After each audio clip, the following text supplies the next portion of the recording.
Chapter 10. Thanks to Recovery Girl, Izuku's legs heal in no time. It's a blessing because Izuku is certain that if he had spent any time in casts or in crutches, his mother would have worried herself into a distraction. She fusses over him as it is, and he lets her without complaint. She's always there to offer quiet hugs and his favorite foods after a particularly nasty ghost encounter, and after what he's just been through, Izuku needs nothing less. Even with his legs healed, he can't stand up for long, not without shaking like a leaf until he's ready to fall over. School is closed the following day, and Izuku takes the opportunity to sleep until his brain Dan will wants him to wake up. Ray stands guard in his room through the night, humming softly until the buzz lulls him to sleep. He drifts off with Mika curled up on the pillow behind his head, and at some point during the night, she crawls into his arms and sleeps purring against his chest. After all the fighting, panicking, and quirk-facilitated healing he's done all day, he sleeps like a rock. In fact, it's the first night in a very long time that Izuku is able to sleep without any dreams at all. He wakes up feeling soft and content. Slowly, he lets his heavy eyelids drift open on their own, with his arms full of warm cat and his stomach growling comfortably for breakfast and sunlight shining through his window and Ray hissing and snarling in the distance. Wait, what was that last one? Mika trills softly as he heaves himself out of bed. Ray is nowhere to be seen, but he can hear her. He knows what she sounds like by heart. Yawning, he gets dressed and wanders into the bathroom. The bathroom is already occupied by the ghost of a young woman fixing her hair in front of the mirror. There's little point when she doesn't cast a reflection, but Izuku's not about to judge. Morning, Ms. Marino. Izuku swallows a yawn. Could I have the bathroom real quick? Won't be 2 minutes. Oh, of course. Marino Naoko vanishes and doesn't reappear until Izuku's flushed the toilet and turned on the sink. You sure slept late. Long day. I almost died. She whistles and goes back to trying to fix her hair in front of the useless mirror. That would have been awful. Is that why Ray's in a pet this morning? She's been throwing a tantrum and it's making the rest of us a bit edgy. Kurosawa won't come out of the whole closet until she's quiet. She pauses. Could I borrow your hand? I just need you to hold this for a few seconds. Sure. Izuku reaches over and holds the braided bun in place while Marino clips it. Couldn't you just make yourself look like this? I guess. I like doing my hair, though. It's about the journey, not the destination. Thank you, Midoriya. You're welcome. I'll go check on Ray. Izuku splashes water on his face to wake himself up and walks out into the living room.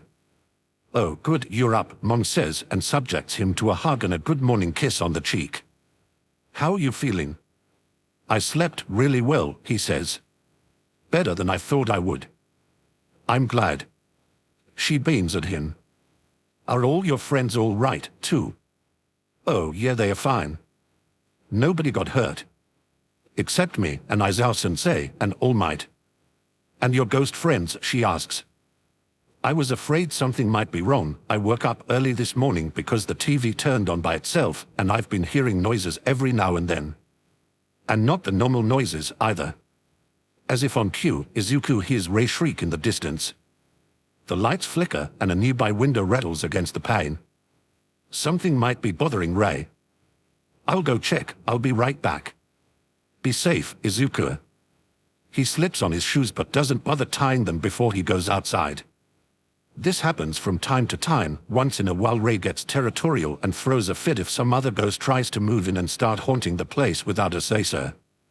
She tolerates the quieter ones, like Ms. Marina, grad student, hit by a drunk driver, and Kurosawa, shopkeeper, shot in a robbery gone wrong, and Mrs. Matsuda, retired yoga instructor, heart attack, who do little more than blink the hallway lights, whisper in the walls, or mess with doors, but some ghosts just get on her nerves. It doesn't take much to diffuse these conflicts, though. Mika trails at his heels as he steps outside. Ray, he calls, cautiously. Ray, what's the matter? A moment later, she blinks into view in front of him, scowling like she's been denied sweets. She signs to him. She won't leave, she says. Who won't leave, he asks. The words are barely out of his mouth when the source of consternation materializes out of thin air and sends him staggering back in surprise. Oh good, you're up, Miss Shimoa says without preamble. I was going to wake you up earlier, but your friend here pitched a fit and wouldn't let me. Ray sticks her tongue out much farther than any human tongue would be able to stretch. And I mean, it's been hours, Miss Shimoa continues. I know undead and time has no meaning anymore, but... Come on. W, what are you doing here? Izuku fights to keep his voice lower. He's disturbed the neighbors before by accident, and the last thing he wants is to wake anyone up even this late in the morning. I wanted to talk to you about, did you eat breakfast? There's enough whiplash in that sentence to give Izuku a sore neck. I know. I just woke up. Recovery girl healed my legs yesterday, so I was really out of it, and... Go eat breakfast, Miss Shimoa says.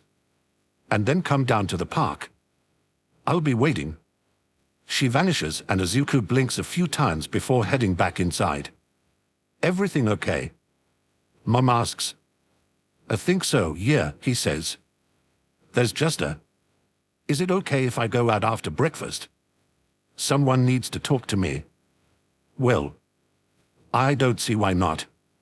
She's still nervous after what happened yesterday. Izuku doesn't blame her for wanting him to stay inside all day. Had he stayed injured, he's sure she would have insisted on it. But thankfully, at least for now, she seems all right with letting things go as normal. He barely tastes his breakfast, too busy wondering why Miss Shimoa came to visit. She said she was here for hours, even with All Might. Why isn't she with him? She never strays far from him, and even if she does, it's never for very long. And after what happened at the USJ, Izuku would have expected her to be glued to his side, at least for a while. And yet, here she is, paying a visit and enduring hours of razor-rate scolding just to wait for him to get up. He takes his dishes to the kitchen when he's done, only for Mom to take them out of his hands. You go on, she says. Whatever it is, go ahead and take care of it. I'll wash up. I can, it'll only take a moment, you don't have to. She won't take no for an answer and shoos him out the door. Mika slips out with him. Make sure she doesn't run off, now, Mom calls after him. We'll be fine, he replies. Thanks, Mom. The park is only a few blocks away. It's a nice little spot with picnic tables and a playground for kids. There are trees further in, for shade or a quiet spot away from the road. The whole place is grassy and well-kept, and at the moment it's almost empty. Miss Shimoa waits for him away from the road, where trees and shade deflect the attention of passers-by. At the sight of her, Izuku breaks into a jog. Miss Shimoa. He slows as he approaches her. What's going on? Is All Might okay? How come you're so far away from him? She doesn't answer immediately. Her arms are crossed over her chest as she regards him with her blank white eye sockets and starkly pale face. Izuku can't help but fidget under her scrutiny. Ray is close to his side, silent. Mika rubs against his leg, mewing until he stoops to pet her. What's this about? He asks as he straightens up again. This is about you, she answers. This is about what happened yesterday. And this is about me, changing my stance on certain things. He searches her face, his confusion evolving into curiosity. What kind of things? Her form flickers and she stands before him with her arm outstretched, palm out. Hit me. What? You heard me. Her face is unreadable. Throw a punch. Don't put anyone for all behind it, I just want to see your form. Mystified, he complies and feels his fist smack against the flood of her hand. She shakes her head. Just as I thought. Izuku's brow furrows. What was that about my form? You don't have any, that's what, she says. That's your biggest problem right now, kiddo. You have the strength, even without one for all. You're built like a brick shithouse and you have strength in spades, but you don't know what to do with it. He feels like he ought to be insulted, but mostly he just knows that she's right. I haven't really. You haven't learned any basics, she finishes for Hen. It's not your fault. All Might's new at teaching, and UA's curriculum focuses on strategy, teamwork, and most of all the strengthening of one's quirk. But you? Your quirk doesn't need strengthening, you do. I know that, Izuku replies, trying to ignore the sinking feeling of shame at the statement. He blinks and the feeling ebbs. Wait, does this mean? Are you saying you're going to? I didn't want it to come to this, Miss Shimoa tells him, her face falling. I wanted to just stay an observer. I wanted to let All Might train you. It's his right to raise you as a hero, and I don't want to take that away from him. Her brow furrows and she looks at him with her face set with determination. But after what happened yesterday, it's clear to me that I can't afford to stay on the sidelines.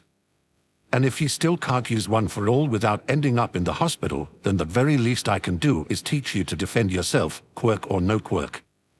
Izuku stands a little taller. You going to teach me how to fight? She moves before he has the chance to react, slips past what little defenses he has, and knocks his feet out from under him. The next thing he knows, he's flat on his back in the grass, staring up into her face as she stands over him. Here's what's gonna happen, half-pint, she says. You'll continue your studies at UA and your training with All Might. And in the meantime, I'll be getting the basics of hand-to-hand combat between your ears by any means necessary. She leans down toward him. With any luck, I'll be able to knock some lessons into you that stick well enough that you have something to show for it at the sports festival. She casts a glance to the side, where Ray is hissing in protest at the rough handling. So, with that in mind, I'd appreciate it if you told your friend here not to chew on me just because you might be a slow learner. Izuku's heart quickens and he scrambles to his feet and stands at his tallest height. She won't. She'll behave. He gives Ray a meaningful look before turning back to Miss Shimoa. And I won't be a slow learner. He bobs his head in a short, grateful bow. You won't regret this, I promise. Thank you for teaching me. The smile she gives him is a dangerous one. Don't thank me yet, shorty. Her form blinks and she reappears at his side, hands on his shoulders to shift his stance. Lesson number 1. Here's the right way to throw a punch. By the end of the lesson, Izuku is sore, sweaty, grass-stained, and has had the wind knocked out of him no less than 4 separate times. Unless one counts the moment All Might took him on as a successor, he has never been happier. Izuku's feet drag as he makes his way down the hall to his classroom. It's not just weariness that makes his body feel heavy, though he has plenty of that. The incident at USJ left him exhausted enough to sleep without dreams that night. On the night after, he was not so lucky. After 8 hours of bad dreams and cold sweats that not even Mika's purring could keep away, Izuku feels like death warmed over. And on top of it all, there are people he has to face. Classmates. Tsuyu. Aizawa. The last one, at least, he does not need to fear for long. Narita meets him in the hallway and gives him some good news. He doesn't remember is the first thing Narita says to him. At least, I don't think he does. And is okay. That's probably more important. Okay, Izuku whispers. He feels as if he could sink through the floor. That's one weight off his chest. He didn't get his homeroom teacher killed, and Aizawa doesn't remember what he saw. Still, he braces himself as he opens the door and walks into the classroom. There are things as desperately hoped he could leave behind in middle school, but now as he steps in, he can almost hear it already. What a freak. If he wasn't quirkless, I might actually be scared of him. You never know. He's the kind of guy who might snap. He's so creepy. I saw him talking to a wall. He'll stare at you like you're not even there. He's like a walking corpse. Quirkless creep. You can't fix crazy. Midoriya. Kirishima's voice cuts through the rest of the classroom conversations and Izuku freezes in his tracks as his classmate vaults over a desk to get to him. On instinct he grasps Rei's hand and tries to ground himself when she squeezes back. Everyone else in the room, alerted by Kirishima's call, is now looking at him. Kaminari, Uraraka, Shiro, Ida, Tsuyu, Bakugo, too. Izuku's ears roar with panic, and it's all he can do not to turn tail before Kirishima reaches him. Dude. Kirishima's sharp teeth show in a wide grin. Tsuyu told us you stared down that creepy hands guy at the USJ. Is that true? Izuku blinks. The roaring in his ears cuts off abruptly. You I guess. Kirishima thumps his shoulder, nearly knocking him off balance. Man, I never knew you had it in you, dude. What? I heard he had some kind of disintegrating quirk. Sierra pipes up. Didn't he almost grab you? He did grab me, Izuku stammers. Both of us, me and Tsuyu. But Aizawa-sensei raised his quirk and... Damn, dude, Kaminari shakes his head. That must have been intense. I was so scared I couldn't move, Tsuyu says loudly. I'm pretty sure he was gonna kill us, but then Midoriya just looked him straight in the eye and started talking to him, like it was nothing. And he kept him talking till All Might got there. That was really clever of you, Decker. Uraraka calls. Weren't you scared, Midoriya? Ashido asks. Witless. Izuku isn't quite sure what to do with this. This is not what he expected. I got so scared that I came back around to calm, I guess. I didn't really know what I was doing, I just wanted to distract him long enough to keep him from killing us. He's close to panic again, but now it's for a different reason. That sounds so cool, Kirishima gushes. I wish I could have seen that. Why you think so? Izuku asks. Of course we do. Kirishima stares at him like it's the stupidest question he's ever heard. Why wouldn't we? You stared down a villain and you didn't even flinch. So the words catch in his throat for a moment. You don't think it's... I dunno, creepy. Oh, it was super creepy, Tsuyu calls out again. Especially the part where you smiled at him. Izuku winces. No, dude, don't worry. Kirishima claps him on the shoulder again, jostling him a little. That's a good thing. It is? Izuku gapes at him, bewildered. Totally. Kirishima spreads his hands wide. We are all gonna be heroes, right? If you're creepy, then that just means you can scare the villains, you know. Oh. Izuku opens and shuts his mouth a few times, too baffled to manage words immediately. I never thought about it that way. It's kinda like All Might, but different, Tsuyu muses.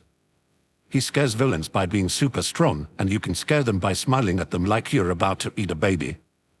Izuku feels like that's meant as a compliment, but he's not quite sure. It's mind-blowing to be compared to All Might in any way, but baby eating is definitely not what he was going for. Your quirk's pretty similar to his already, Tsuyu adds, and Izuku almost chokes on the air he's breathing. Are you okay, though? Uraraka asks. It was super brave what you did, but you also got hurt pretty bad. I'm fine, Izuku assures her. The weight of everyone's attention is beginning to overwhelm him, so he grasps desperately for an out. I mean, we can't forget Ida. He's the one who went and got help, remember? We would have all been in trouble otherwise. This deflects attention, at least for the moment, and the conversation shifts to backslapping Ida while Izuku flees to his seat. He passes by Todoroki's desk and almost trips over his feet when he sees that his classmate, the strongest student in his class, no less, is still watching him with an expression that Izuku can't quite decipher. But Todoroki doesn't stop him or say anything, so Izuku moves on and takes his seat. Beneath the shock, confusion, and burning embarrassment, he can't deny the tiny spark of unexpected pleasure that this conversation has brought. His classmates have seen him, really seen him. Maybe not enough to know about the ghosts, but they've seen what his middle school classmates used to see every day, and they aren't whispering behind their hands, or scooting away from him, or calling him crazy. Maybe they haven't mistaken him for someone cool. Maybe they just think he's cool. He jumps when Aizawa finally appears, face wrapped in bandages like a mummy, but he makes it through the period without any more incidents. In spite of the attack on the school, business is going on as usual. The sports festival is 2 weeks away. When Aizawa makes that announcement, Izuku absently rubs at one of his many bruises from Ms. Shimo's training. With her help, hopefully he'll be ready for whatever his classmates can throw at him. He's walking out of the classroom for lunch when Aizawa's voice stops him. Midoriya, a word. Shit, he thinks, but there's no avoiding this. His classmates all file out, leaving him alone with his homeroom teacher. Mostly alone, anyway. Narida's still there, and Rei is at his side as always. When Aizawa steps closer, Izuku looks instinctively to her, in case she tries to bite him again like she usually does. After she stopped Kirishima in his tracks at the USJ, he isn't sure he can just let her do that anymore. But she doesn't. She doesn't snap or growl or change her face into a frightening mask. When Aizawa moves within reach, she wanders over to bat at the trailing end of his scarf. "Why yes, sensei," he answers, remembering where he is. His heart beats in his throat. "I seem to recall a rather devil-may-care attitude from you the other day," Aizawa says. Not to mention what I overheard Asua saying," Aizawa continues. Oh. He's not talking about the ghosts," Izuku realizes with a shudder of relief. He's talking about Izuku's recklessness. That he can deal with. There's a saying about the difference between bravery and stupidity, Aizawa tells him. It's only brave if it works. You do understand how close he came to being killed on Wednesday. It's not a question. Yes. The floor draws Izuku's eyes. He remembers, not for the first time, that it's only because of the man before him that Shigaraki didn't turn him and Tsuyu to dust. You're not short of nerve, I'll give you that. It's so close to a compliment that Izuku jerks his head up again, surprised. But I don't think I need to tell you that if All Might hadn't shown up when he did, both you and Asua would be dead right now. I know. So in the future, Aizawa continues. Don't run into danger unless there's a good chance you won't become another casualty. I understand, sensei. He wants to look at the floor again, but he forces himself to keep his head raised. Thank you. He doesn't see Aizawa raise his eyebrow with the bandages in the way, but he can practically feel it. The words catch in Izuku's throat. I mean, when you... Aizawa sighs and turns back to his desk. Go to lunch, Midoriya. Before you embarrass both of us. Reddening, Izuku mumbles something in reply and obeys. Ghosts are easy to talk to. The living are not. Izuku's 2 weeks of training take off from there. It's a strange balance for Izuku, trying to focus on getting stronger while not spending too much time thinking about why. If he lets his mind fixate on it, then he'll crack for sure. After the USJ incident, all eyes are on his class. Everyone will be watching. Pro heroes looking to snap up sidekicks will be watching. Most of the other students in the year seem to share a single-minded determination to beat them and show the world that Class 1A isn't so tough. All Might's time limit is getting shorter and shorter now that he's passed on his quirk, and he wants Izuku to use the festival to announce his arrival to the whole world. No pressure or anything. And so, Izuku throws himself into getting ready. He strengthens his grip at the dinner table, finds himself reaching for his weights and lifting sets with no memory of starting. Mrs. Matsuda, former yoga teacher during her life, shows him a few useful stretches that he can do while he's resting, watching TV, or doing homework. And of course, Miss Shimura takes him outside every day to teach him how not to get the crap kicked out of him. So, Miss Shimura says at one training session, after she sends Izuku sprawling to the ground for the 100th time. What did you learn from that? Izuku spits out grass and picks himself back up. That you fight dirty. She laughs at that. It's not fighting dirty if you're fighting on the same level as the villains you're trying to take down, half-pint. Because believe you me, they will fight dirty. She stands over him with her arms akimbo, showing off hard muscle. Not for the first time, Izuku wonders who she was in her life. He wonders if she was a hero, too. With every session and lesson that leaves Izuku sweaty and aching, it seems more and more likely that she's only been teaching him for about a week, but has learned so much that he finds himself visualizing moves and throws in class, at the dinner table, on the way to school, and when he lies awake in bed. He mentally runs through the defenses she drills into him, even going through motions with his hands whenever he happens to be standing still. It's not a good combination with his tendency to space out. Just the day before, he elbowed Todoroki in the ribs by accident outside the restaurant and nearly knocked Ida's tray out of his hands while in line for lunch. He only has so much time before the festival and is determined to etch Ms. Shimura's lessons into his brain and his muscles. If he can't always trust his mind not to freeze up on him, then at the very least he ought to trust his muscle memory. Izuku staggers to his feet, panting a little as he catches his breath. Do I have to stoop to their level, though? I thought the point was that we're better than that. This isn't a game, Beansprout, Miss Shimura tells him, shaking her head. You can't afford to keep score when there are civilian lives on the line, lives that you are protecting and the villains are threatening if you need help with perspective. She reaches out and clips his chin lightly. Remember, heroes are trained to act in a crisis, to break things if they have to, and to protect people by taking down whoever or whatever is trying to hurt them. You can't afford to get dainty when you're going toe-to-toe with a villain, especially with a quirk like yours. My quirk is strong, though, Izuku murmurs. Sure is, Mishima nods. It's strong at close range. You're not the Todoroki kid, or the one that drops glitter and shoots lasers out of his belly button. You can't attack from a distance, the way you are. Until you harness that power properly, your only way to fight is to get up close and personal. And when someone's trying to beat you into unconsciousness, you can't get squeamish. Aim for weak spots. Throw sand in their eyes. Insult their mothers. Fake a weakness so they drop their guard. That doesn't sound very heroic. Izuku brushes uselessly at the grain smear on the front of his shirt. Heroism isn't always pretty, short stack, Mishima sighs. It's not all fun and glory. Sometimes it's a sweaty chore. If it helps, don't think of it like fighting dirty, think of it as fighting smart. You have to be willing to fight this way if you hope to defend yourself against bigger, stronger opponents. She pauses. Which might happen unless you limit yourself to fighting crimes committed by small children. Or large house cats. Hey. Ray cackles. That's the hard truth of it, at least until you figure out your quirk. Miss Shimoa tells him. Till then, I'm gonna make sure you know how to navigate a fight. So far, I've been navigating my way face first into the ground, Izuku says.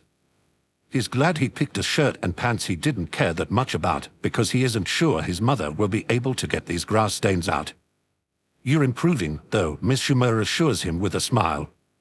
You're getting quicker, I can see it already. I'm starting to have to work hard to knock you off your feet. I don't think I've fought this much in ever, Izuku admits.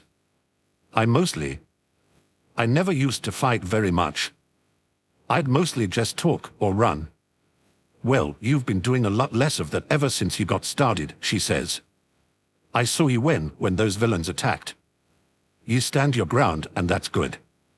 Except when my legs broke, Izuku points out. It's a work in progress.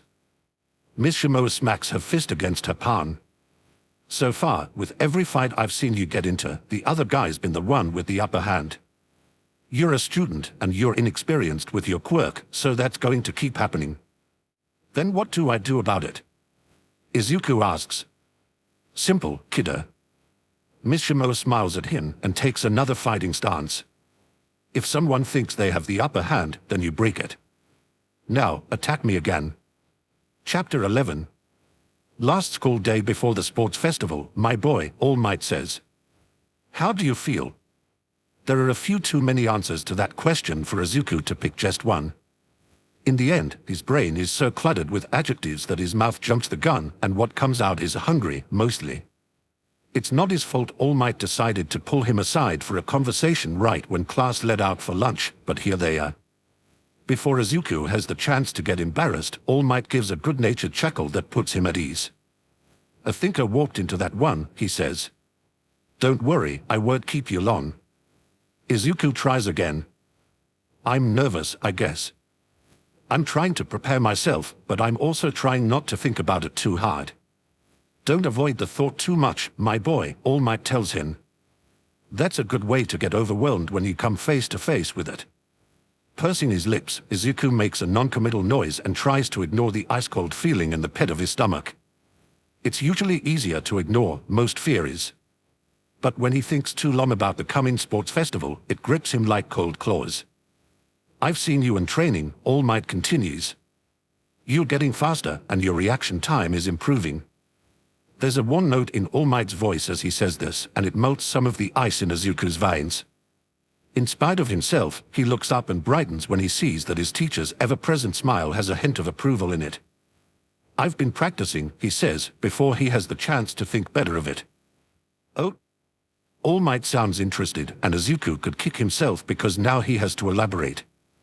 Not far, Miss Shimura pauses in the midst of drifting around, keeping a lookout to offer up an encouraging grin and a thumbs up, which is nice of her but not very helpful. One of my mom's friends used to be a yoga teacher, Izuku says. She knows some fitness people, and I've been getting self-defense advice.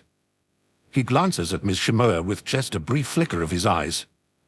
I figure I'm already pretty strong, even without one for all, so if I just apply it. Lies are easy if he includes enough truth in them. All Might's grin widens. Excellent idea. For a split second he looked almost sheepish. I ought to have thought of that sooner. Well, in any case, it seems to be working. Nearby, Miss Shimoa's smile fades and she shifts uncomfortably to a different stance. Izuku blinks at her, hoping he's conveying his concern to her without catching All Might's attention. This is good, All Might goes on, unaware. Come to think of it, I've been neglecting basic hand-to-hand with you. His brow furrows thoughtfully. I've been hesitant because of the strength difference between us, especially since you're still strengthening yourself to use one for all. Still, I'll have to remedy that. I'll be in the audience during the festival. I'll see where you are, how you can improve, and shift my training strategies accordingly. Izuku shifts from foot to foot, cringing slightly at the stab of guilt he feels to his gut. He could have asked All Might for help with this earlier. But instead, he's been so caught up in the excitement that he's left his own teacher in the dark, purely by accident. He'll just have to make it up to him by doing well in the festival. A thought occurs to him then. How much time do you have, he asks. You said your time limit went down after what happened at the USJ. Not to worry, All Might assures him. I've been keeping to the teacher's lounge for that reason. I only stepped out to discuss the sports festival with you one last time. It's still 50 minutes, right? Izuku can't help but press the subject. It went down so fast. Miss Shimoa reappears at his side. The Todoroki kid's coming, she warns, and Izuku's mouth snaps shut on instinct as he turns in the direction she's just come from. Sure enough, his classmate rounds the corner a moment later, pausing in mid-step when he catches sight of them. His eyes snap up, and Izuku is somewhat embarrassed that he's only just noticed Todoroki's eyes. They mismatched. The one on the right is dark brown, almost black, and the one on the left is pale blue. How has he never noticed that before? Probably because Todoroki has literally never talked to him before. Not that that's a surprise, as far as Izuku can tell, Todoroki doesn't really talk to anyone. Afternoon, young Todoroki, All Might greets him. Izuku, still feeling jitters after Todoroki came so close to overhearing, manages a nervous smile and a wave. Todoroki's flat expression never changes. For all that he rarely looks in Todoroki's direction, Izuku has never seen him with any other, and he offers a polite nod in return before moving past them. He's gone, Miss Shimoa remarks, and Izuku blurts out one of the thoughts at the forefront of his mind. He's the one to beat, isn't he? He says. It's not a question. Don't focus too much on just one of your classmates, my boy, All Might reminds him. Every student in your grade will be competing, after all. You have plenty of competition to beat. That certainly doesn't help his jitters. Izuku takes a deep breath and blinks hard, hoping to ward them off. Now's not the time to get shy, young Midoriya. All Might claps his shoulder lightly. Time limits aside, it's still enough to rock Izuku on his feet. Unless you don't feel ready. No, he doesn't feel ready. If he had months to prepare, he wouldn't feel ready. He has a quirk he can't control and an army's worth of classmates looking to crush the competition. And yet, I'm doing everything I can to prepare, he murmurs, half to himself. I don't think there's anything else I can do, aside from what I'm already doing. Then there's no point in being nervous, now is there? All Might says. Try trusting yourself, Midoriya. Izuku takes another deep breath and lets it out. Guess I'll have to. The day of the festival arrives.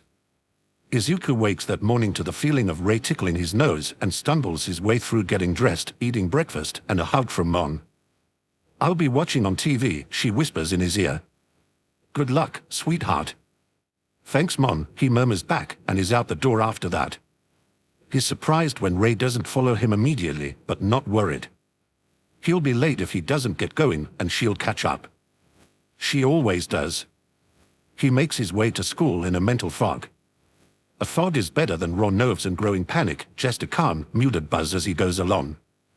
Not for the first time, he wishes his mother could have come, but security is tight and the live seats are more for talent scouts than parents. Besides, she gets just as nervy and panicky as he does. If this festival is going to involve what Izuku thinks it will, then it's probably a good thing that she'll be at home. It would be nice to have Rei along for a distraction. What's taking her so long? He reaches the stadium and his eyes slide up and further up. The facility is huge and crowds are forming as spectators and pro-heroes looking to scout out promising students gather near the entrances.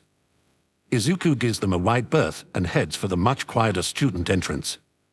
He braces himself, hoping against hope that he won't run into any of the kids from 1B or that one Gen Ed student. What was his name? Shinsu, that was it.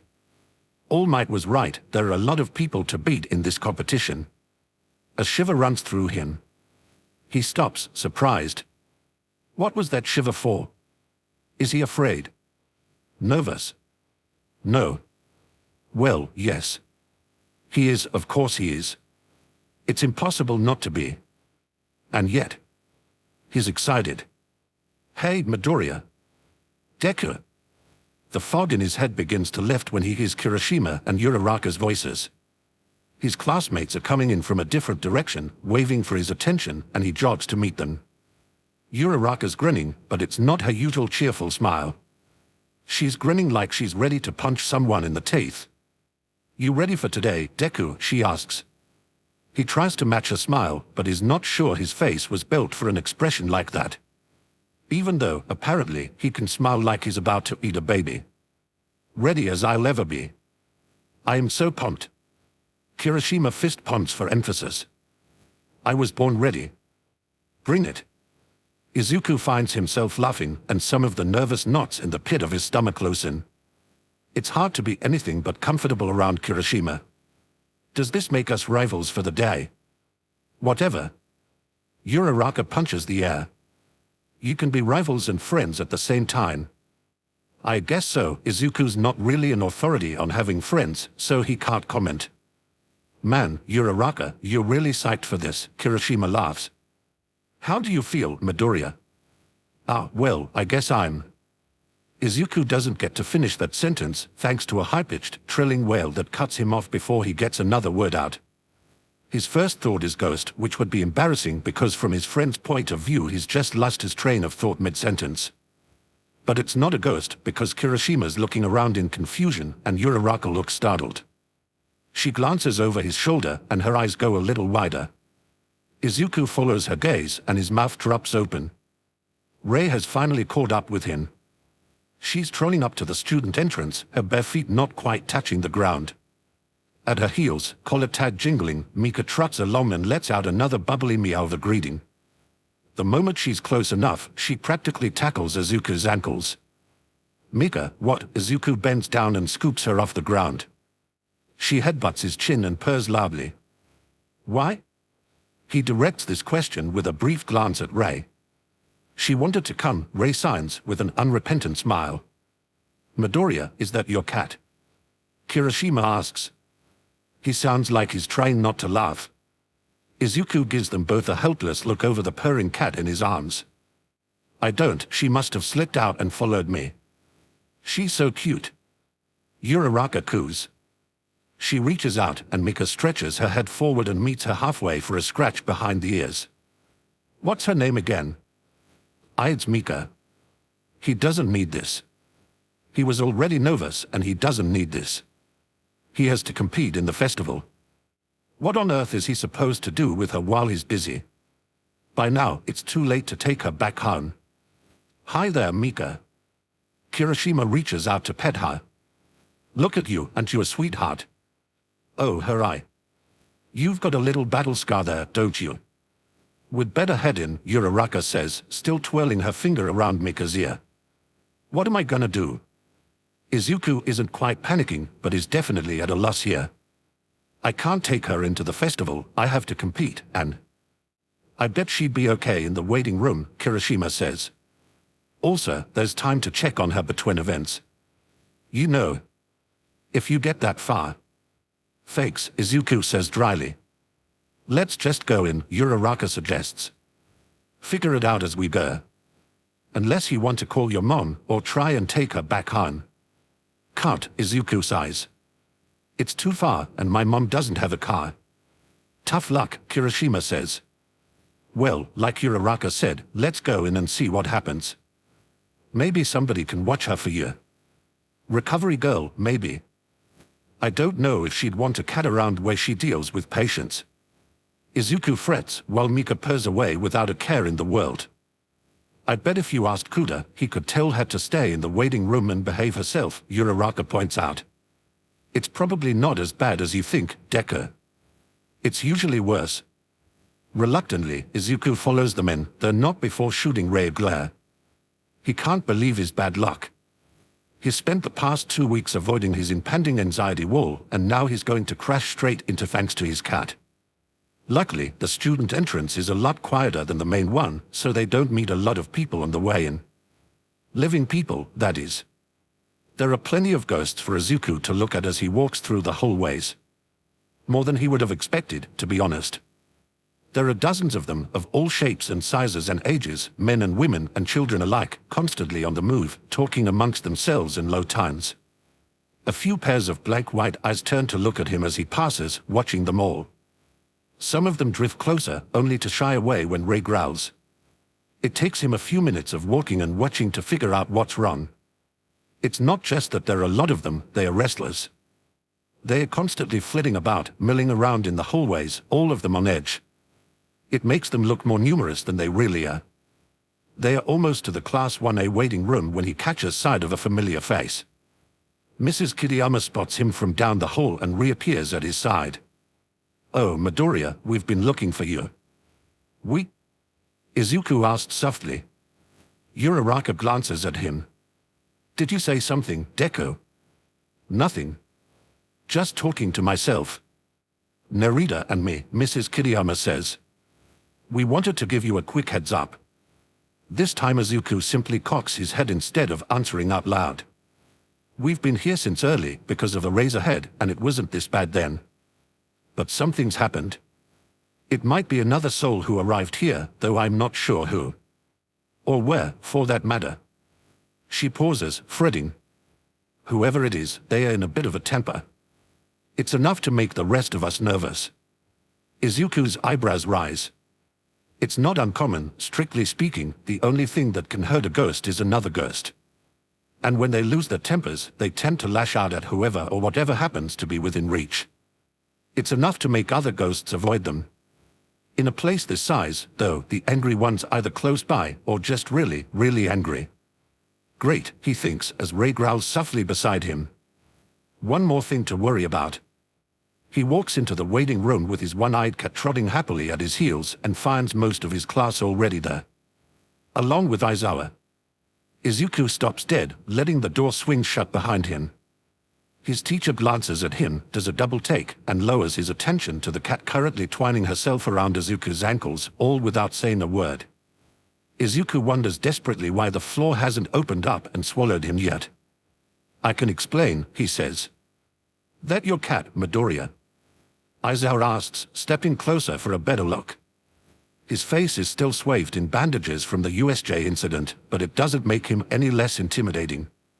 Izuku is abruptly aware of every pair of eyes in the room because they are all pointing straight at him. Why yeah, but I swear I didn't bring her on purpose. She must have slipped out and followed me here, and by the time I noticed, I was already outside and it was too late to take her back, so his voice trails off. Aren't you pretty? Hagaki's voice makes him jump, he hadn't even noticed her come up. Now she's crouching in front of Mika and petting her, Izuku assumes. It's a little hard to tell when Izuku can only see the position of her clothes. Midoriya, what's her name? Mika, but... Hi there, little Mika. Hagaki is thoroughly charmed, and some of the other kids are coming closer. Ashida pops in, one hand braced on Hagaki's shoulder. Ooh, let me pet her next. The look that Aizawa gives him is nothing short of long-suffering, and Izuku kind of wants to die, just a little. Ray, Uraraka, and Kirishima certainly aren't helping by laughing at him. Oh, you poor thing. Ashida pipes up again, cooing to Mika as she gives the cat a scratch under the chin. Midoriya, what happened to her eye? I don't really know. Izuku fidgets. She was like that when I found her. And she was in the shelter for a while and no one adopted her, so I just... This brings a chorus of "AOS" from the girls, plus a few of the boys. No wonder she loves you so much. Uraraka adds, and Izuku covers his face with both hands. A heavy, world-weary sigh forces him to look up again, just in time to see Aizawa stoop, hook one hand under his cat, and scoop her up in a loose, one-armed cradle. She's immediately enamored with his scarf, batting at it and trying to crawl into the folds. Aizawa shifts her away and, with practiced ease, settles her more comfortably against his chest. He reaches into his pocket, rustles something, pulls out a cat treat, and feeds it to her. A memory comes to Izuku then of a conversation he'd once had with All Might. Aizawa fosters shelter cats. The first event starts in less than 20 minutes, Aizawa says flatly. There won't be much of a break before the second event, but there will be between. Mika interrupts him with the purriest, most musical meow Izuku has ever heard from her. Before Aizawa has the chance to continue, Mika slowly reaches up and, right in front of the entire class, gently boops him on the nose with her paw. Izuku realizes in that moment that his cat is a giant suck-up. Between the second and third, Aizawa finishes, as if that didn't just happen. You can collect your cat then. Somehow Izuku finds his voice. What would I do with her during the third event, he asked cautiously. Aizawa gives him a very unimpressed look. You should probably worry about making it that far first, Midoriya. Right. The floor draws Izuku's gaze again, and before he can recover, Aizawa is already walking out the door with Mika comfortable and purring in his arms. Laughter ripples throughout the rest of the class. Izuku sways a little on his feet and wonders how much a medically induced coma goes for these days. See? Uraraka gives him a hearty pat on the shoulder. She's still giggling at him, just a little. I told you it'd work out. Uraraka, Izuku says faintly. Yeah, Deku. Please launch me into the sun. Uraraka only laughs harder. Miraculously, his classmates return to talking amongst themselves and making final preparations for the festival. Everyone is dressed for gym class since all departments will be participating, and not just heroics, hero costumes and gear are banned from the events. Gradually, the minutes tick by and the last of Class 1A trickles in. Izuku drifts to the edge of the room for one last word with Rei.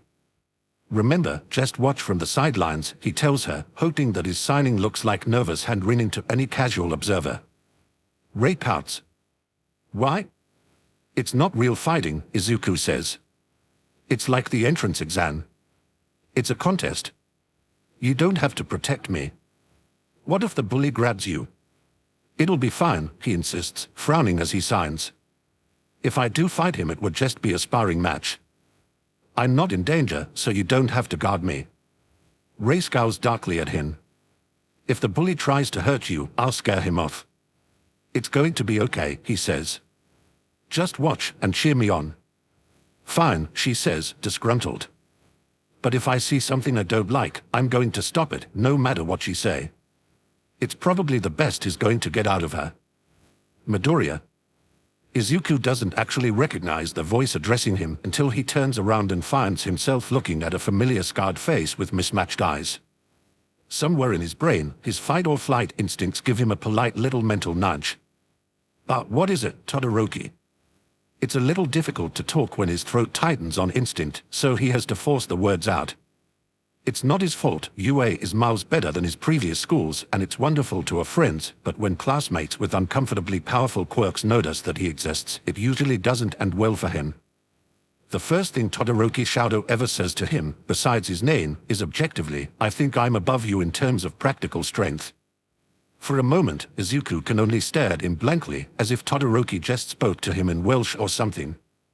When he finds his voice, he can only stammer defensively. Well, I don't know, I think I've been a year. Yeah, you're probably right. You've managed to get All Might's eyes on you, right? Todoroki says. Izuku chokes on the air he's breathing and tries to disguise it as clearing his throat. He can feel Rei clutching at the hem of his gym shirt. I'm not going to pry, Todoroki continues. His eyes never leave Izuku's, but for the life of him Izuku can't read a single thing from him. No anger, no animosity, not even that much determination. He's just cold. Everything about him is cold, from his eyes to his face to his voice as he finishes what he means to say. But I'm going to beat you. Izuku feels his stomach drop. Whoa ho! Kaminari calls over from one of the tables. Did the strongest kid in class just throw down the gauntlet? Izuku would like to sink into the floor again. Even as Kirishima comes to his defense, he can't help the dread that churns in his stomach. What's with you, man? Kirishima is saying, nudging Todoroki's shoulder none too gently. You can't just spring this on him right before we go out. Not cool. I'm not here to play nice or make friends, but whatever, Todoroki says flatly. Is this because I elbowed you by accident that one time? Izuku blurts. Because I said I was sorry. Todoroki gives him a withering look. No. Oh. Okay. Good.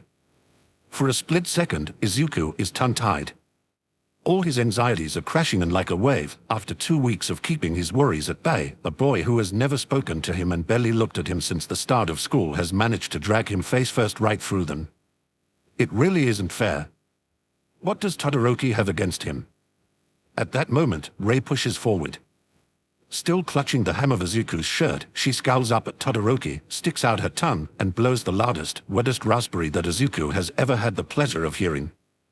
Izuku blinks, and suddenly he doesn't have to worry about possibly getting his teeth kicked in by Todoroki, because he's too busy trying not to laugh or look like he might be about to laugh.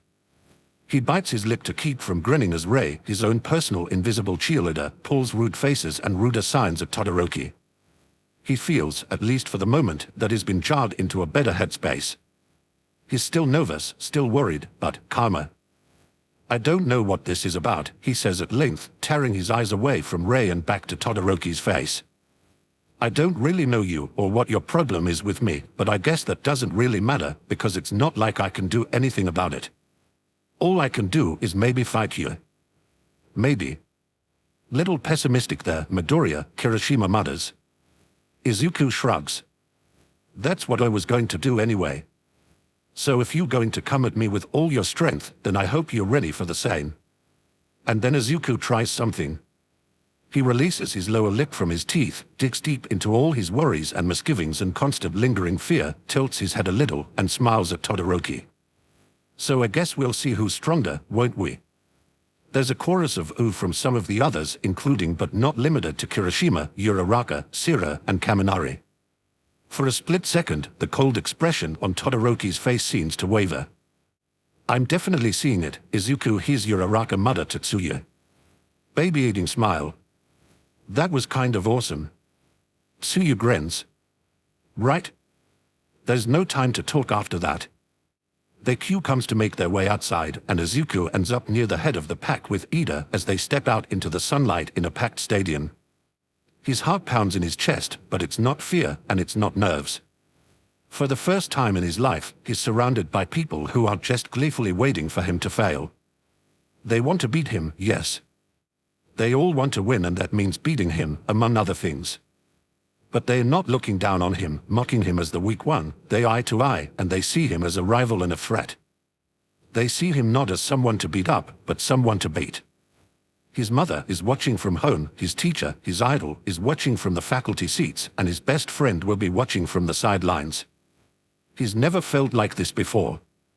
It's definitely something he could get used to. Chapter 12. By the end of the first and second events of the UA Sports Festival, two things have become abundantly clear to Izuku. First, the universe is out to get him. And second, so is Todoroki Shouder. Not that he hadn't already known, Todoroki made his intentions clear, and the universe hasn't pulled any punches lately.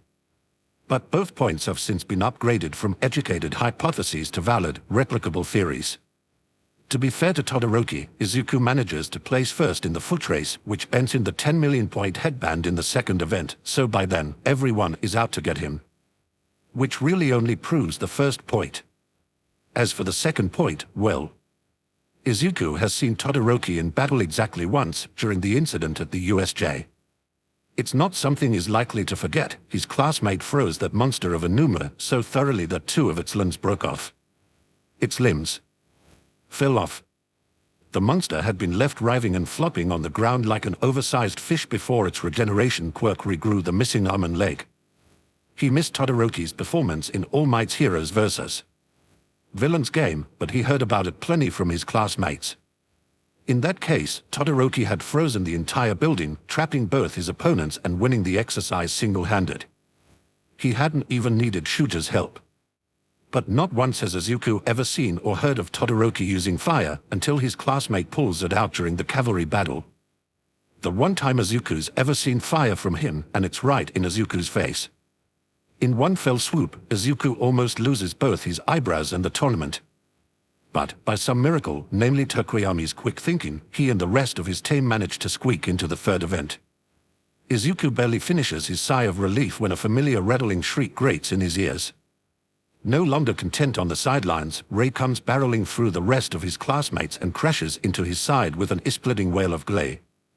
Izuku staggers with the impact and manages to keep his footing only by smacking into someone before he can fall over. Sorry, he blurts as he regains his balance and tries to gather the shreds of his dignity. Ray, the little menace, clings to him with her arms around his middle and giggles fit to burst. Deku, are you okay? Uraraka's at his side in an instant, steadying him with a hand on his shoulder. Did you get hurt in the cavalry battle? What's wrong? Izuku forces a laugh. Ha, nothing. Nothing at all, just ground's uneven. I slipped. I'm fine. Thanks, Uraraka. She beams at him, a little amused now that she knows he isn't hurt. Well, be more careful, okay? Izuku pastes a smile on his face and forces a laugh. Ha, right. At that moment, Ida calls Uraraka's attention away. Flushed with embarrassment, Izuku cringes and turns to glance at whoever had the misfortune of preventing his fall. I'm really sorry about that, are you okay? The smile on his face freezes and the words die in his throat. Todoroki's glaring at him like he's trying to wield his quirt through his eyes. Ray's arms tighten around his midriff and she offers a quiet warning growl that Todoroki has no way of hearing. That was an accident, Izuku blurts, because he doesn't need any special power to feel the hostility wafting off of Todoroki. It might be called too cold to mistake for Bakugo's hot temper, but Izuku still finds himself shrinking away, still shoves his hands behind his back to hide the shaking. He shouldn't feel afraid like this, he tells himself. This isn't Bakugo. However strong Todoroki is, they are on even ground here. He shouldn't feel like this. But with Todoroki looking at him like Izuku's personally affronted him somehow, it's difficult to feel anything but small. Ray's growling gets a little louder. Oh look, Izuku stammers. I mean, no hard F. A word, if you don't mind, Todoroki cuts him off. Sure. Izuku brushes his hand lightly against Ray's shoulder, curling and uncurling his fingers so it will look more like a nervous tic. What is it? Privately, Todoroki says. With a jerk of his head, he walks off. For a moment, Izuku considers blowing him off and joining in on the conversation between Ida and Uraraka. He glances down at Ray and finds her frowning after his classmate.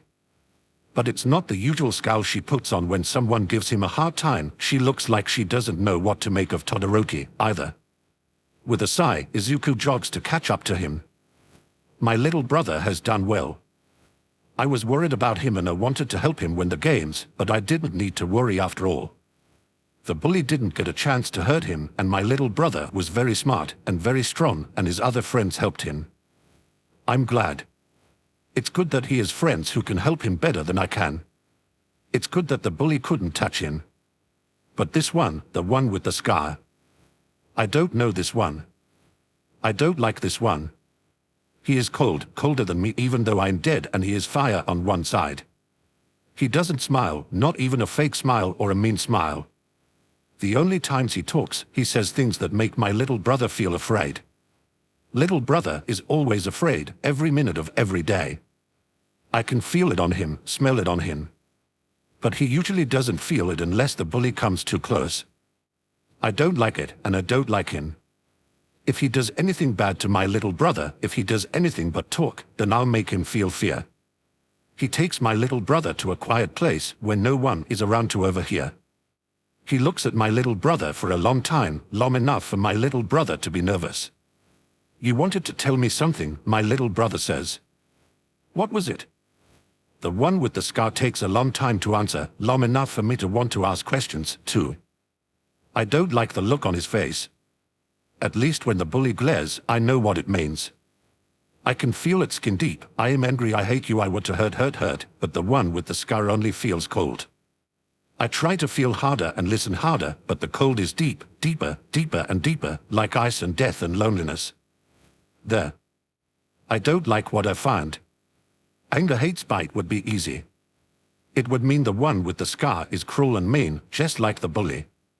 It would mean I can chase him off and make him afraid, even if my little brother doesn't like it. But the one with the scar does not have anger, hate, spite inside of him. Instead, there is cold, cold, cold, and then there is hurt.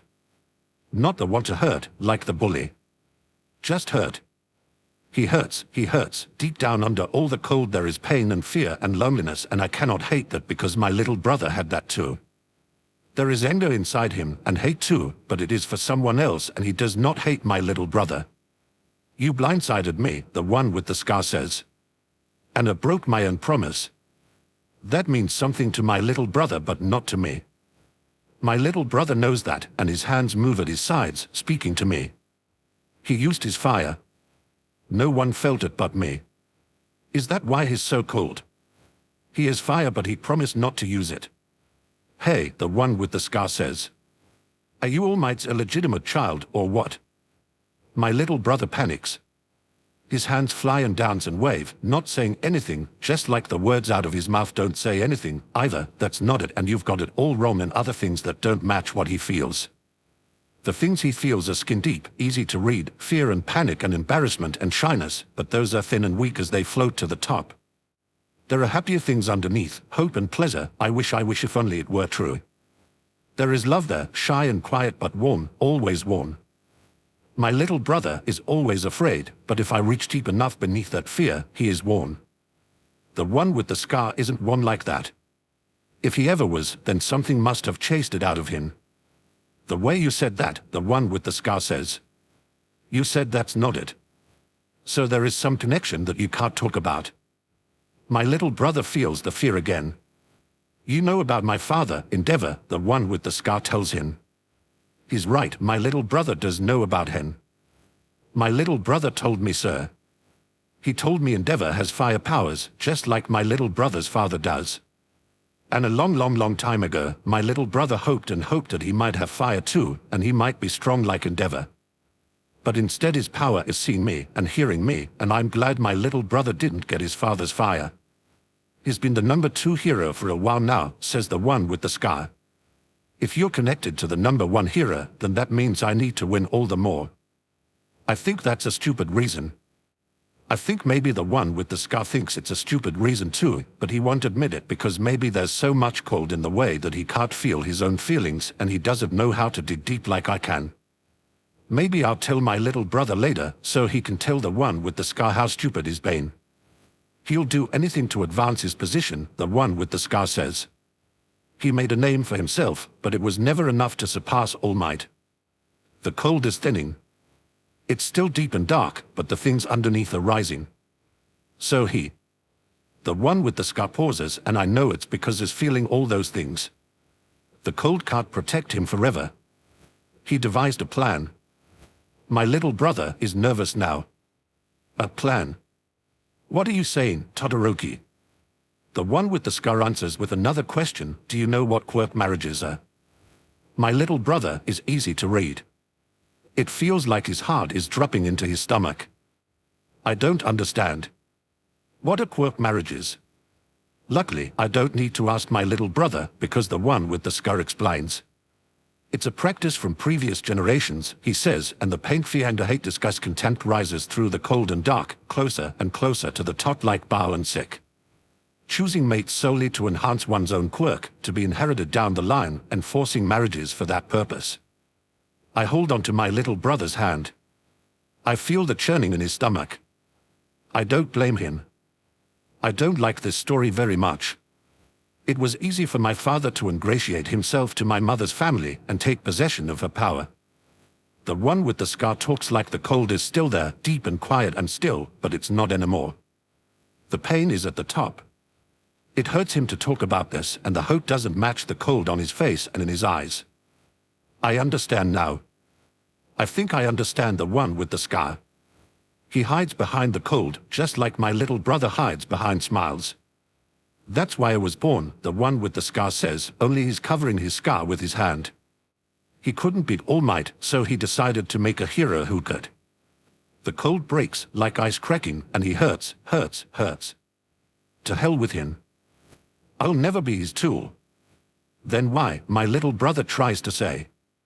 In my memories, the one with the scar says, my mother is always crying. My little brother is very smart. I wonder if he knows how much the one with the scar hurts. His fingers curl against his scar, and he hurts so much that I wonder how his face stays so cold. If I turn my head and listen, if I stay quiet enough, I can feel things in the hurt, loneliness and love and pain and why. She told me my left side was ugly, the one with the scar says, and I hide behind my little brother. The pain is so close, so strong that I can feel it too, and it hurts and stings and burns. And then, says the one with the scar, she poured boiling water on me. The hope breaks apart, and there's love and confusion, and it's not her fault, it wasn't her fault, she was scared, so scared I am scared. My little brother hurts now, too. He always hurts when people tell him their stories. I think it's because no one who needs to tell him stories ever has happy ones.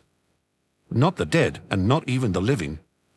I hope one day someone will have a happy story for him to hear. The one with the scar lets his hand drop, and the hope drops too. It sinks back down, deep down below the cold that he hides behind.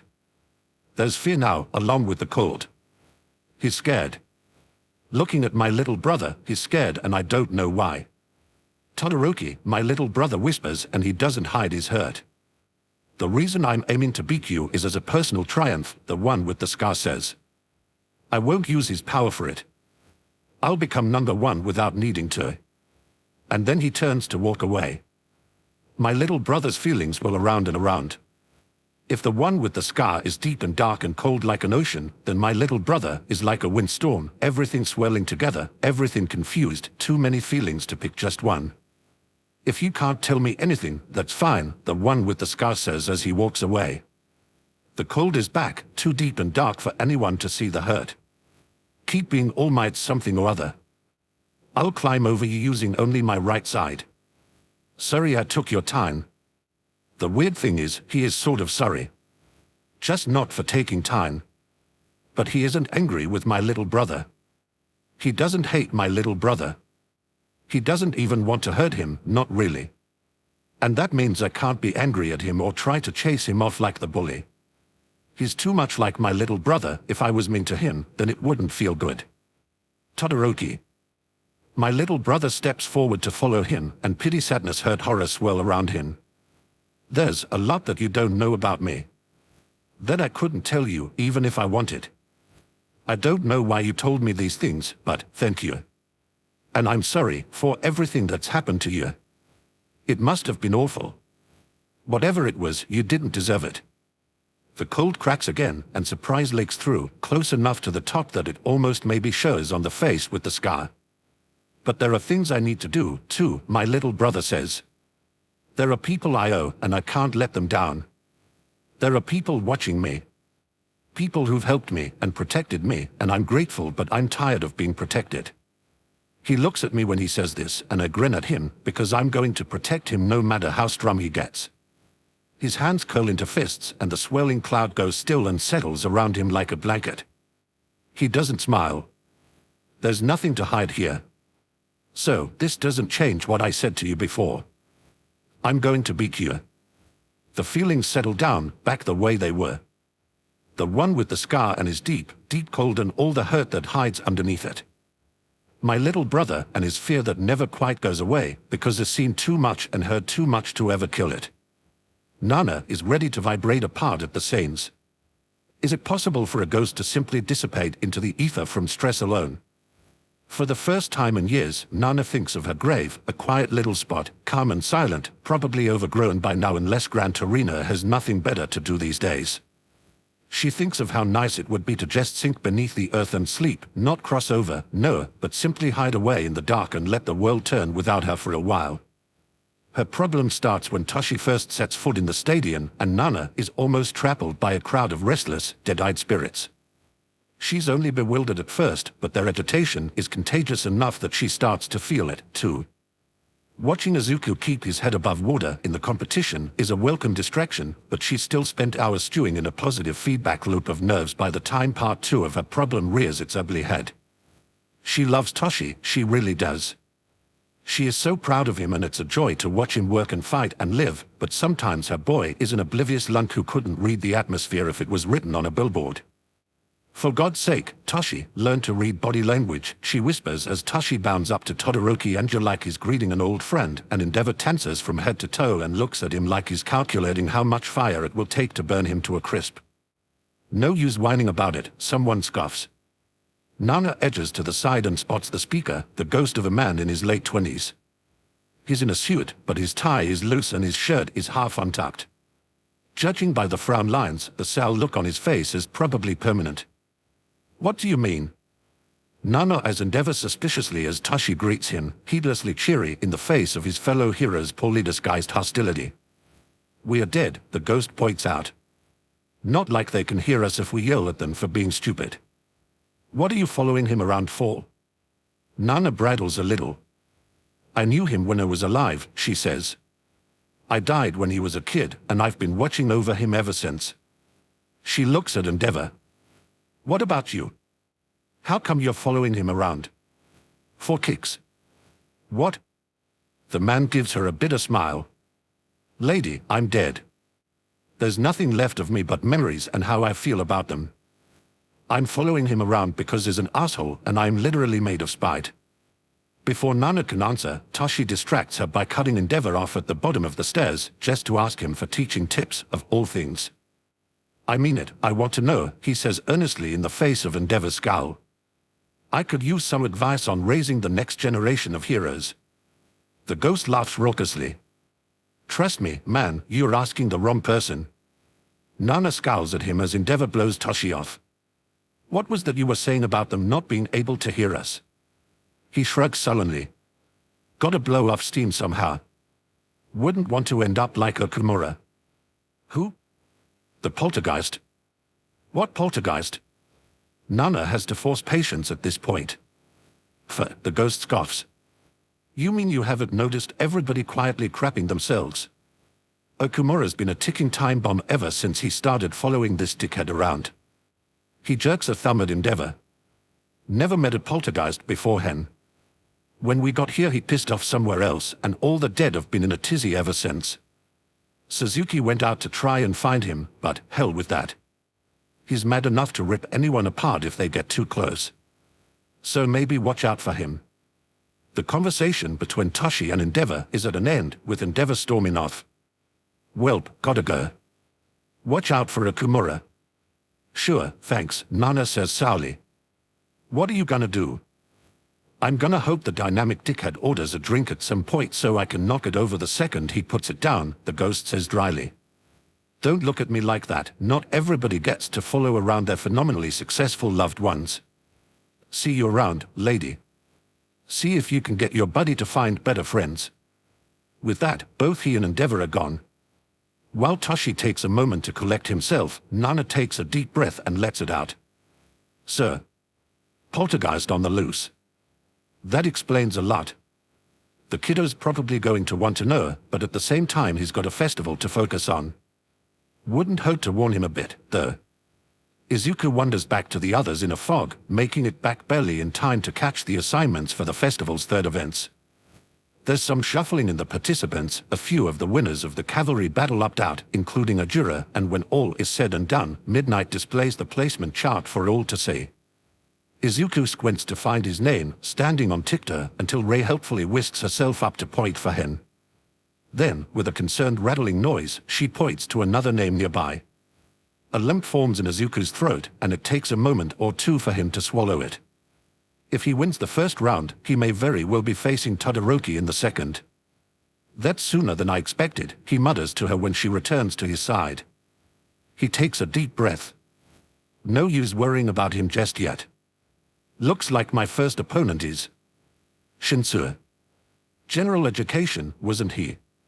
His stomach turns with unease. Ojiro was on Shinsu's team in the cavalry battle and he opted out for some reason. Izuku doesn't know much about Shinsu, besides the fact that he's one of the many students looking to beat Class 1A. That means he also doesn't know what Shinsu's quirk is. Rei points and Izuku follows her finger to see Shinsu passing behind him. The other boy looks tired, his eyes sunken and shadowed, though Izuku supposes that he's not in any position to judge. "It's you, right?" Shinsu says. Somehow his tone of voice is even flatter than Todoroki's. "Midoriya Izuku." Izuku is about to answer when Ojiro comes up from behind and gags him with his tail. The blonde-tailed tuft goes right into his open mouth. "Midoriya," Ojiro says sharply as Shinsu walks away smirking. "Don't answer anything," he says. Before Izuku can ask what he means by that, Ojiro drags him off to one of the side rooms. He is to shoulder his way through nervous ghosts. Rei growls and shows her teeth to clear the way for him, but still the hairs on the back of his neck are standing on end by the time he and Ojiro are somewhat quiet. Nervousness makes his mouth quicker, eager to distract himself from whatever has the dead in a panic. "That was honest of you," he blurts out as he sits down by his classmate. Ojiro blinks. "Huh? Bowing out of the competition like that," Izuku says. Instead of just, "I don't know," going with it. "I've thought about it." Ojiro looks away, sheepish. But really, it didn't feel right. He fidgets a little in his seat. The whole point of the second round was to see who was good enough to advance. If I can't even remember what I did to pass, then I have no way of knowing if I really was good enough. "I understand," Izuku says. "Sort of. I mean, the only part one don't understand is why you don't remember." "That's what I wanted to talk to you about," Ojiro says. His face turns grim. "It was that kid from Gen Ed, Shinsu. He has some kind of mind control quirk." Izuku's stomach turns. As soon as the recreational events are over, he's going to have to face this kid in a fight. "Mind control," he echoes, voice faint. "That's why I stopped you from talking to him," Ojiro goes on. "Like I said, I don't remember anything from the actual cavalry battle. The last thing I remember was Shinsu talking to me. I answered him, and that's when my memories stop. I'll bet you anything that's how his quirk works. If you answer something he says, he can take control of you." Izuku buries his face in his hands, fingers tangling in his own hair. "Okay. All right, so that means I just have to keep my mouth shut. Shouldn't be hard, now that I know." "That's not all," Ojiro continues. "During the battle, one of the kids on another team bumped me pretty hard, enough for it to hurt. That's when my memories start up again. So if you do get controlled, you'd need something like that to break free." He sits back. "That's all I know, hope it helps." Izuku takes a deep breath that hitches a little. Ojiro is another classmate who barely knows him. But here he is, giving Izuku vital information that could very well save his skin in his first fight. It does. It really does. He manages a smile, and this wonders reach his eyes. "Thanks, Ojiro. You didn't have to do this." "Sure I did." Ojiro snorts. "He turned me into a puppet, remember? Call me petty, but I kind of want to see him lose." He turns to Izuku with a lopsided grin. "So beat him for me, will you?" Izuku grins back. "You got it." They part ways, and Izuku wanders off to clear his head. Rei vanishes on ahead, and Izuku lets her go. Now that he remembers, he might as well find his way to the booth where Aizawa and present MIC are, so he can check on Mika and maybe figure out what to do with her if Aizawa doesn't want to watch her anymore. Plenty of his classmates will be sitting out the next event. Kuta's one of them, he might not mind. Izuku is halfway there, tense and hurrying in the midst of nervous ghosts, when a familiar voice rings out and makes him jump. "There you are." Miss Shimoa swoops into view, waving to him. All Might is nowhere to be seen. "I've been looking for you. Listen, there's a poltergeist wandering around." "We noticed," one of the ghostly passers-by grouses before moving on. Miss Shimoa ignores him. "I sort of figured," Izuku answers, with a glance around to make sure no one can hear. "Do you know something about them?" "It's a him, I think," Miss Shimoa says. Did you know that Todoroki Enji has ghosts following him? At Endeavor's name, Izuku's gut twists. Just the sound of it feels like a punch in the stomach. No. Well, just one ghost right now. Didn't get his name, but he was kind of a jerk. Miss Shimoa glances around. But apparently one of the ghosts on Endeavor was mad enough to go poltergeist and is wandering around scaring everyone. Her blank eyes turn back to Izuku. Kidda, listen. I saw the board, play your cards right, and you'll be fighting Todoroki in round 2, right? You need to watch yourself, because there's something funny about his dad. I know, Izuku says quietly. Oh good, then wait, you do. Miss Shimoa blinks at him. Well, anyway, just watch out for that kid. I don't trust his dad. Can't quite put my finger on why, beyond him acting like an asshole, but dunno what that means for his kid. Izuku does. Do you know where the poltergeist is, he asks. Huh? No. I know his name's Akamura and is probably pissed off because of Endeavor, but beyond that, nothing. Izuku checks the time on his phone. Bet I can find him before I have to go out. Half pint, are you serious? I've got nothing better to do, Izuku says. I just have to go get Mika and then. Muro. Honestly, Izuku's not sure why he bothers being surprised anymore. He turns to look in the direction he'd been heading before and finds his cat once again trotting at Rei's heels. They both look quite pleased with themselves, and vaguely Izuku wonders if Aizawa knows she wandered off. Well, nothing for it. Thanks, Rei, he says. We've got some time before the third event. What to help me find an angry ghost? Rei's smile is a touch wider than a human mouth has any business paying. Izuku takes that as a yes. Chapter 13. Miss Shimoa heaves a sigh. I wonder if Toshi really realizes how much of a handful you are, she mutters, crossing her arms. Well, he's safe enough here that I don't need to watch him. Lead the way, kiddo. I don't think I've ever seen you work before. Oh, well, there isn't much to it, Izuku says with a shrug. Rei, can you find him? She nods vigorously. Wait, what? That's it. Miss Shimoa blinks. I'm confused, did she go out and look for him before? No. Izuku looks to Rei for confirmation. His friend shakes her head and shrugs. That's why we have to look for him now. Rei stands in place for a few moments more, cocking her head this way and that with a frown on her face. Finally, she drifts off down the hall, back in the direction they came. Izuku scoops Mika up off the ground and follows. Oh. Miss Shimoa falls in step with him. Okay then. So what's the process, though? How's she know where to go? Izuku frowns, confused by the question. Well, it's a poltergeist. Yeah. They tend to be pretty angry, as a general rule of thumb, Izuku goes on. And? It's pretty simple, Izuku says. She just does that sensing thing. Miss Shimoa stares at him, looking baffled. What sensing thing? You know, where you just feel for emotions. I don't follow. Oh. Izuku turns back to look at Rei. She's always had a strong level of empathy. He's never been able to hide his feelings from her. Years of seeing her and communicating with her has shown him that it's not just a matter of reading the mood, she can sense these things in people. Izuku's always assumed it was just a ghost thing, but if Miss Shimoa can't do it, then maybe it's just a Rei thing. Well, it's something she can do. I just figured other ghosts are always so nervous when there are poltergeists around, so I thought everyone was doing it. Kiddo, other ghosts are nervous when there are poltergeists around because poltergeists are both strong and usually crazy, Miss Shimoa says bluntly. Like that one at the beach, back before you started school. The second I was in reach, it tried to tame me a new asshole. She, Izuku says. What? She. His voice is much quieter when he repeats it. Her name was Sacha. Oh. Miss Shimoa's face and voice soften.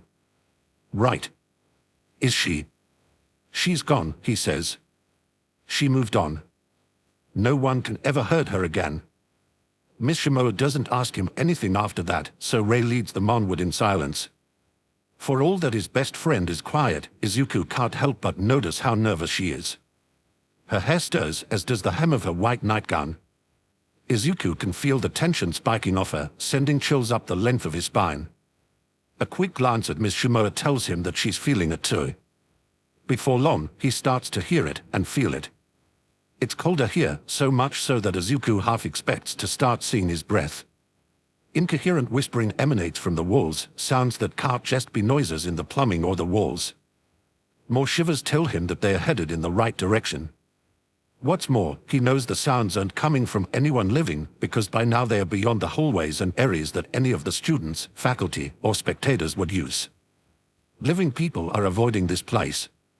So are the dead, apparently. Besides the three of them and the cat, there's no one here. And then, in a heartbeat, there is.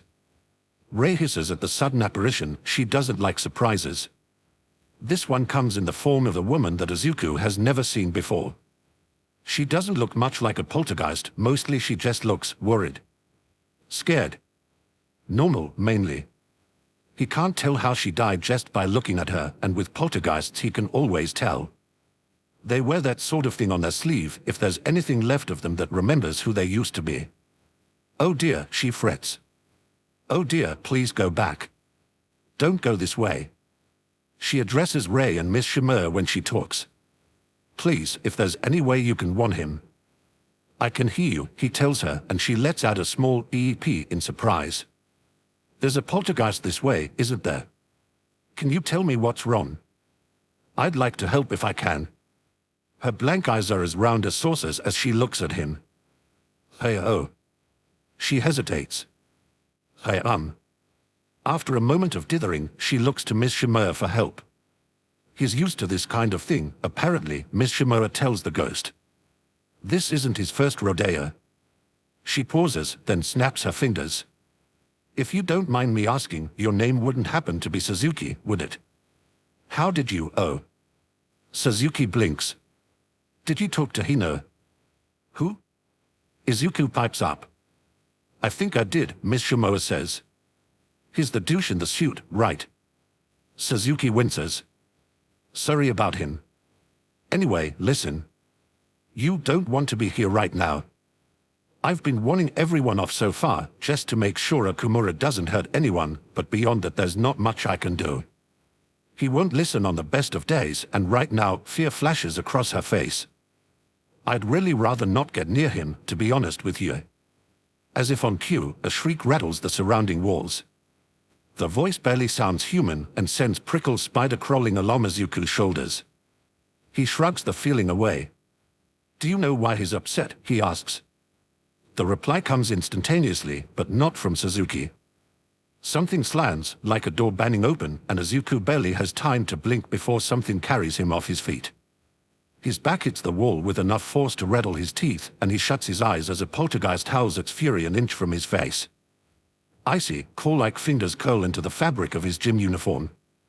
Off to the side, mostly drowned out by the poltergeist's yelling, Suzuki cries out for it to leave Izuku alone. He feels Rei's familiar answering shriek like a physical pressure on his eardrums, and the poltergeist is abruptly yanked away from him. Okumura had been holding him at least a few inches higher than Izuku's normal height would have allowed, and once released, he slides down the wall until he touches the floor. He opens his eyes to find that Miss Shimoa has placed herself in front of him while Rei and the unfamiliar poltergeist tousle in the center of the hallway. Shadows twist along the wall, and the nearest lights flicker. One of them sputters out entirely. At his feet, Mika presses herself against his ankles and hisses. A proper deep breath takes 2 tries to accomplish, but eventually Izuku manages to get his stuttering chest under control. Miss Shimoa, he says, once he can trust his own voice again. Keep watch, will you? Let me know if someone's coming. Someone alive. Kidda, I don't think. Izuku pitches his voice a little louder as he steps around Miss Shimoa. Rei. A pale face, features dripping like candle wax, turns away from the equally malformed poltergeist and tilts quizzically to one side.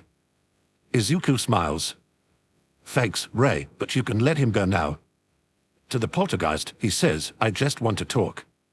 Please don't do that again. It upsets my friend, and when she gets upset, I can't really tell her what to do. The twisted form flickers, and for the space of a blink Izuku can see the person that the poltergeist used to be. A few features stick in his head: dark, wavy hair, a pointed nose, and a greyish tint to the dead pale skin, before it goes back to swelling shadows and nightmares given form. Rei backs off, but she doesn't exactly back down. Izuku's glad that no one else is here, because he'd hate to wonder how much of this would be visible to someone who doesn't have his sight. Hello, Izuku says. Maybe he should have opened with that. My name's Midoriya. Would you like to talk? The reply is a mixture of spectral white noise and curse words. Whatever you're angry about, Izuku goes on, I promise it won't be fixed by yelling at everyone here. It's Endeavor you're mad at, right? Pressure builds in his skull, as if he's suddenly been dropped miles beneath the earth. His ears ache from the strain, and he knows he's touched a nerve. I'm dead because of him. Okumura's voice makes Izuku wince with pain. Ow. I'm sorry, that must have been awful. Shut the fuck up, you mealy-mouthed brat. Harsh words skim off of Izuku harmlessly. If I wanted someone patronizing me, I'd talk to fucking Hino. Sorry. Don't get in my way, Okumura snarls. I don't plan on it, Izuku tells him, still steady. It's important to keep calm. Experience has taught him that poltergeists feed off of strong emotions from the living, fear and anger and grudges. I'd like to help, if I can. I don't need help from a little shit like you, Okumura snaps. As soon as that bastard dies, I'll tear his soul to shreds. Shadows billow, and for a moment Izuku wonders if the poltergeist will go at Rei into another fight. But then, in an instant, the shadows vanish and take the poltergeist with them, and the hallway is quiet once more. Well, that could have gone better. Miss Shimoa sounds not scared, exactly. Anxious. Maybe even a little frazzled. Not really, Izuku says. It takes more than one conversation to fix this kind of thing. I'll keep working at it if I catch any free time. You'll keep working at it. Suzuki echoes, sounding incredulous. You joking, right? He almost took your face off. It's okay, Izuku assures her, as Rei returns to normal and crouches down to pet Mika. He's just mad. It happens. Do you know what his problem is? It'll take longer to coax it out of him. I don't really know details, she says slowly. She's staring at him like she has no idea what to make of him, which is also pretty normal. He said Endeavor killed him, Izuku says. Or caused his death, at least. Oh, well, it wasn't direct or in cold blood, I don't think, Suzuki tells him. It was, I'd have to talk to Hino. Hino was already with Endeavor when Okumura joined him, I think. I didn't come into all this until recently. Her form flickers in and out of view, which is like the ghostly version of fidgeting. What about you? Izuku asks. If you don't mind me asking. Why did you join them? If you're so scared of Okumura, he doesn't say. Well, it's more fidgeting. It's hard to say it out loud without it sounding silly. And rash. I won't judge, Izuku promises her. I don't even know them, she sighs. Hardly at all. I babysat some of the older ones once or twice when I was alive. I must have seen something then, something that didn't quite register. So after I died, I paid a visit. On a whim. And I just kept coming back. What drew you? It's one last false start, and the ghost seems to steady herself. Oh, I don't know why I stay. I don't know what I'd do if it ever came to it. But it's that boy of his. His youngest. Todoroki Shouder. Izuku blinks. What about him? Like I said, Suzuki sighs. I don't know what I expect to do about it. But part of me can't help wondering if he won't kill that boy one day. Either by accident or by driving him to do something reckless, or... I don't know. It's such an unhappy place, that house. I should leave, it has nothing to do with me, but that poor boy's just so alone. Izuku's hands curl into fists at his sides. I'm sorry I can't be more helpful, Suzuki sighs. I'll try to talk to Hino, talk to me later, maybe. If you can find a way to do something about Okumura, that would be a weight off my head. I'll do my best, Izuku says softly. Thank you, Miss Suzuki. Before he can think of anything else to say, Miss Shimura appears at his side. He never even noticed her leave. Voice down, Shorty, she warns. Toshi's coming. Izuku waves a quick goodbye to Suzuki before she disappears, and familiar footsteps announce All Might's arrival. A moment before his teacher appears around the corner, Izuku drops to a crouch and pets Mika. Oh, there you are, All Might says, upon seeing him. It's getting onto the tournament event, my boy. What are you doing back here? Just looking for somewhere quiet, he says, as Mika pushes her head into his hand. Lost track of time, sorry. All Might steps closer, and his cat trots over to Pearl-like track engine and wind her way around his ankles. Goodness, hello. All Might stoops carefully to pet her, before straightening again with a grunt of effort. Izuku wonders how strong his true form is. He has to have some physical power to house one for all, but he looks so rickety like this. You aren't late yet, All Might assures him. There's still time to walk. I was just a bit worried when you weren't with any of the others.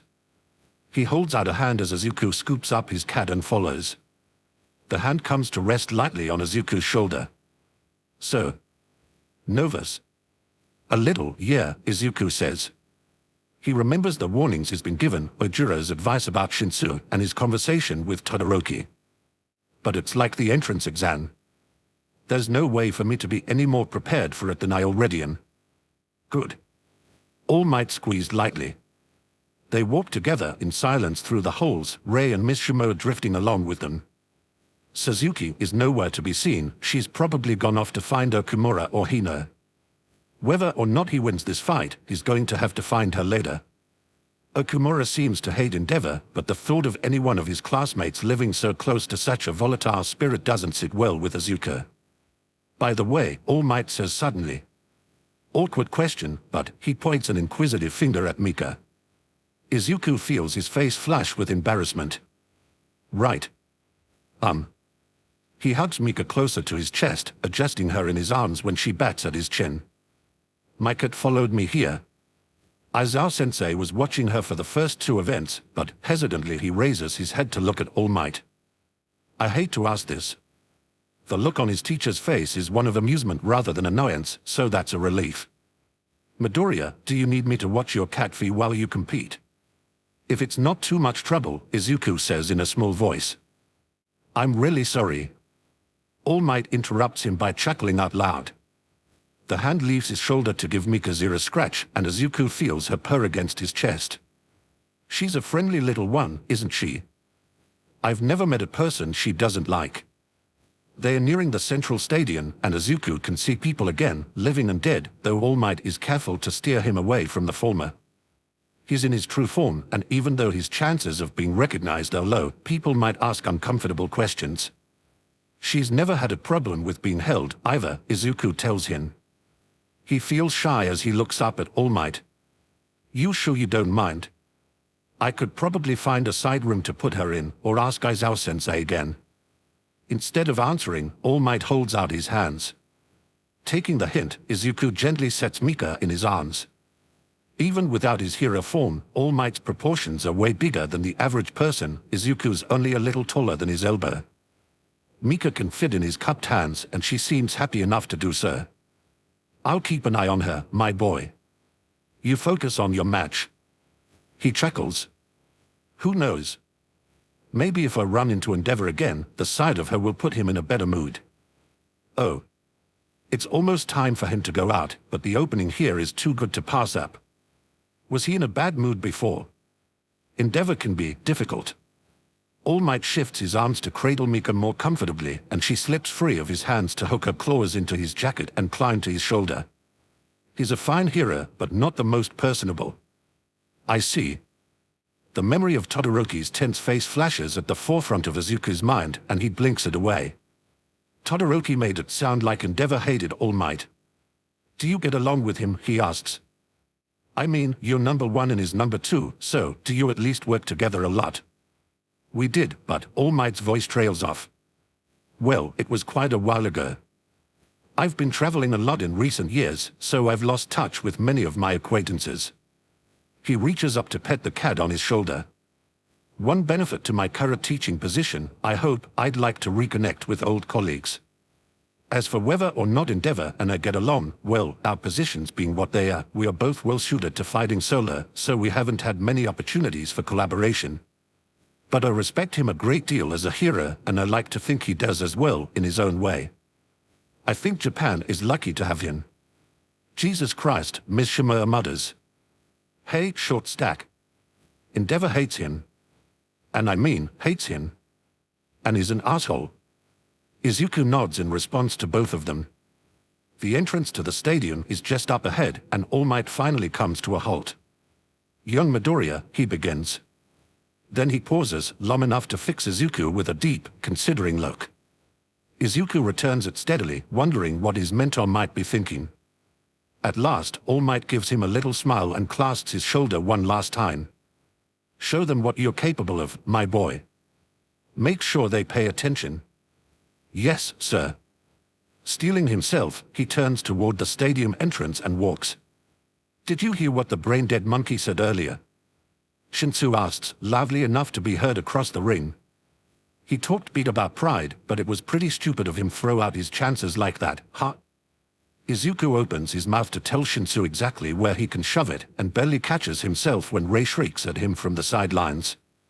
He shuts his mouth so quickly that he almost bites his tongue and shoots Shinsu what feels like the ugliest glare he's ever given anyone. What? Shinsu smirks. It's true.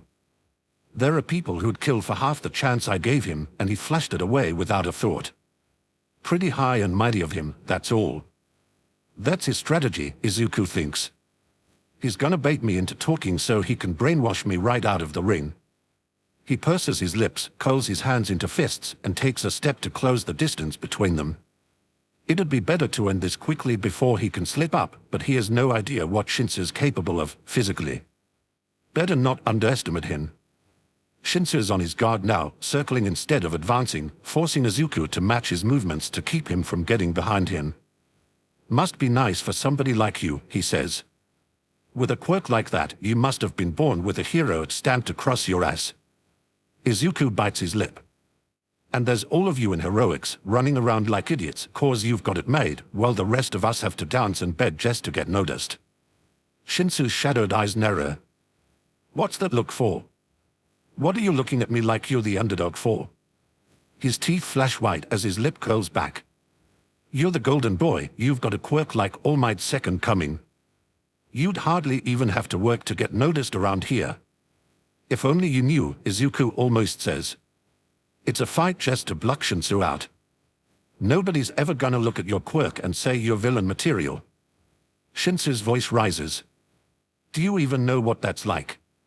Having your one dream thrown in your face just because you were born with the wrong kind of power. The words hit like a twisting in his heart. His mouth moves without a command from his brain.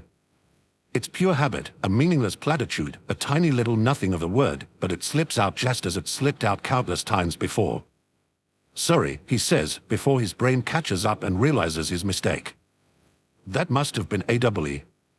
His tongue locks in his mouth, and his body freezes in place from head to toe. Shit, he tries to say, but his mouth will no longer obey him. All he can do is stare blankly at Shinsu's triumphant smile. Turn around, Shinsu tells him, and the command reverberates in his head like an echo bouncing off the inside of his skull. Turn around and walk out of bounds. Obediently, his legs respond. His body turns itself around and starts carrying him, step by step, toward the boundaries of the ring. Izuku's head is not a fun place to be at the moment. All the vehement swearing he would be doing if he only had control of his mouth is taking place in the confines of his mind. Nice going, idiot. You had one job. One job. Just don't talk. Well, failed step one. Nice work, Decker. Maybe he should be worried that his inner voice sounds an awful lot like Bakugo right now. Frustration wells up uselessly within him. He was supposed to prove himself here. He was supposed to announce his arrival to attract Gran Torino's attention. And all he's going to do now is toddle stupidly out of the contest with a cockeyed look on his face. Such a shame. He was doing pretty well. Too kind, that's the trouble. No such thing. Izuku blinks. That didn't sound like any of his thoughts. He's young. He'll learn from this. Better to make this mistake here instead of a real battle. Better now than against my brother. Anything we can do for him. Yes. A vision blooms before his eyes as he walks helplessly forward. Not ghosts, this is too hazy for ghosts. More like a mirage on the horizon, like a heat shimmer mixed with smoke and shadow. Izuku would react, would cry out, but is not in control. Dark, indefinite shapes loom over him, 8 of them, 9. 2 of them look almost familiar. He won't thank us. It'll be a hard lesson. But don't forget, he's had far worse. He's almost to the edge when icy hands catch his arm. Izuku can't turn his head to look, but he recognizes the size of the hands and the garbled whining growl. Ray dreads at him, slowing his progress but not stopping it. He focuses. He can't move his mouth. He can't speak. But maybe if he focuses and does his best. The strain sends pain shooting through his head, but he does it. His failing fingers, stiff and sluggish under someone else's control, just barely form letters. Ray hit me, he fingers bells, and she appears in front of him, shrieking fit to, well, wake the dead. It doesn't break Shinsu's control, but she already slowed him down by pulling at him. Ray screams in his face, shoving at him to push him back toward the center of the ring. Black eyes flash up to his face, desperate and apologetic. Sorry, she signs to him, and her hand lashes out. Rough claws rake his face, and his head snaps to one side with the force of the blow. Blunt nails, fingers clutch at him in the dark, grasping for his throat. Many hands, many voices, harsh breathing on his neck, eerie wails that scrape in his ears. They are angry. He cannot get out. He cannot get away. He startles awake with a harsh gasp. The shadowy forms in his vision are gone. His feet are right at the edge of the ring, but still within it. Ray hugs his arm, and she still doesn't speak out loud, but he hears the sorcery in her quiet whimpering. Has he stopped? Is he free? Looks like it. The boy has good friends. Now try again, little one. Izuku bites his lip. His face stings. He glances down at his best friend and smiles. Thank you, he mounts. Ray smiles back, winks, and minds sipping her mouth shut. He takes a deep breath, then turns on his heel and runs back to win. Chapter 14. Pretty close one there, Midoriya, Ojiro laughs. Izuku winces as he takes a seat in the stands with Ojiro on one side and Ida and Uraraka on the other. He's fresh off of a conversation with All Might with a few things to think about. But that's okay, because he's retrieved Mika for the time being, and Mika has the strange ability to make his thoughts less loud. Now, she settles easily into his lap, purring when Ida reaches over to give her a scratch. Sorry, Ojiro, he says with a sheepish grin. Even after all your help, I still almost blew it. It's cool, what matters is you pulled through, his classmate tells him. I have to admit, I didn't catch what you did, Midoriya, says Ida. The angle was wrong, and I didn't have a good view. Yeah, you moved really fast, Uraraka adds. It looks like you scratched yourself pretty bad, though. Is your face okay? Does it look bad? Izuku rubs at his still tender skin. It still stings a bit from Ray's nails, but is not bleeding and it doesn't appear to have broken skin, so there was no need for Recovery Girl's help. It's not too bad, she assures him. Mainly just looks like welts. That was pretty cool, though, that you muscled out of that mind control. Ojiro looks sheepish. I don't know if I could have pulled that off. Well, I have a pretty thick skull, apparently, Izuku laughs nervously. The less he says about how he broke free, the better. Eager to change the subject, he turns back to the match about to take place before them. He leans forward eagerly, focusing on the 2 figures in the ring below. Zero stands on one side, Todoroki on the other. It's not that he disrespects Zero in any way. But if he were the betting type, his money would be on Todoroki. Still, though, it's worth it to see how this match goes, either way. Whoever he ends up facing, he hopes at least that he can get some good data out of watching this match. It'd be nice to see if fighting Zero can expose any weaknesses in Todoroki, or vice versa. Crack. Or it'll end in 3 seconds and wow, Izuku really needs to pee all of a sudden. There is a glacier jutting out over the top of the stadium, jagged spikes stretching toward the sky. It creaks and groans under its own weight, but aside from that, for a few glorious seconds, the stands are dead quiet. At the base of the glacier, Zero is almost entirely encased in ice. His voice sails out through the air, shaking with cold. That was a little much, don't you think? There's a space of about 6 feet between the spot where Todoroki's standing and the very edge of where the glacier begins. The gap between Todoroki and Zero himself is even wider. Izuku's close enough to see Todoroki shake as he closes that distance. He sees Todoroki say something, but the distance coupled with the calls of encouragement from the crowd, all aimed at Zero, make it impossible to hear. Zero responds and Todoroki starts melting the ice that he just created. His shoulders slump and there's something in his posture, some angle of his spine, that betrays a sense of misery. There's no triumph here. Not even relief over a quick victory. He just seems alone. Out of the corner of his eye, he's vaguely aware of Uraraka reaching over Ida to give him a comforting four-fingered pat on the shoulder. "Nice knowing you, Deku," she says. Izuku can't tear his eyes away, for all that there's nothing helpful that he can glean from this. What can he possibly learn? That his next opponent can one-shot someone from 6 to 9 feet away. 6 to 9 feet. Rei's cold hands clutch at his sleeve and Mika rolls over in his lap to do paw presses against his stomach. 6 to 9 feet. That is so much room. Izuku shifts forward in his seat so abruptly that he nearly dislodges his cat. He stares, eyes wide, mouth half open, first at Todoroki, then at the gradually melting glacier, and then down at his own 2 hands. "Midoriya." Ida nudges him gently. "Are you quite all right? Something wrong with your hands?" Ojiro asks. "Not yet," he says. "Not yet." Ojiro echoes. "I'm trying to decide," Izuku explains, still considering his hands. "Which finger I can fight without." He pauses, mind racing, and frowns down at the ring and the ice and his next opponent. "Thumbs are right out." "I'm gonna need my thumbs." "Oh okay," Ojiro mutters. "Deku, what's up?" Uraraka asks. "You look kind of funny right now." "I think I know what to do," he says. He feels a tug at the corners of his mouth. It's not foolproof, but piece by piece, some semblance of a plan takes form in his head. He turns to Uraraka, and the tugging is too much to resist, so he smiles until his lips part and is half sure they can see his gums. "I have an idea." Ida looks worried. Uraraka looks excited. In his lap, Mika shifts to a more comfortable position and purrs. The first round of matches goes by. Part of Izuku wants to go out and talk to ghosts again, but mostly he can't stand the thought of missing any of his classmates' matches. Rei wanders off to amuse herself, and Izuku settles in to watch his friends and acquaintances face off against each other. He sees Kaminari face off with Ibara from Class A, and then the somewhat baffling match between Ida and Hatsune, and that's when Uraraka excuses herself to go to a waiting room. Her match is coming up, she's fighting Bakugo first.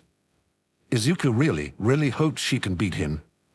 Not long after Uraraka leaves, Izuku gathers up his cat and makes his way out of the stands to join his friends.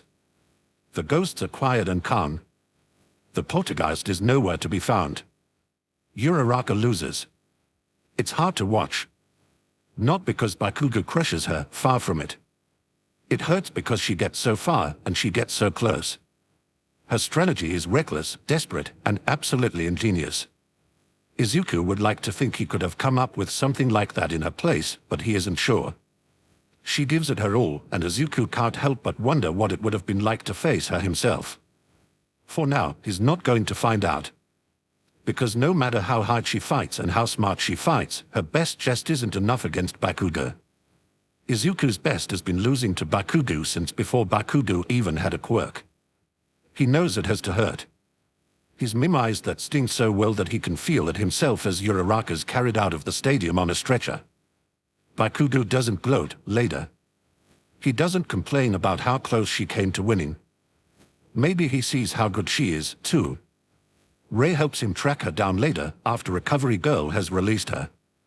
On the way, Izuku fumbles with words in his mind, struggling to untangle them and string them together into something that might make things better. He's shocked when he walks into the room and she greets him with a bright smile that stretches her mouth to its limits. She looks tired but mostly unhurt. Izuku has been bracing himself for crushing disappointment and is wholly unprepared for her bashful optimism. "Down it," she says. "I guess I lost after all, ha ha." "Are you okay?" he asks. "I'm so bummed." She laughs, shaking her fist in an exaggerated way. "I'll get him next time, though." She smiles at him, her face pink with embarrassment. She won't meet his eyes. "Sorry, Deku. I really wanted to be able to face you today." "Yeah, me too." He pauses, arms full of cat. "Are you sure you're okay?" "Of course." She fist pumps again. "I just jumped the gun and he got the drop on me, that's all. I'm really bummed out about it, and I just gotta work on that, you know." Ray is right next to him, but Izuku doesn't need to look at her to know Uraraka's line. "Yeah, present MIC's commentating reaches his ears. From the sound of it, Kirishima and Tetsu's match is nearly done. Round 2 is up, and that means it's almost time for you to go up again, ha, Uraraka says. "You'd better hurry." "I'll be out in a minute," she smiles so hard that her eyes nearly squint shut. "I wouldn't miss your match." "Sure," he says. He's only a few steps away from the door when he hears her sobbing over the phone. It's a good thing he's that far away. He's always been far too emotional for his own good. If he were in there with her, he'd probably break down crying, too. As it is, it's all he can do to stand in the hallway and hug his cat to his chest to ward off the tears. One deep breath later, then 2, then 3, and he looks down at Mika. He looks back at the waiting room he's only just left. Uraraka's voice is soft, her subs muffled. It's a quick decision and an easy one. 2 birds, 1 stone. Uraraka. He calls her name a few seconds before he gets back to the doorway to give her time to wipe her eyes and compose herself. She's quieted, but it never hurts to be safe. It's easy to pretend he's distracted. With his next match so near, the nervousness is starting to set in. He walks in quickly, already babbling a stream before she can get a word in. "I really hate to ask this, and it's pretty short notice, but I only have maybe 2 minutes and I don't know if I have time to find All Might, and I definitely don't have time to find Aizawa-sensei, so could you watch my cat?" He doesn't wait for an answer before plopping Mika into Uraraka's lap. She says, bewildered. He shoots her a quick smile. "Thanks, Uraraka, you're the best." And with that, he doesn't exactly bolt out of the room, but he does power walk. Ochiko stares at the empty doorway long after Deku is already gone. Bemusement has stalled her tears for now, and all she can do is blink speechlessly after Deku before looking at the faintly bewildered cat occupying her lap. "Ochiko." Dad's voice brings the phone back to her ear. "Ochiko, what was that? Did something happen?"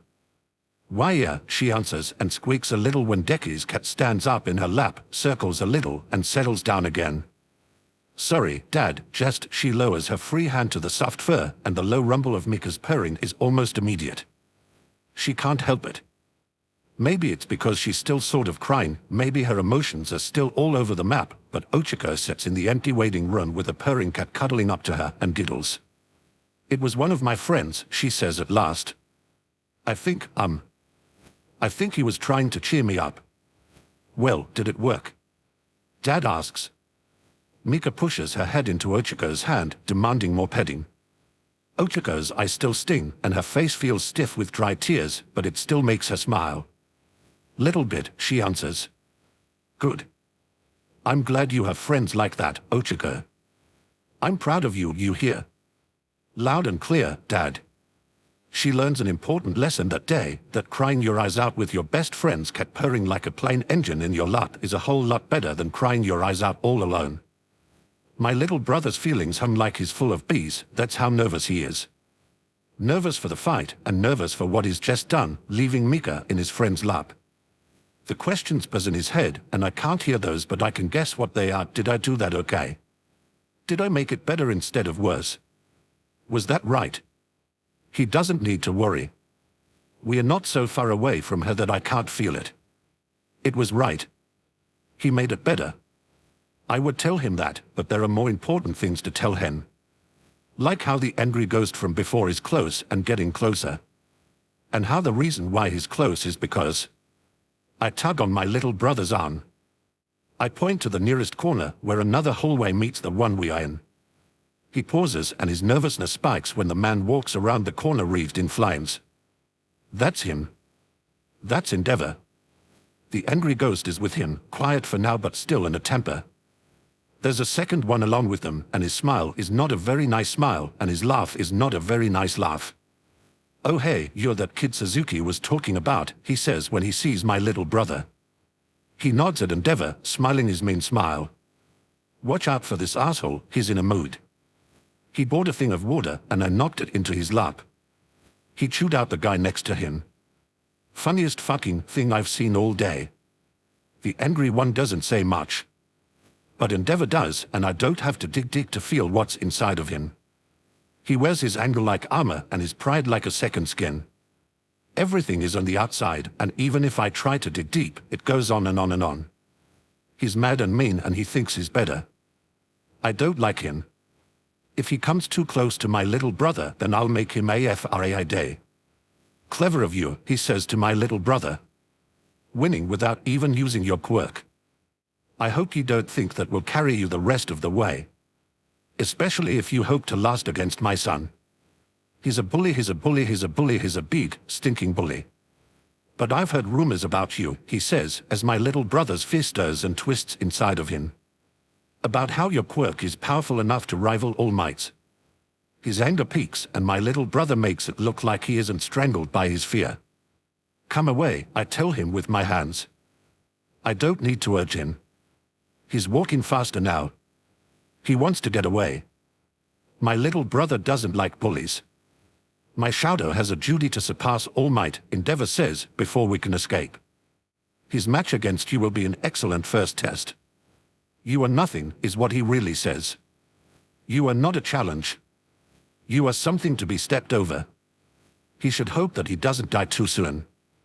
If he does, then Mr. Okamura will have to wait his turn. No one talks to my little brother that way. "So you do well to at least try to give him a proper challenge," Endeavor says. I don't want to see a disgraceful match. My little brother's anger spikes, so strong and white-hot that I mistake it for my own. The fear has to move out of the way because now the anger fills him from his heart to his throat. He would make a frightening ghost. He smiles. "Well, now I'm torn," he says. Endeavor asks him why. "I was going to do that anyway," says my little brother. "But now I kind of don't want to." "What?" "I'm bad at doing what I'm told," my little brother goes on. "Ask anyone." Endeavor bristles and is sharp like thorns. "You." "Don't worry," my little brother says and keeps walking. "I'm not gonna lose out of spite. That'd be stupid." Endeavor seeds on the inside, but inside or outside doesn't matter to me. "Clearly your quirk isn't the only thing similar to All Might," he says. "I am not All Might," my little brother says, and his anger burns hot but his voice is cold, cold, cold. "That's obvious," says Endeavor, and he reeks with contempt. "Good," says my little brother. "And Todoroki isn't you?" "That's pretty obvious, too." Endeavor has nothing to say to that, because now it's his turn to chirk on his own anger. I laugh and laugh and laugh. "Better hurry," my little brother says as he walks away. "I bet if you're fast, you can get a new drink before the match starts." It's too bad he's walking away, because he misses the look on Endeavor's face. Hino laughs with me, and my brother's anger makes him smile with all his teeth. Ray stays on the sidelines as Izuku walks into the ring. The walk from the hallways out into the stadium has calmed his anger and at least some of his nerves. It's hard to quiet all of them with Todoroki watching him intently as they wait for the signal from midnight. When it comes, Izuku barely hears Todoroki's voice over the roaring in his own ears. "Nothing personal," Todoroki says, and Izuku is already off and running. This first part may be the most important. If he messes this up, then it's all over before it even begins. He's afraid to blink, he's afraid that if he shuts his eyes even for a split second, he'll miss something, or he'll trip, or he'll get the timing wrong. And for this, timing is absolutely everything. He's maybe 9 feet away, and his eyes are on Todoroki's hands. The sweeping motion of Todoroki's arm is familiar. Izuku recognizes it from just a split second before Zero lost. At that moment, his eyes move from Todoroki to the ground between them, and he sees the ice rapidly spreading, not just spreading, but growing.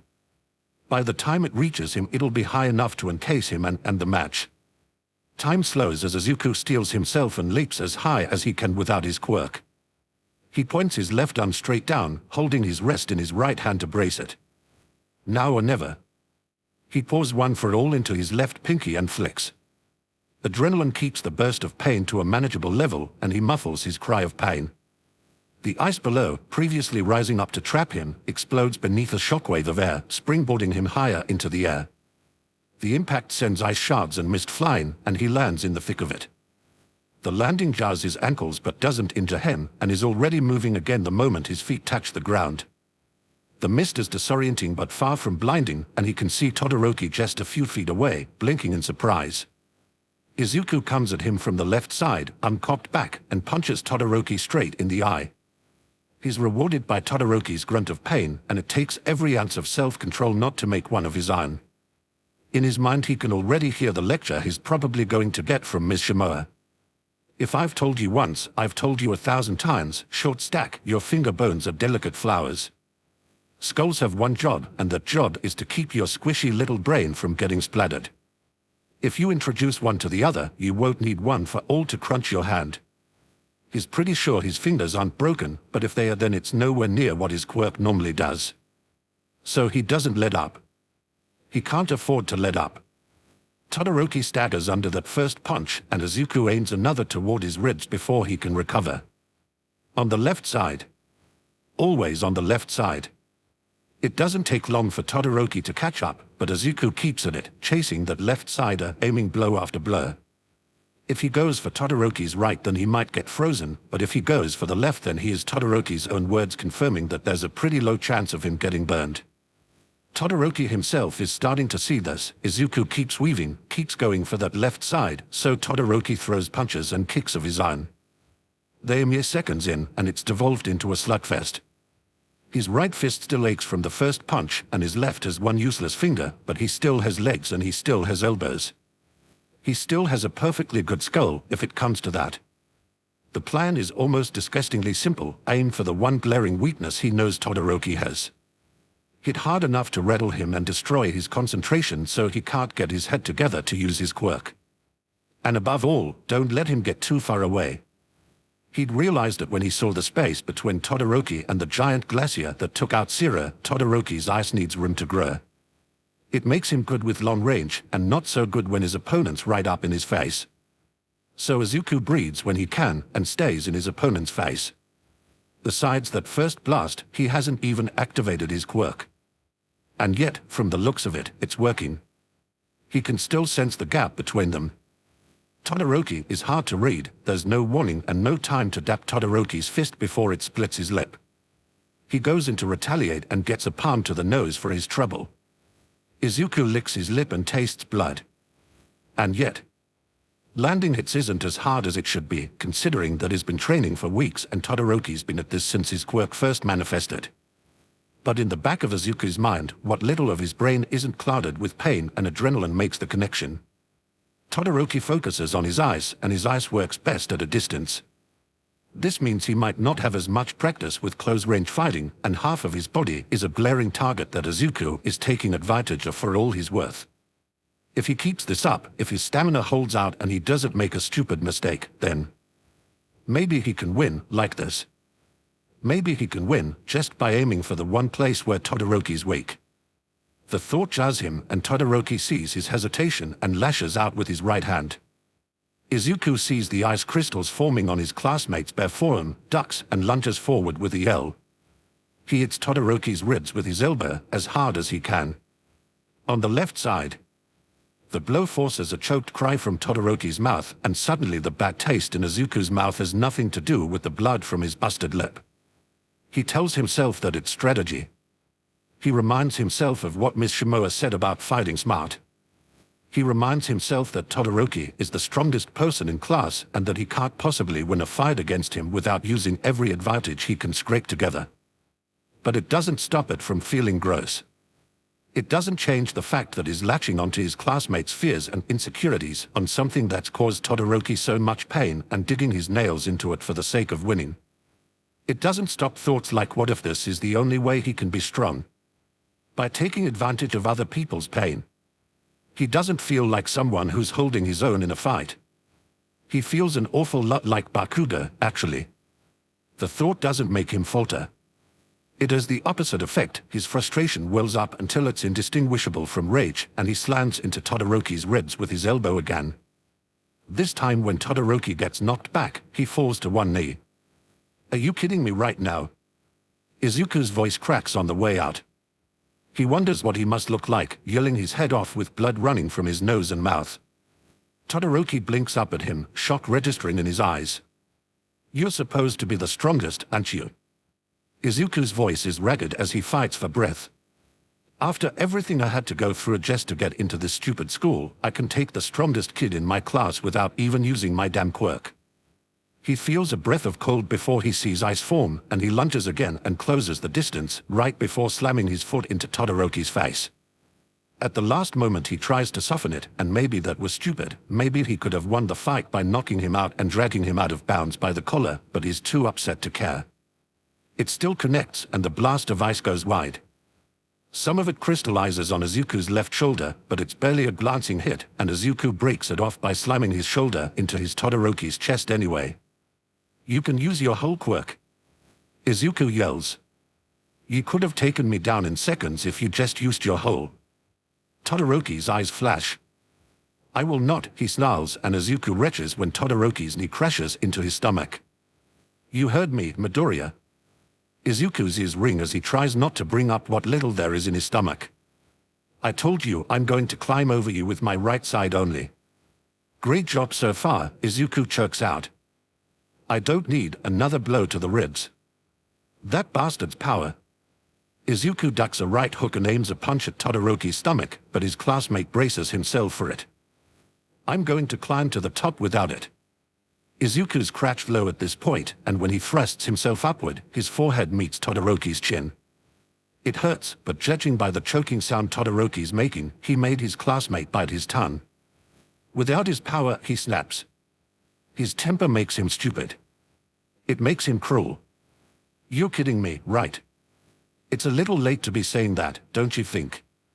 Todoroki's bare teeth look bloody. Earth will not. Oh, I'm sorry. Izuku yells as Todoroki turns to head to spit out bloody saliva. Remind me which one of us got in on whose recommendation again. It's cruel. The words taste filthy as he says them, but he spits them out anyway, and retribution is immediate. He takes the punch to his left eye, but it's different this time. It doesn't just hurt, it stings and burns, and he staggers back with a cry of pain. His neck hurts from the whiplash, but that's not the most pressing issue. The most pressing issue is that his hand is coming away stained with red. He opens his eye, and blood stings when it runs in. He closes it. He'll have to make do without depth perception. His vision is narrow when he looks at Todoroki and finds his classmate staring at him, wide-eyed, with his right fist encased in blood-smeared ice. They recover at the same time, and Izuku notices in the back of his mind that there's an awful lot of space between them. There's no time for plans as the wave of ice comes at him, so Izuku doesn't think. He just moves, and his right arm shatters when he calls on one for all to block. The ice explodes with a thunderous crack, and it's just about loud enough to drown out Izuku's yell of pain. It's not just the impact that hurts, there's kickback from the punch, and when all is said and done, his arm hangs limp and useless at his side. Dimly, he is present Mic and Aizawa's voices through the speakers, but is past paying attention, and he is not finished. Can you understand why that pisses me off so much? His voice cracks as he gets in Todoroki's face again.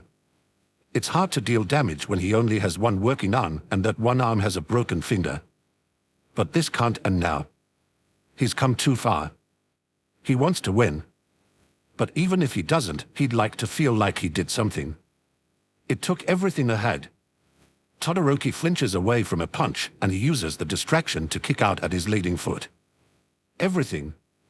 Just to get into this school. He sucks in a breath. Do you have any idea how annoying it is to see you literally half-assing it? Blood from his nose and lip runs into his mouth again, and he spits it out to the side. What, do you think we are all so weak that you can come out on top without giving it your all? Well, I am beating you, Todoroki says through clenched teeth. Do you really think you can win with that arm? Yeah, congratulations. Izuku's voice trips with sarcasm. Sure, you can beat me when I have one working arm and one working eye. Good for you, Todoroki. If you use half your power, you can beat half a person. He thinks of Uraraka, whose best still lost against Bakugo, and Ojiro, who bowed out because he hadn't been given the chance to try for his own victory. God, you're so annoying. Everyone here is giving their all. He thinks of Shinso, whose quirk is perfect for taking out villains but missed his chance because it's useless for taking out training robots. Kids who aren't even in heroics are giving it their all. I can't. Quit playing around. Izuku yells. Do you really think you can beat Bakugo like this? Do you really think you can half-as being a hero? Saving actual people? Todoroki kicks him back until he is just barely enough room to throw him wise. I can't. Even when Izuku sacrifices another finger on his left hand to take out the frozen wave, Todoroki's voice still pitches above the blast. What do you mean you can't? Do you even know what it's like? Todoroki cuts him off. Another wave of ice, and Izuku repeats the maneuver he pulled at the start of the match. The only fingers he has left are his thumb and index finger, but it takes him in close again. He catches himself with his back to Todoroki, and he feels the cold reaching for him. On pure instinct, his elbow snaps back. He whips around at the waist, putting the full force of his body behind the blow, and is rewarded when it makes contact, and he feels something give beneath it. Spinning around the rest of the way, he's met with the side of Todoroki with blood fontaining from his newly broken nose. Tears glisten in his classmate's eyes and is not sure if they're a pain reflex from getting hit in the face or his classmate is just that upset. What's like? Did you see me when you first looked at me? Todoroki hisses as blood runs freely from his nose. Or did you just see Endeavor's son? Izuku stares at him, still half blind. What? It doesn't matter what I do, Todoroki grits out. That's all they ever see. If I use my fire, that's all anyone will say. They won't see me, they'll just see the man who made my mom suffer and threw her away when she broke. His breath hisses through his teeth. I'm not going to give them any reason to see that bastard in me. And for a split second, Izuku gapes at him through one open eye. Oh. And the answer is yes. Yes, he does know what that's like. How many hours has he spent suffering over stupid fraud psychics? How much time has he spent agonizing over the knowledge that a fraud psychic is all anyone will see if he ever reveals his original quirk? Oh. He sees eyes forming at Todoroki's right arm when he says, bullshit. It's a miracle that Todoroki hears him. What? I said that's bullshit and you know it. His teeth clench. His voice shakes. You're crippling yourself for spite and it's stupid and insulting. All you're doing is wasting something that some people would give anything to have. Didn't you hear me? Todoroki sways on his feet. He looks almost as exhausted as Izuku feels. All they'll see is. Then show them they're wrong. Izuku yells. At least you can. If they don't see you, then make them see you. But. What was it that Mom had said about his quirk? But nothing, Izuku grits out. Now stop messing with me already so we can finish this. My father. I'm not fighting your fucking father right now. His voice cracks and screeches roar in his throat, and for a moment Todoroki stares at him. He would be wide-eyed if one of them weren't swelling shut. Izuku's temper is frayed thin. And neither are you. He's not standing in this ring right now, we are.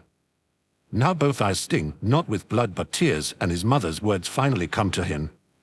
Your quirk is your own, and no one else's. So hurry up and use it already. He catches sight of Todoroki's wide eyes one last time, before his classmate bursts into flame. Well, he thinks, as the blast kicks up a wind that blows his hair back. The match was fun while it lasted. You're damn crazy, you know that. Comes Todoroki's voice out of the mess of power before him, fire on one side, ice on the other. You might have won that. But no, you just had to run your mouth and go out of your way to. He sees his classmate at the heart of the storm, staring at him with eyes blazing. Why? Izuku can't tell if Todoroki can even hear him. You looked like he needed help. You can't win this, Todoroki tells him. Probably not, Izuku says, shrugging his one good shoulder. But we can at least make it look cool, right? This time, when he bares his teeth in a grin, Todoroki smiles back. The world goes white for a while. When it comes back, Izuku is flat on his back, outside of the ring, with Rei's hair tickling his nose as she leans over his face. Everything hurts, and defeat has never tasted so much like victory. Chapter 15. Midoriya Izuku has to be carried off the field. Shadow doesn't, but it's only by that much. He vaguely recalls Midoriya kicking him in the face at some point. It must have happened, because why else would his left eye be swollen shut? He might have blamed the elbow, but no, the elbow was what smashed his nose. That's fun, the slightest gust of wind sends pain shooting through his entire face. To say nothing of the fact that he feels incredibly lopsided at the moment. He's fine on the right, but the left side of his body is spotty with aches and pains. His left foot feels sprained, and he has to favor it to keep from falling over. He's at least 80% sure his wrist is broken. The main reason he's still upright is that he's already icing his ribs on the left side. This has been something of a learning experience. He's only recently started paying much attention to Midoriya, and his general impression of his classmate has thus far consisted of a short list of adjectives including but not limited to excessively chatty, way too cheerful, and creepy beyond all reason. Now, he can add pretty goddamn vicious. Oh, and his tongue is still bleeding. That's uncomfortable. Shadow shoots another quick glance at Midoriya and grinds his teeth against the lurching feeling in his stomach. As terrible as he feels, Midoriya looks worse. His classmate's left eye is still shut, crusted over with blood. Midoriya catches him looking and shows his teeth in another smile that would already be unsettling without the eye injury and streaks of dried blood. Hey, Todoroki, he says, before he's carried off out of Shadow's hearing range. Tell your dad I said, how's that for a disgraceful match? He's still creepy. Needless to say, Recovery Girl is fit to be tied. I have had it up to here with you. The school's formidable nurse has worked herself into a tirade, and Izuku doesn't blame her. He's starting to lose count of how many broken bones she's had to fix on him. Of all the reckless, empty-headed, foolish, careless stunts. I'm not sorry, Izuku says. That does nothing to help Recovery Girl's temper, and it's not meant to.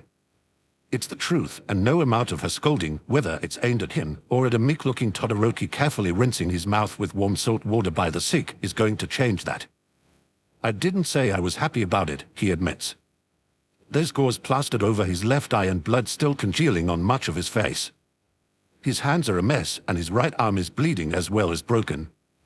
Izuku isn't sure if the ice tore into it, or he hit hard enough to literally explode his arm. He's trying not to think too hard about it. Recovery Girl's doing more than enough fussing and tongue-lashing for all three of them. He half expects Rei to get snippy with her for yelling at him, but so far all she's been doing is staring at the tiny old lady with wide eyes. But honestly, I'd do it again. Except try harder, probably. Recovery Girl glares daggers at him and then leaves his side to finish tending to Todoroki. She's already fixed his eye, it's no longer swollen shut, though it still looks a bit purple. I think I'm fine, Todoroki says softly. Todoroki, I'm really not in the mood.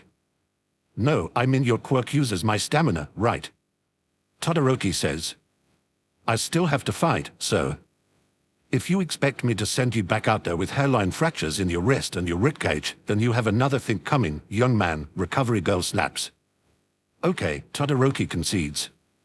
But I still need all the stamina I can keep. Spare me from reckless boys who think I'm a miracle worker, Recovery Girl mutters. Fine, I'll leave your nose alone, provided you at least let me splint it. Yes, I'd like to give that present MIC a piece of my mind, Recovery Girl goes on as she carefully examines Todoroki's nose. Egging you children on, making more work for me. Hold still, can you breathe normally? Yes, Good. And as long as you aren't fighting, you might as well put your quirk to good use and ice this while you can. Todoroki winces as she fixes a small splint in place. And speaking of your quirk, in the future, be more careful about how you use it on your classmates. A little harder, and you could have caused serious damage to Midoriya's eye, and believe me, eyes are tricky, especially when he already has a shattered arm to worry about. Izuku sees Todoroki shrink in on himself, just a little, and speaks up. It's not his fault. Oh, believe me, I'm not finished scolding you, either, Recovery Girl grumbles. There, she says to Todoroki. That will do for now. She motions for him to leave. Go on, now I have at least 30 bones to rebuild in your classmate's arm. Todoroki leaves without a word. On his way out he's nearly trampled when Uraraka, Ida, Tsuyu, and Mineta come barging in, but he manages to slip past them and out of sight. Deku, that was so intense, what the heck? Uraraka's voice pitches above the rest, though she's hanging behind the other three. Mika's wrapped in her arms, so she probably isn't sure a cat is allowed in Recovery Girl's medical ward. That was extremely reckless, Midoriya. Ida adds. What on earth were you thinking, continuing the fight in that condition? Seriously, says Tsuyu. You two ripped up the arena so bad they've called a break to do repairs. It was freaking scary. Mineta pipes up. But Recovery Girl is having none of it. Out, all of you, she says imperiously. I'll send him out when he's fit to be walking around again, but until then, I need all of you out. His friends call out quick goodbyes before they are shooed from the room. The only one of his friends who's still with him is Rei, though she's keeping well away from any medical equipment. All Might isn't here, though considering that both he and Todoroki got dragged in, that makes sense. True to her word, she has to put him under while she fixes his arm. His dreams are unsettling and strange as always, and he wakes up groggy to find Rei in his face like a cat. Startled, he yelps and feels Recovery Girl's hand on his shoulder. Don't move too much, she warns. Are you all right? Yeah, he says. Weird drain. Blinking, he looks around and sees that the room is a touch more crowded than before. All Might and Miss Shimura came in at some point. That was quite the show, my boy, All Might sighs. He looks weary as he steps forward, giving Recovery Girl a generous berth. There's a browbeaten look on his face, and Izuku is abruptly aware of how he's probably spent the last few minutes. You missed it, shorty, Miss Shimura says, confirming his guess. She really chewed him out. Izuku makes a non-committal noise as he sits up and Recovery Girl helps him gingerly put on a shirt. He notes that his left eye is still bandaged. How do you feel, my boy? All Might asks him. Like I got hit by a train, Izuku answers. But I derailed the first car in the process, so who's the real winner? He winces as Recovery Girl fits a sling onto him. I mean, it's the train, obviously, but at least there's a dent on the bumper.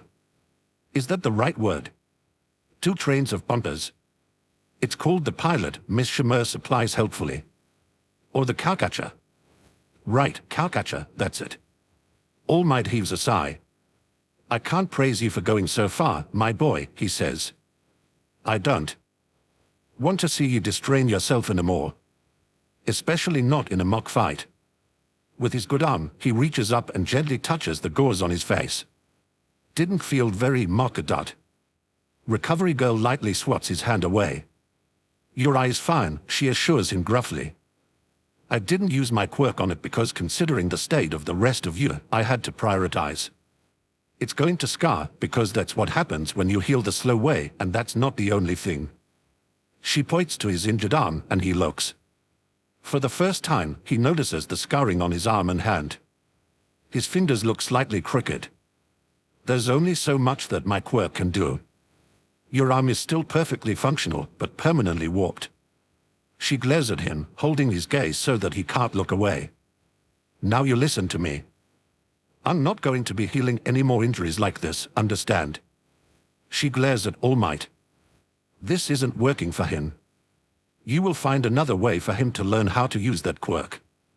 All Might nods. Izuku is quiet as they leave. His arm still aches and Rei is careful to avoid touching it. First part of the fight was pretty damn good, though, Miss Shimura tells him.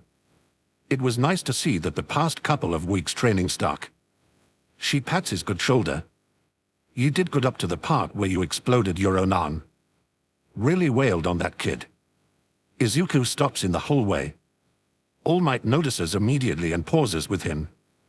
The fault is mine, All Might says, before Izuku has the chance to speak. True, you went too far, but if I were a better teacher, I would probably have found a way.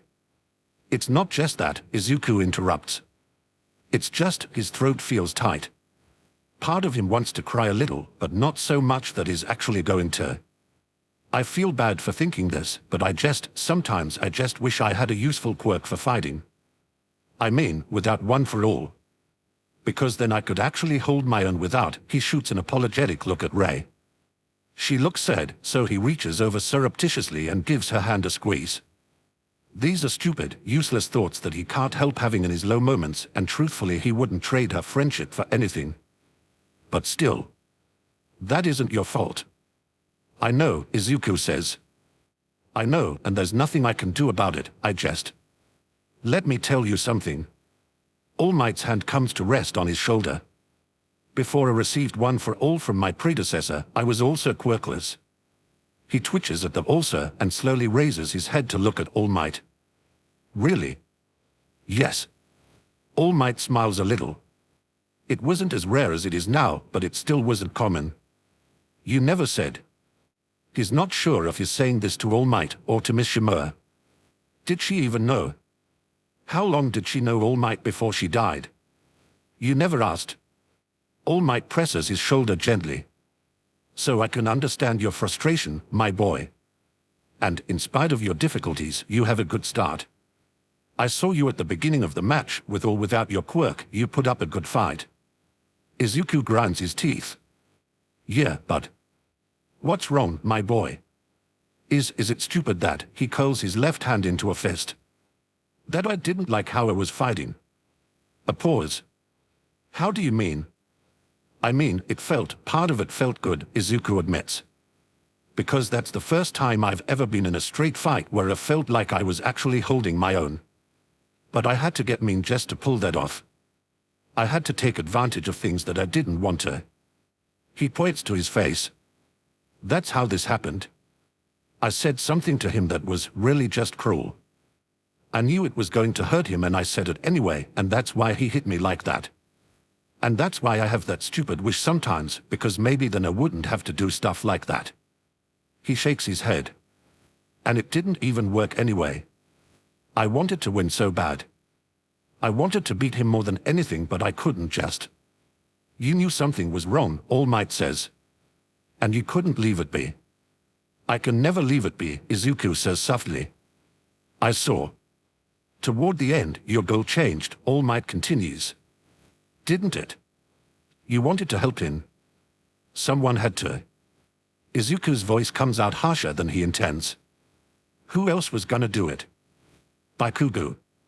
He grits his teeth until his head hurts. And that's why I can't be sorry about how it turned out. Even if I wanted to win, even if he don't approve, even if it was a stupid thing to do and none of his problems had anything to do with me. Because if you know something's wrong and you know you can do something about it, isn't it your responsibility to help? All Might is quiet for a moment. You know, he says at last. I think you just summed up what it means to be a hero in one sentence. Izuku looks up to find All Might shaking his head with a smile. Butting into problems that have nothing to do with you is a cornerstone of heroics.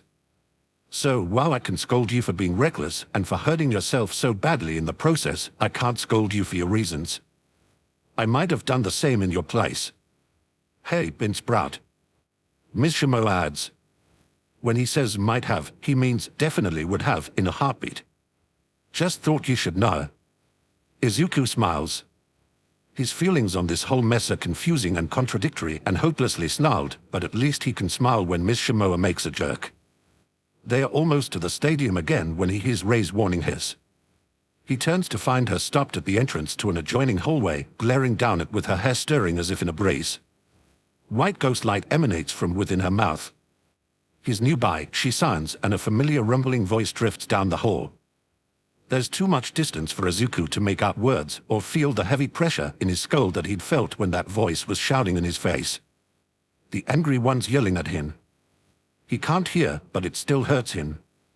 Movement flashes at one of the doorways in the connecting hall, and a familiar ghostly woman appears as if she's been thrown out. Suzuki looks about as disheveled as an incorporeal spirit projection can look. Okumura, stop it, she calls into the room. He hasn't done anything to you. Midoriya. All Might's voice draws his attention, and he realizes he's stopped in the middle of the hallway, too. Are you? I'll catch up, Izuku says. You go on ahead, I'll be out in a bit. I just need to check something. Are you sure you? Yup. Izuku's already walking into the hallway, signing to Rei as he goes. Make sure he doesn't follow me. He's not, is her answer. He's walking away. Kiddo, what do you think you're doing? All Might isn't following him, but Miss Shimura's. If this is about what I think this is about, keep in mind your arm's useless and this guy wall-slimed you less than an hour ago. Rei snarls at this. Suzuki hears them coming and startles a little. Izuku doesn't blame her, it's hard not to startle when Rei's in a temper. It's his jest. Suzuki catches sight of Izuku's face, and her own face falls. Oh. She wrings her hands. You know the poor boy didn't mean it, don't you? He just... Izuku touches the gauze on his face and shrugs. He steps past her to the doorway, and immediately Okumura's voice reverberates in his eardrums. And maybe this whole fucking family's toxic. Your dad poisons everything he touches, doesn't he? Todoroki's sitting in the waiting room, frowning listlessly at the wall. He doesn't look up when Izuku stands in the doorway, and Izuku doubts his classmate has noticed him.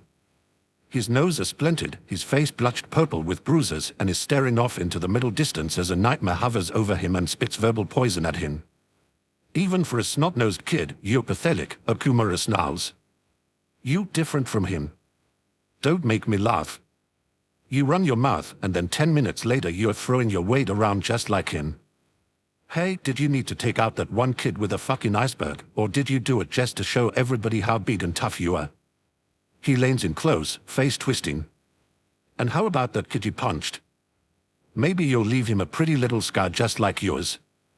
The tickle of fear in Izuku's spine vanishes, consumed by white-hot anger. Shouder's thoughts are dark.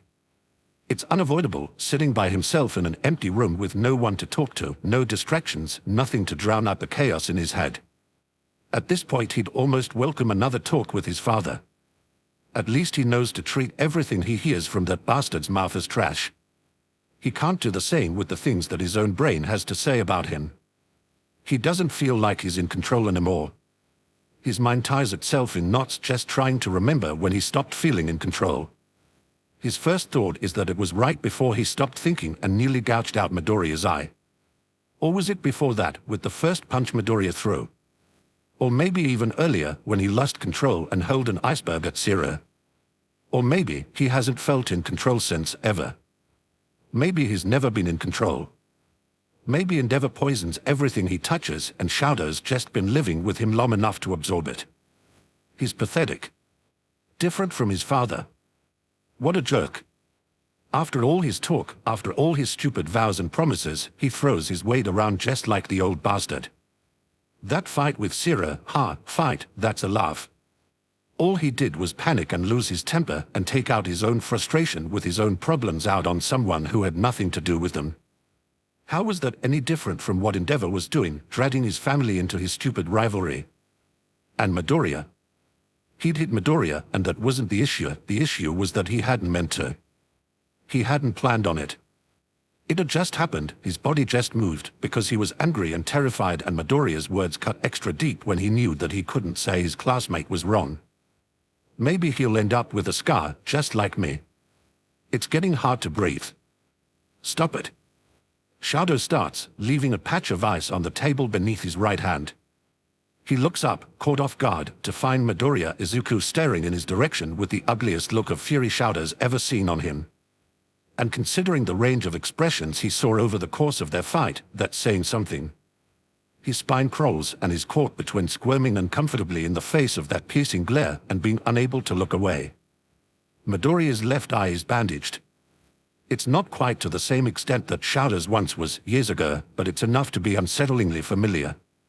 It's enough for Shouder to understand why Midoriya would look at him like that. The crawling on his back turns to chills so cold they almost burn. His head aches with building pressure as he fidgets in his seat and finally manages to tear his eyes away. His broken nose sends twinges of pain through his skull. "Stop what?" he says.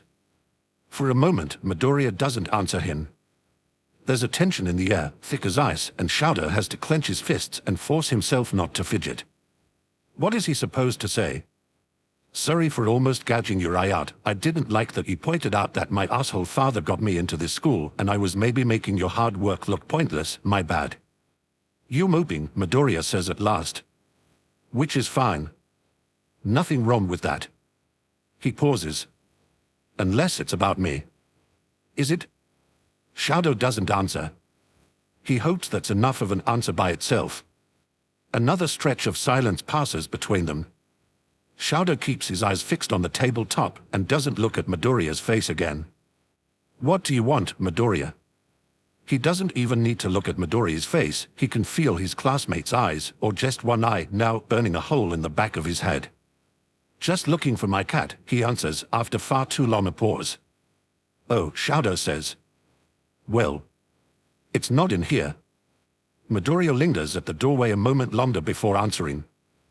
"I'll leave you alone," he says stiffly, and Shouder doesn't move again until Midoriya's footsteps are already fading away. Okumura was angry enough that it made him strong. Izuku could tell because it had taken both Rei and Miss Shimoa working together to drag him away from Todoroki. He could tell because when they did, and when Okumura had lashed out at them and at Todoroki and anything that moved within his reach, Todoroki had felt it. He'd felt something, at least, and it looked like it had hurt. It's a miracle that Izuku kept his temper as well as he did. Izuku hadn't watched Rei haul Okumura out of the room with Miss Shimoa's help, but he wouldn't have needed to. Okumura is making enough of a racket to lead him right to them. All he has to do is follow the screams of rage and the trail of blinking lights. The hallway is empty of life when he catches up to them. Rei's gone all eldritch horror again, writhing with darkness and terror and ghost lights and twisting tendrils of black hair. The fluorescent panels nearest to them are more like strobe lights as they face off. Miss Shimoa keeps well back, with Suzuki hiding behind her. If Okumura was in a mood before, then he's boiling mad now. Tangling with Rei slows him down, but he still throws himself toward Izuku, trying to claw at him while Rei bites at his heels. "How dare you!" Izuku keeps walking forward. "Midoriya," Miss Shimoa mutters, but Izuku doesn't stop until he's almost nose to nose with Okumura and hissing his own venom in the poltergeist's distorted face. "How dare you!" Izuku can get mad, too. He can get so mad that his eyes get hot and his heart goes stony and his voice gets cold, colder, and even colder. "I don't care what you have against Endeavor," he says, and his voice doesn't shake. He's too angry to be anything but dead still and calm. "I don't care what he did to you or how he hurt you." His voice lowers, harsh and quiet but as steady as a headman's axe. "I don't care if he spat in your face and murdered you in cold blood. Don't you ever use me as an excuse to hurt one of my classmates. You'd side with that bastard's brat." Okumura snarls. The fear does its best to creep up Izuku's back, but his anger turns his insides to ice and the cold makes him numb. "He has nothing to do with your grudge," Izuku spits back. "Our match had nothing to do with your grudge. So don't you dare use it to bully him." Okumura gives a wordless growl. "Why do you hate him so much?" Izuku demands. "Endeavor. What did he do? How did he cause your death?" At first, the furious ghost doesn't answer beyond more twisted screaming. Izuku waits until he gets some of that rage out of his system. He's a patient person, and after a minute or so, it pays off. "They had us cornered," Okumura replies, his voice chirped and raspy. "The police had us cornered. What we did was stupid, and we knew it. We knew it." His voice changes. The shadows settle. His face settles. For a moment, Izuku sees a man. He's young, even younger than Aizawa-sensei. He looks less angry than frustrated. Sad. "We were desperate. We were tired. He stiffens and twists as if the memory causes him physical pain. Maybe it does. "We were scared. We wanted to stop. We were ready to stop. We were ready to give up, turn ourselves in." His voice catches and he steels himself again. The shadows gather around him once more, and his face flickers and melts back into a nightmare. And then he showed up. "Endeavor," Izuku says softly. It took too long for him. He got impatient. He broke the standoff, and everyone spooked. He turned it into a shootout. I ran away, and someone shot me in the back. His form flickers, and for an instant Izuku can see the hole in his chest where the bullet punched right through. I don't know who shot me. Maybe it was some cop. Maybe it was one of my buddies. But I don't care. I'm dead because of him. But not because of Todoroki, Izuku says flatly. I'm sorry. That wasn't fair to you. You should have had the chance to surrender, and he was wrong to take that away from you. But Todoroki had nothing to do with what happened to you. Like father, like son. It'll happen again. The bastard raised his brat to hurt people. I don't believe that, Izuku retorts. And even if that was true, it's none of your business what he does. It has nothing to do with you, and you have no right to talk about him like that when you're mad at Endeavor for taking away your second chance. He is angry still, and he lets it burn in his eyes while his mouth stretches into a smile that shows all his teeth.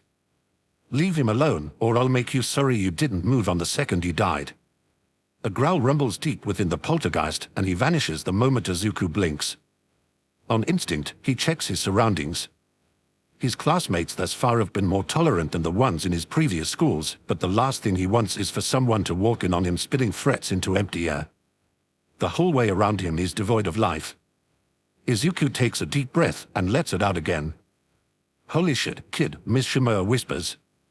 That was Suzuki's voice trails off. Ballsy, Miss Shimura finishes for her. Izuku rubs his face with his good hand, careful not to disturb the bandaging over his eye. He feels tired. I'm going out to the bleachers, he says.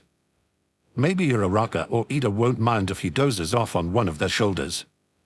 Or maybe the excitement of the matches will wake him back up, or at least distract him from everything and let him forget for a while how heavy the dead can be. Chapter 16. He makes it just in time to see Ida face off against Todoroki. His classmates greet him. He's treated to jerks and gentle teasing, careful backslaps that avoid his injuries. Mineta asks him loudly if Todoroki literally punched his eye out until Tsuyu shoves him under his seat. If any of them notice how quiet he is, they don't say anything. Uraraka sets Mika back in his lap. Rotten luck, she says softly. Down below, the match is a quick one. Ida comes close to winning, but Todoroki freezes his engines and snatches the victory. Without fire, Izuku can't help but notice. He's only half listening. Huh? We could have lasted longer, you and me, she says. But we got paired up with the two strongest right at the start. Guess so. Izuku pets Mika absent-mindedly. Not a good enough excuse, though. It's not like villains would throw the weak ones at us first just so we can level up. Uraraka laughs. That's a nerdy way of putting it. I like it. She's sitting on his uninjured side and gently shoulder checks him. We'll just have to get stronger. Yep. Ida rejoins them to a chorus of good-natured congratulations.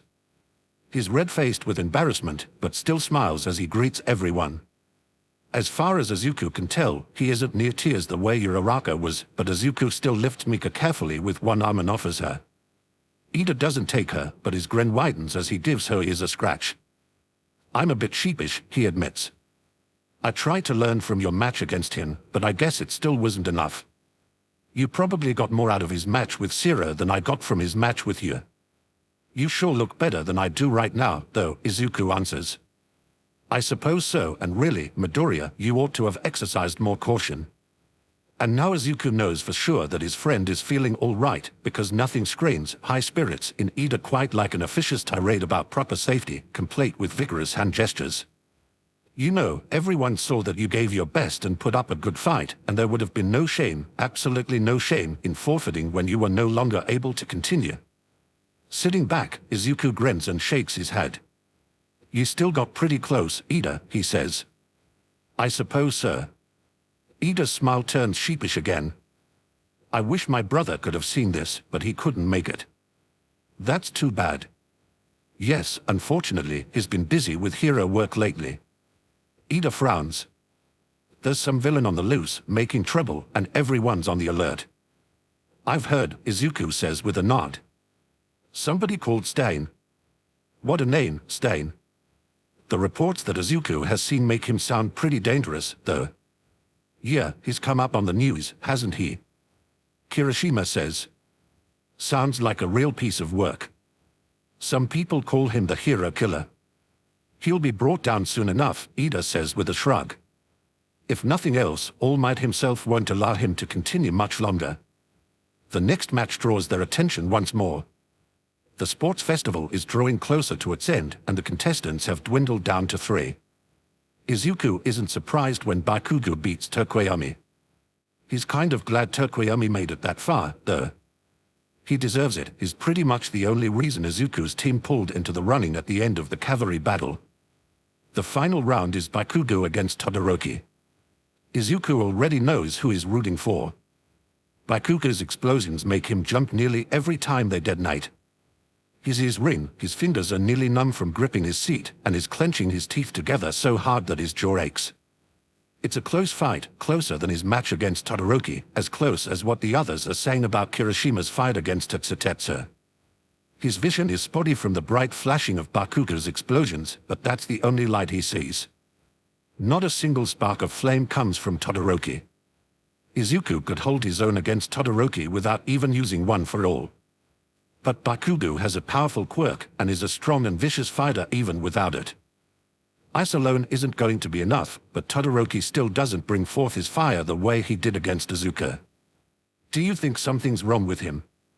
He can barely hear Uraraka murmuring beside him. Bakugo's quirk nearly drowns her out entirely. I bet he'd do better if he used his fire, don't you think? He could still be injured, Tsuyu spoke up, pitching her voice above the din, pretty sure there's still a splint on his knives. Kirishima nudges Izuku lightly from behind. Yeah, you guys really messed up each other's faces. You're okay? It's fine, Izuku replies. Down in the field, Todoroki takes a bad hit from Bakugo. It's a vicious punch to the gut, with an extra kick from the explosion detonating in Bakugo's palm, and it sends Todoroki flying back. When it makes contact, Izuku shuts his eyes and flinches. He's felt that one before. It's not fun. Beside him, Rei growls softly. I think it might be over pretty soon, Uraraka says softly. Todoroki's only on half power, and Bakugo. Bakugo looks pissed, Kirishima says. He always looks pissed, Tsuyu points out. Yeah, but I dunno, it seems different. Izuku can see what Kirishima means, but is trying not to think too hard about it. Bakugo's anger is not something he's eager to keep in mind. It's bad enough that he has to see it and remember all the times that he's felt it before. He's hardly used his fire, though, Uraraka says. Deku, you're the only one who saw it up close. Do you think something's the matter? The answer, of course, is no. He doesn't think, he knows that something's wrong. It would be harder to name something that's right. It's depressingly simple, really. All this means is that it takes more than one conversation in the middle of a fist fight to fix what's broken. Izuku's fingers tighten in Mika's warm, silky fur, and he watches through one stinging eye as Bakugo roars and blasts his way to victory. When Midnight calls the match, his resolve finally cracks. He can't watch anymore. He can't watch the medal ceremony, either. Deku, Uraraka says when he gets up from his seat. What's the matter? He's already walking to the nearest exit from the stands. He takes refuge in a waiting room, far enough away from the stadium that the cheers and noise from the spectators is a dull roar in the distance, muffled by a separation of thick steel walls. All he is for company are a cat, a ghost, and the occasional drifting spirit that pays him no mind, and that suits him just fine. Settling into a chair, he coils around his cat and breathes in and out until he stops feeling phantom gut punches in his memory. It's probably petty. It's probably a little pathetic. But he really didn't want Bakugo to win. Of course, he'd started the whole sports festival with the burning desire to win. But in the admittedly likely event that he didn't, he'd known that at least there were several classes full of kids who weren't Bakugo and might win, and that would have been a consolation. But no. Bakugo wins again. Like always. He won against Todoroki, who was fighting with half his power, and Izuku could just barely keep up with Todoroki fighting with half his power. He wonders, for a wild moment, if this is what Endeavor's felt like, staring at All Might's back for years and years. It can't be, though. Izuku isn't angry that he lost. He knows why he lost, and he knows he traded his chance to win for something just as worthwhile. This isn't about him winning or losing. This isn't just about Bakugo winning, again, over and over. Might makes right, like winning erases all the things he's done. This is an old sting, a hopeless loop rinsing and repeating in which Bakugo wins and wins and wins, and because he wins, he never thinks he's wrong. He never thinks that just because he wins, it doesn't make him a great person, or even a good one, or even a decent one. He just wins and wins. Everyone sings his praises and turns a blind eye to his temper and his selfish mean streak, and Izuku is sick of watching it happen and sick of feeling like a petulant child for letting it hurt so much. Izuku's eyes burn, but this time he holds back the tears. This isn't worth crying over. He'd feel that way even if he weren't sick and tired of letting Bakugo make him cry. Mika purrs against his belly, and Rei's cold hug wraps around his uninjured arm. Izuku breathes in and out, slowly and steadily, until he feels better. By the time he uncurls, ready to face the world again, it looks as if he's missed the medal ceremony. There are voices and footsteps in the halls. Not many. Izuku picked a waiting room that was out of the way of the main paths of foot traffic. Quietly he slips out into the hallway again. Maybe his friends will be wondering where he is. Excuse me. I hate to bother you again. Izuku looks up to see Suzuki standing not far off, twiddling her pale thumbs. It's just, I don't know who else to ask, she says. I've never met anyone like you before. Is Okumura bothering him again? Izuku asks. No, it's just, her voice trails off sheepishly. Her blank eyes implore him to understand. And he does, a little. Where is he asks. She vanishes after giving him directions, and Izuku tucks his cat against his chest with one arm and strides off to see what he can do. He finds Todoroki exactly where Suzuki said he would be. It's another waiting room well out of the way of the main hallways, quiet and empty aside from the odd spectator who took a wrong turn, or spirits passing through disinterestedly. Izuku pauses at the doorway and peeks in, not wanting to be noticed quite yet. Todoroki's in much the same state as Izuku's been in for the past 10 minutes. He's hunched, almost curled in on himself, fingers tangled in his hair. He's not too badly hurt, but he still looks wrecked. The only difference between him and Izuku right now is that he doesn't have anyone offering him comfort. For the moment, Izuku pulls away from the doorway. He feels like he's being pulled two ways. On the one hand, he wants to help. He's started down this road of helping Todoroki, and it would be stupid of him to leave it hanging now. But on the other, he's not sure if Todoroki would accept his help right now, or anyone's for that matter. Well, maybe anyone except. Izuku takes a deep breath, backs further away from the waiting room, and hoists his cat up until they are almost eye to eye. It's hard to do with one arm, but he manages, and Mika's always been an agreeable cat. All right, you, he whispers. I've got another job for you. I need your A game, got it? Mika presses her paw to his chin. I don't have any treats right now, he says. Treats when you're done. Do your best, okay? He plants a kiss between her ears. Make me proud, Mika. Oh hey, he says as he steps back into the waiting room, as if he's completely surprised to find Todoroki sitting there. Todoroki straightens up as if someone sent an electric shock up his spine, and Izuku pretends not to notice. I hate to ask this, but everybody's leaving, so could you watch Mike at real quick please, because I have to go do. He isn't really thinking about what he tells Todoroki he has to go do, and from the bewildered look on Todoroki's face he's probably not listening anyway, so he plops Mika into his classmate's lap and hurries out again with a thanks, I'll be right back. A few minutes and he'll come back. 5 minutes. Maybe 10. He's not 2 steps from the doorway when he looks up and catches Aizawa-sensei's eye.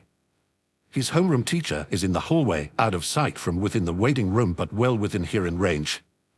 Nerida still flanks him, patiently waiting as always. Even with the bandages on his face, Izuku can see when Aizawa's eyebrow rises gently. He shrugs at his teacher and keeps walking. It's really not something he can explain away with words. There is a cat in Shadow's lap and is not entirely certain how he ended up in this situation. He hasn't kept track of how long he's sat by himself in this room, dreading hearing his father's voice and feeling like the emotional equivalent of getting hit by a truck. He's been punched halfway across the stadium and back twice in one day and been shouted at by several different people, all for different reasons. He wonders if anyone is really happy with the results of the festival. He knows he isn't. He's willing to bet his worthless father isn't. Aside from this sudden non sequitur outburst, Midoriya's been acting like someone kicked a puppy in front of him, so he knows he isn't. Bakugo isn't happy with how it turned out and is the one who won. And whose fault is that? Maybe if you just used fire instead of fighting like a coward, you could have given him a decent fight instead of half-assing it and leaving everyone dissatisfied. The press of paws on his thigh startles him out of his train of thought. Shadow holds still as Midoriya's cat turns circles in his lap before shifting over and settling down. On his left side. Shadow isn't sure why he does it. He's cautious, not sure if Midoriya's cat is the scratching type, as he gently lifts the cat up and shifts it over so it's lying more evenly in his lap. Its head turns and, oh, it's only got one eye. The left one is missing, the fur dinted with scars. The cat lets out a soft, trilling meow and shifts over again so it's curled up on his left thigh. He tries it again a couple more times, just to be sure, and each time, the cat moves back to its preferred spot. When he leaves it alone long enough, it shifts further so that it's pressed up against his stomach. Cats like warm things, the thought comes to him unbidden. That's why you always see pictures of them lying in sunlight or on people's laptops. Of course it likes his left side better than his right. He checks the tag on the cat's purple collar. It's a she, and her name is Mika. When he lowers his hand again to pet her, she responds with a bone-deep purr. Maybe he's imagining it, but it almost feels like the lingering aches in the spot where she's sitting are starting to fade. Hello, he says softly as she pushes her head into his hand, the left one. She rolls over on her side and presses her paws to his stomach. I'm wondering, what does he have to do that's so important that he'd give you to me? Do you know? The cat doesn't answer, of course, unless circling around so that she's leaning against his stomach again can be considered an answer.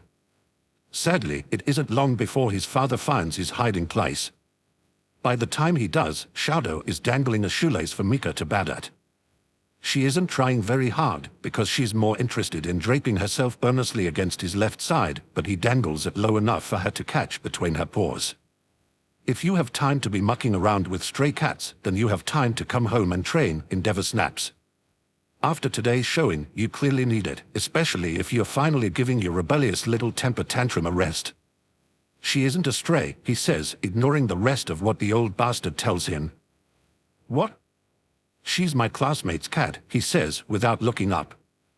Mika pulls the end of the shoelace down and chews at the plastic casing until he tugs it out of her grip again. They asked me to watch her for them. So obviously, I can't move from this spot. From across the room, he feels his father's temper pulse. My hands are tied, he says flatly. You might as well go home without me. I'll catch up. His father's boots scrape on the floor as he steps closer. Startled, Mika shifts so that her paws are beneath her again, and she's facing Endeavor. His father's voice is a growl, and Shadow focuses on the cat in his lap. As far as is concerned, the most worthwhile thing in the room right now. I have had enough of your petty, worthless little tantrums. He reaches for the cat, and Shadow tenses to pull away. Thorn-sharp claws dig through his pad leg and prick at his skin. The fur on Mika's back stands on end, and she lays back her ears and hisses loudly enough to make his father stop talking, which is frankly impressive. Her tail switches back and forth, and when Endeavor's hand comes too close, the hiss becomes a bubbling yowl as she lashes out at it.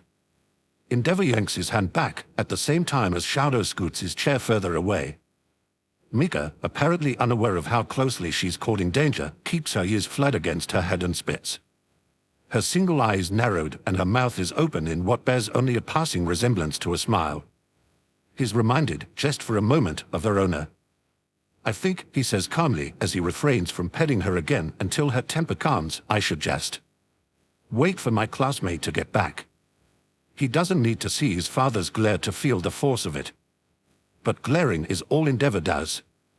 Apparently he doesn't find the argument worth the trouble, or he's not interested in possibly losing a finger, because he storms out without another word. Mika settles down again, though it takes quite a bit of petting to get her purring again. Not that Shouder's complaining. Izuku does find a way to keep busy while he gives his cat time to work her magic. He hates leaving things unfinished. So, Rei helps him find Okumura again. Luckily, the poltergeist isn't hanging close to Endeavor at the moment. He probably figures that Endeavor's not likely to drop dead anytime soon here. So for now he's just drifting and sulking and making all the nearby ghosts skittish. Okumura notices him right off, and his steps waver when the ghost drifts closer. This is his cross to bear with an ability like this. At the very least, he's a novelty. At most, he's, for lack of a better term, a lifeline. And as far as he knows, he's the only one there is. He doesn't speak at first, he just leads Okumura off to somewhere they can talk in private without anyone with a pulse walking in and finding Izuku arguing with a wall. Just to be safe, he puts his special little trick to good use. He takes out an old earpiece, one of those Bluetooth devices that have fallen out of style. It's old and useless and isn't connected to anything, but at the very least it'll make him look less strange if anyone finds him conversing with empty air. "What do you want?" he asks, looking directly at the poltergeist's face. Okumura looks vaguely like the person he used to be, just off. His death wound is gruesomely visible, not that Izuku isn't used to blood. "Stop getting in my way," Okumura snarls. Rei doesn't like his tone, and Okumura recoils when she growls right back. "What do you want with Endeavor?" Izuku asks. "Why are you following him? What do you intend to do?" "I'm going to make him pay." "How?" Izuku presses. "What do you actually mean to do?" He checks his surroundings again. "And bothering Todoroki. What's that supposed to accomplish?" "You know nothing," Okumura rumbles dangerously. "You're right," Izuku tells him. "I don't understand what you're trying to do." His fists clench. "Do you think it will bring you back if you tear his soul apart?" "Shut up. Do you think putting ugly thoughts in Todoroki's head will get all the ugly thoughts out of yours?" he asks. "Do you think it'll stop hurting, then?" "It won't. You don't know that. It's like scratching a bug bite," Izuku says, ignoring him. "You think you're making it better, but you're only making it worse so you can't stop." "I don't care." Okumura's voice scrapes like knives in his ears. "He has to pay. Why does it matter so much to you?" "He killed me." Okumura roars. "I didn't want to fight anymore. I didn't want to die." His form flickers back and forth between the man he was and the nightmare he now is. "I didn't have to die, he didn't have to do that. Is it so wrong to just want him to know that?" Izuku considers that for a moment. "Yes," he answers. Okumura's eyes flash. "You. It's wrong for you," Izuku tells him. "You don't know anything about me." Okumura lashes out, and Izuku hops back out of reach as Rei shoves herself between them. Okumura rages on, heedless. "Don't you understand? All I want is for him to know what he did. To know it was wrong." He shrinks in on himself. "It was wrong. Wasn't it? I didn't have to die. He's the one who hurt you," Izuku says softly. "That's what I've been saying." "Then why are you trusting him to make you feel better?" "I don't trust him." "Then why do you make it so the only way you'll feel better is if he does something for you?" Izuku demands. Okumura goes quiet at that. He seems to settle, and for the first time he looks more man than monster. I didn't make it this way." "Maybe," Izuku says, trying to sound firm. "But you don't have to keep it this way. You shouldn't keep it this way." Okumura stares at him. His face keeps shifting, as if he can't decide whether he wants to look angry or sad or frustrated or helpless. "You can't wait around for him to be sorry," Izuku says. He's quiet now. This isn't something that's meant to be shouted. Maybe he'll never be sorry. Maybe he doesn't know he did anything wrong, or he doesn't care. It doesn't matter. Cautiously he takes a step forward. You can't depend on the people who hurt you to be the ones to make it better, or it's never going to get better. They'll only disappoint you, or hurt you even worse, and then they'll be gone and you'll be waiting forever. Okumura doesn't move away. He's quiet for long enough that Izuku isn't sure he'll answer at all, but finally he shifts, like he's taking a deep breath that he doesn't need. I don't want to wait forever, he whispers. Izuku touches his arm. It's as cold as any ghost's, and Okumura twitches but doesn't pull away. Then don't. Move on by yourself. Leave him behind. Can you do that? I don't know. I think you can do it, Izuku tells him. You don't have to pass on. Not if you aren't ready. But I think you can leave him behind.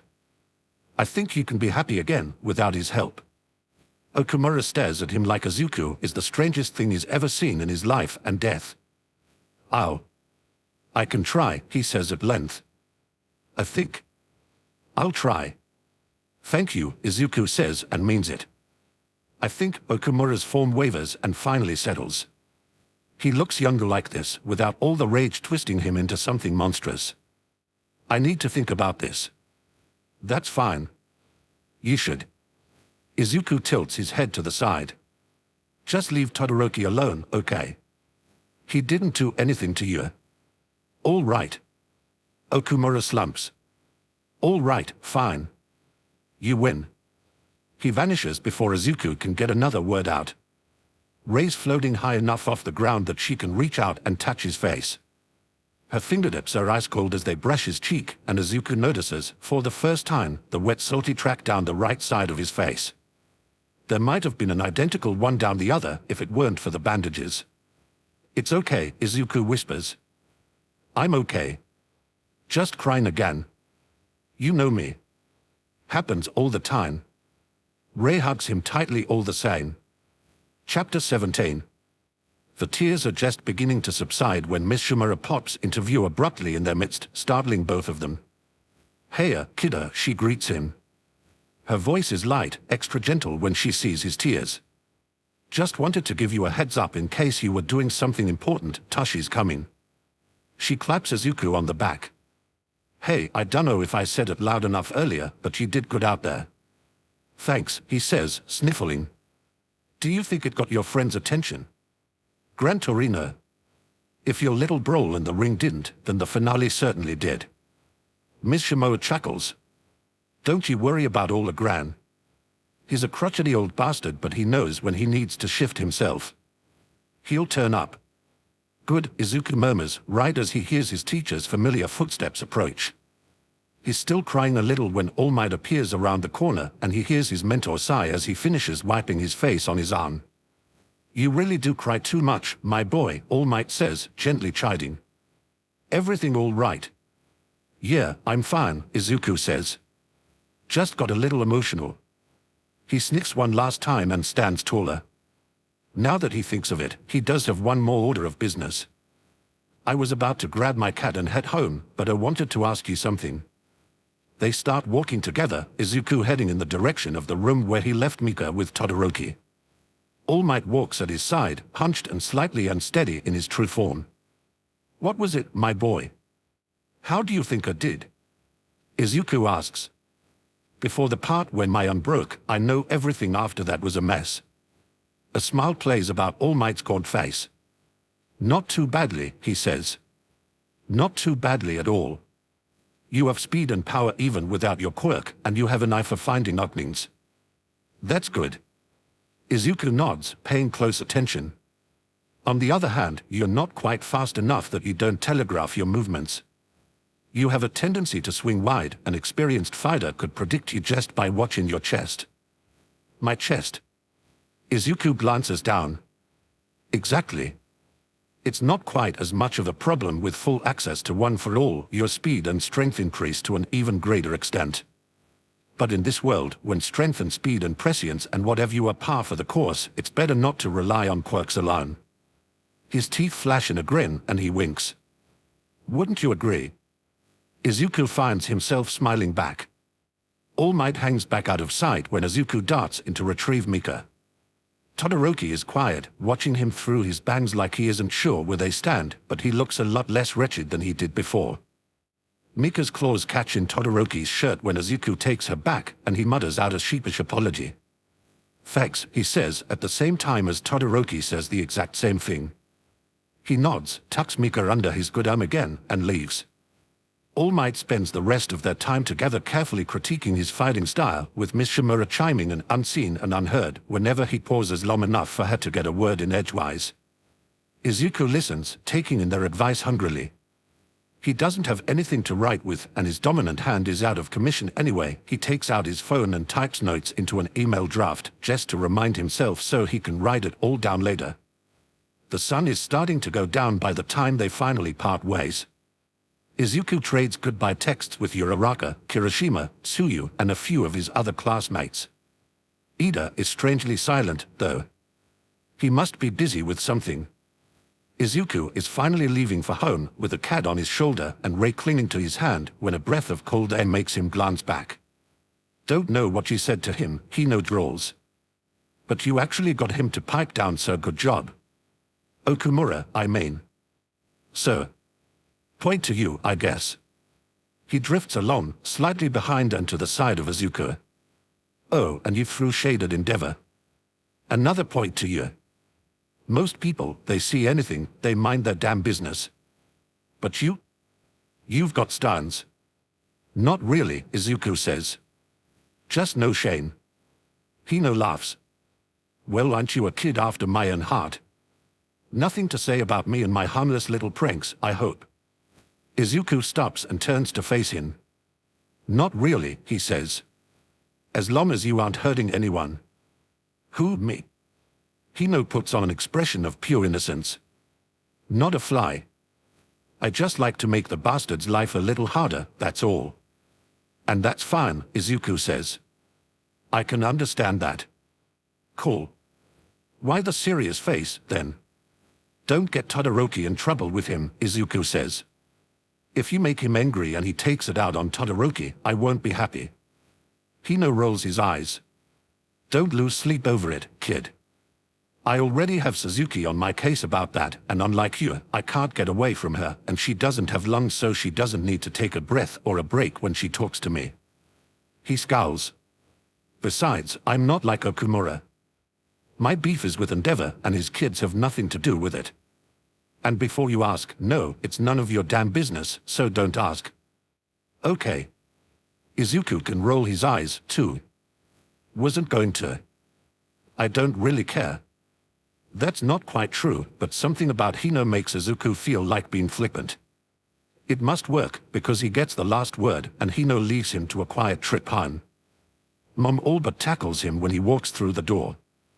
He expects a worried scolding, and receives one. It's all he can do to talk her down from an absolute conniption fit when she sees the bandaging over his eye. The ghosts are a little more sedate about things. Ms. Marino and Mrs. Matsuda greet him cheerfully as he comes in, and even Kurosawa peeks out from the hallway before vanishing back to who knows where. To most ghosts, if you aren't dead, then everything else can be fixed and isn't worth worrying about. Maya's fine, he assures his mother for at least the 5th time, as he offers what help he can with setting the table. "My face just got a little scratched up, that's all." She huffs at him, still not convinced even when dinner is in front of them. She fills his plate for him, ignoring his protests that he can manage with one arm. "But why did you keep fighting?" she asks, her voice pitched with disapproval. "Even on the TV I could see that you couldn't use your arm anymore. Couldn't you have stopped? Forfeited before it got any worse?" "No, well." Izuku hesitates, pretending that using chopsticks with his left hand is more of a problem than it really is. "I mean, yeah, but then why didn't you? It was only a contest, wasn't it? Why didn't you stop?" Izuku pokes at his food as he tries to think of a way to explain himself without blurting out Todoroki's life story at the dinner table. Something tells him Todoroki doesn't want him shooting his mouth off about it. "You know how sometimes when I'm talking to ghosts, I'll meet some whore troublesome." She blanches a little at this. "Why, yes. She hasn't seen the worst of them, but she's seen how skittish she gets when the dead get pushy and mean. And beyond that, there are some things that can't and won't be forgotten. But sometimes, well, always, when they're like that, it means they just need help," Izuku goes on. Even if it's scary to help them. That's what I do, remember? Like you said, when I talk to ghosts, I can help people that nobody else knows to help. He looks down at his food again. It was sort of like that. He needed help. And when my arm broke, I couldn't stop because I wasn't done. She sighs heavily. Izuku, I know you like helping people. Like is probably the wrong word. He does enjoy it most of the time and has never regretted helping anyone before, but saying he likes it makes it sound more like a hobby than the nearly physical need it really is. And I'm proud of you, she goes on. Never forget that I'm proud of you for that. And I know being a hero is all you've ever wanted. But you can't always put others before yourself. Heroes have to be selfless, don't they? Izuku asked softly. Her hand thumped sharply on the table. It's not about being selfish, she says, her voice surprisingly sharp. It's just about staying healthy. It's about taking proper care of yourself so you can do things like leak tall buildings and rescue people and what have you. How are you supposed to do all that if you keep injuring yourself right off? Izuku blinks and finds that he doesn't have an answer for that. All he has is a weird sense of déjà vu before he remembers Aizawa scolded him for this exact thing on the first day of school. And they're right, he can't save anyone if his first resort makes him one more casualty. I'll be more careful, he says quietly. I promise, Mom. He feels his face flush with embarrassment. All Might kind of wasn't happy about it, either. Thank goodness for that, she says. He gave me some good advice, Izuku goes on. On fighting and stuff. Yes, I noticed at the beginning when you were fighting that boy, she says. Who did I hear right? Was that Endeavor's son? Ray growls softly and the lights flicker. Izuku tries not to bristle. His name's Todoroki, he says. Well, I have to say, his mother says. I've never seen you fight like that. Izuku looks up from his plate. In a good way or a bad way? A good way, I suppose. She smiles ruefully. You really held your own out there for a while. Have you been learning that at school? Some, Izuku says. Mostly Ms. Shimo's been helping me. Oh. Mom sounds surprised. Is that one of your teachers? With a jolt, he realizes that he's never actually mentioned Ms. Shimoa to her. It's not out of any desire to keep things from her, the subject just hasn't ever come up. Not officially, he says. Actually, she's one of my ghosts. He pauses. Well, not really my ghost. With another moment of hesitation, he wonders how much he should reveal and shrugs inwardly. This is mostly his secret, and Mom has been in on it for years already. She's sort of All Might's ghost, actually. Mom's eyes widen at this. All Might has a ghost. I was kind of surprised, too, he admits. She was there when I first met him, and I've hardly ever seen him without seeing her, too. I still don't really know who she was, she won't tell me, and All Might's never mentioned her. But I think she might have been a friend of his. His voice trails off. He's fairly sure she was a hero herself, and if she is and she died in the line of duty, well, that's just more evidence of how dangerous the hero life really is. Anyway, she's pretty tough, and she's been showing me how to fight. Well, I'm glad she's so helpful, Mom says. Does she know anything about your quirk? Your new one, I mean. I think so. I mean, if she's been following All Might around, then she has to. But I don't know if she can really teach me how to use it. Too bad, she sighs. You'll just have to pick All Might's brain a little more. Oh, I plan to. I'll try and pick Miss Shimo's brains, too. I'll bet anything she knows something. Well, she sounds nice. Izuku snorts around his mouthful. She keeps ragging on me for being short. Mom giggles at this, and the laughter eases her worry lines. Elsewhere, another tired young student has a somewhat less pleasant evening. It's late when Shadow can finally collapse into bed. Unfortunately, he's just exhausted enough to do so face down, only to flip over with a groan of pain, both hands pressed gingerly against his face. The splint is still in place and is under strict orders from Recovery Girl to leave his nose alone and ice it if it starts swelling again. He's also under strict orders to rest, and honestly he would have loved her, but after his loss today, his father saw fit to squeeze in one more training session after he got home. Simply put, he's exhausted, though at least his aching body is finally balanced. He hurts on both sides now. Everything hurts, and it's a good thing there's one more weekend day left because it's only going to be worse tomorrow. He's not sure where his silver medal is. Probably in the trash somewhere. The old man's pretty sore about him coming in second. But that's fine. It didn't mean much to him. He didn't really want it anyway. There are things that feel more important to him. Like having a good night's sleep and trying to figure himself out all over again after today. Like maybe visiting his mother tomorrow. Sleep first if he can manage it. He's exhausted, but the thoughts in his head are tied into messy Gordian knots that may very well keep him up no matter how heavy his entire body is, never mind his eyelids. Tap tap. Shouder sits bolt upright on his futon. He's on his feet in half a second, cold air gathering at his right hand as he whips around to face the would-be intruder. He sees the face watching him from outside his bedroom window, and his mouth drops open. His hand falls to his side.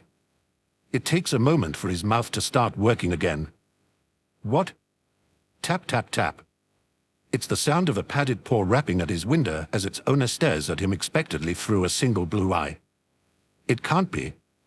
Shouder crosses the room, hesitates as he listens for any sounds indicating that his father might be coming to check on him, and finally opens the window. It can't be anyone else. Shouder doubts there are a lot of cats in the city with one blue eye, faded calico fur, and a bright purple collar with a familiar silver tag. She steps daintily through his open window and leaps down to land lightly on his bedroom floor, before immediately turning around to rub herself against his ankle. "What are you doing here?" he hisses as quietly as he can, which is pointless and stupid because he's risking alerting his father in order to talk to an animal that isn't about to talk back. "He'll skin you alive if he catches you in here." Mika seats herself at his feet and gazes up at him, and that's just not fair. A one-eyed cat should not be that cute.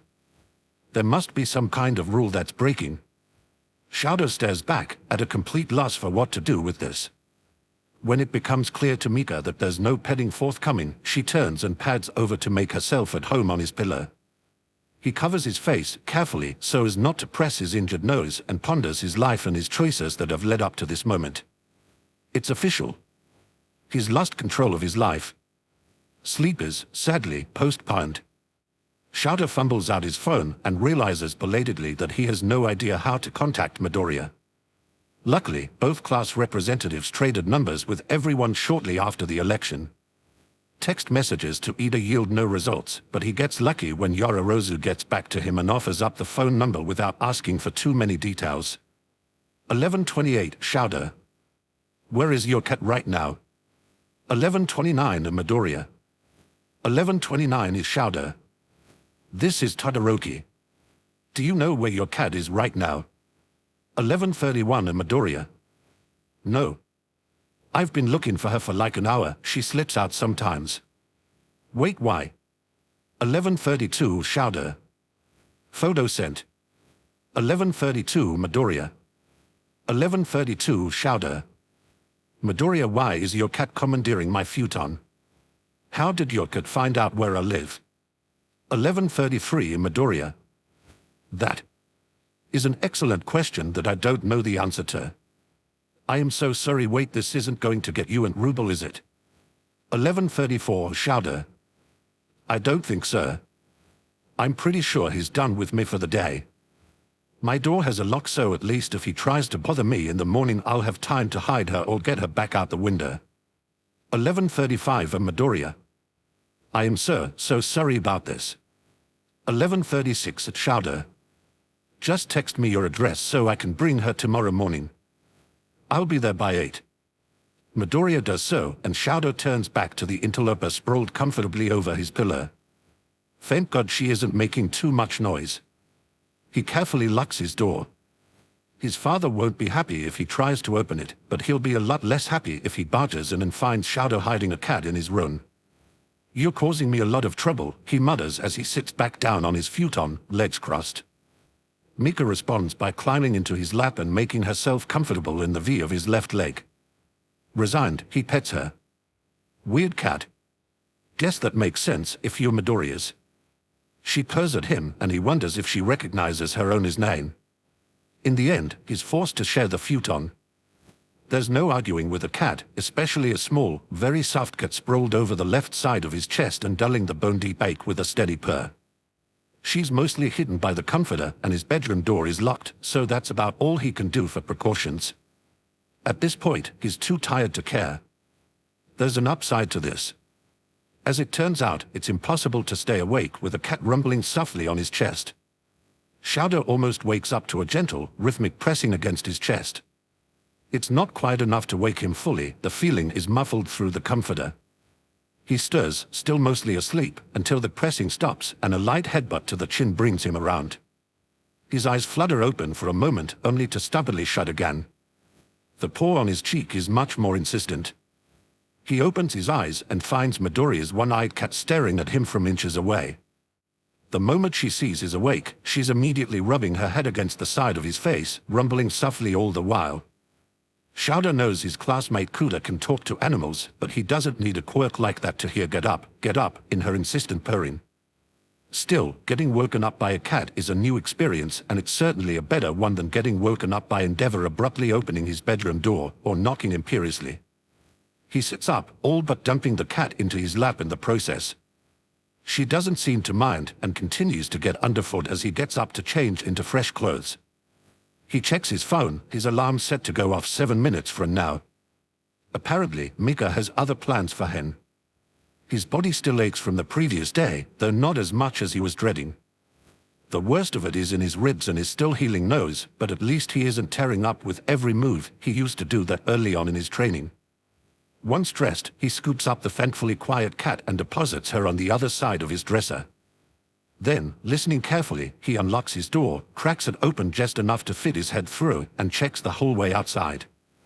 Muted footsteps reach his ears, but they don't alarm him. The sound of his sister's approach is vastly different from his father's.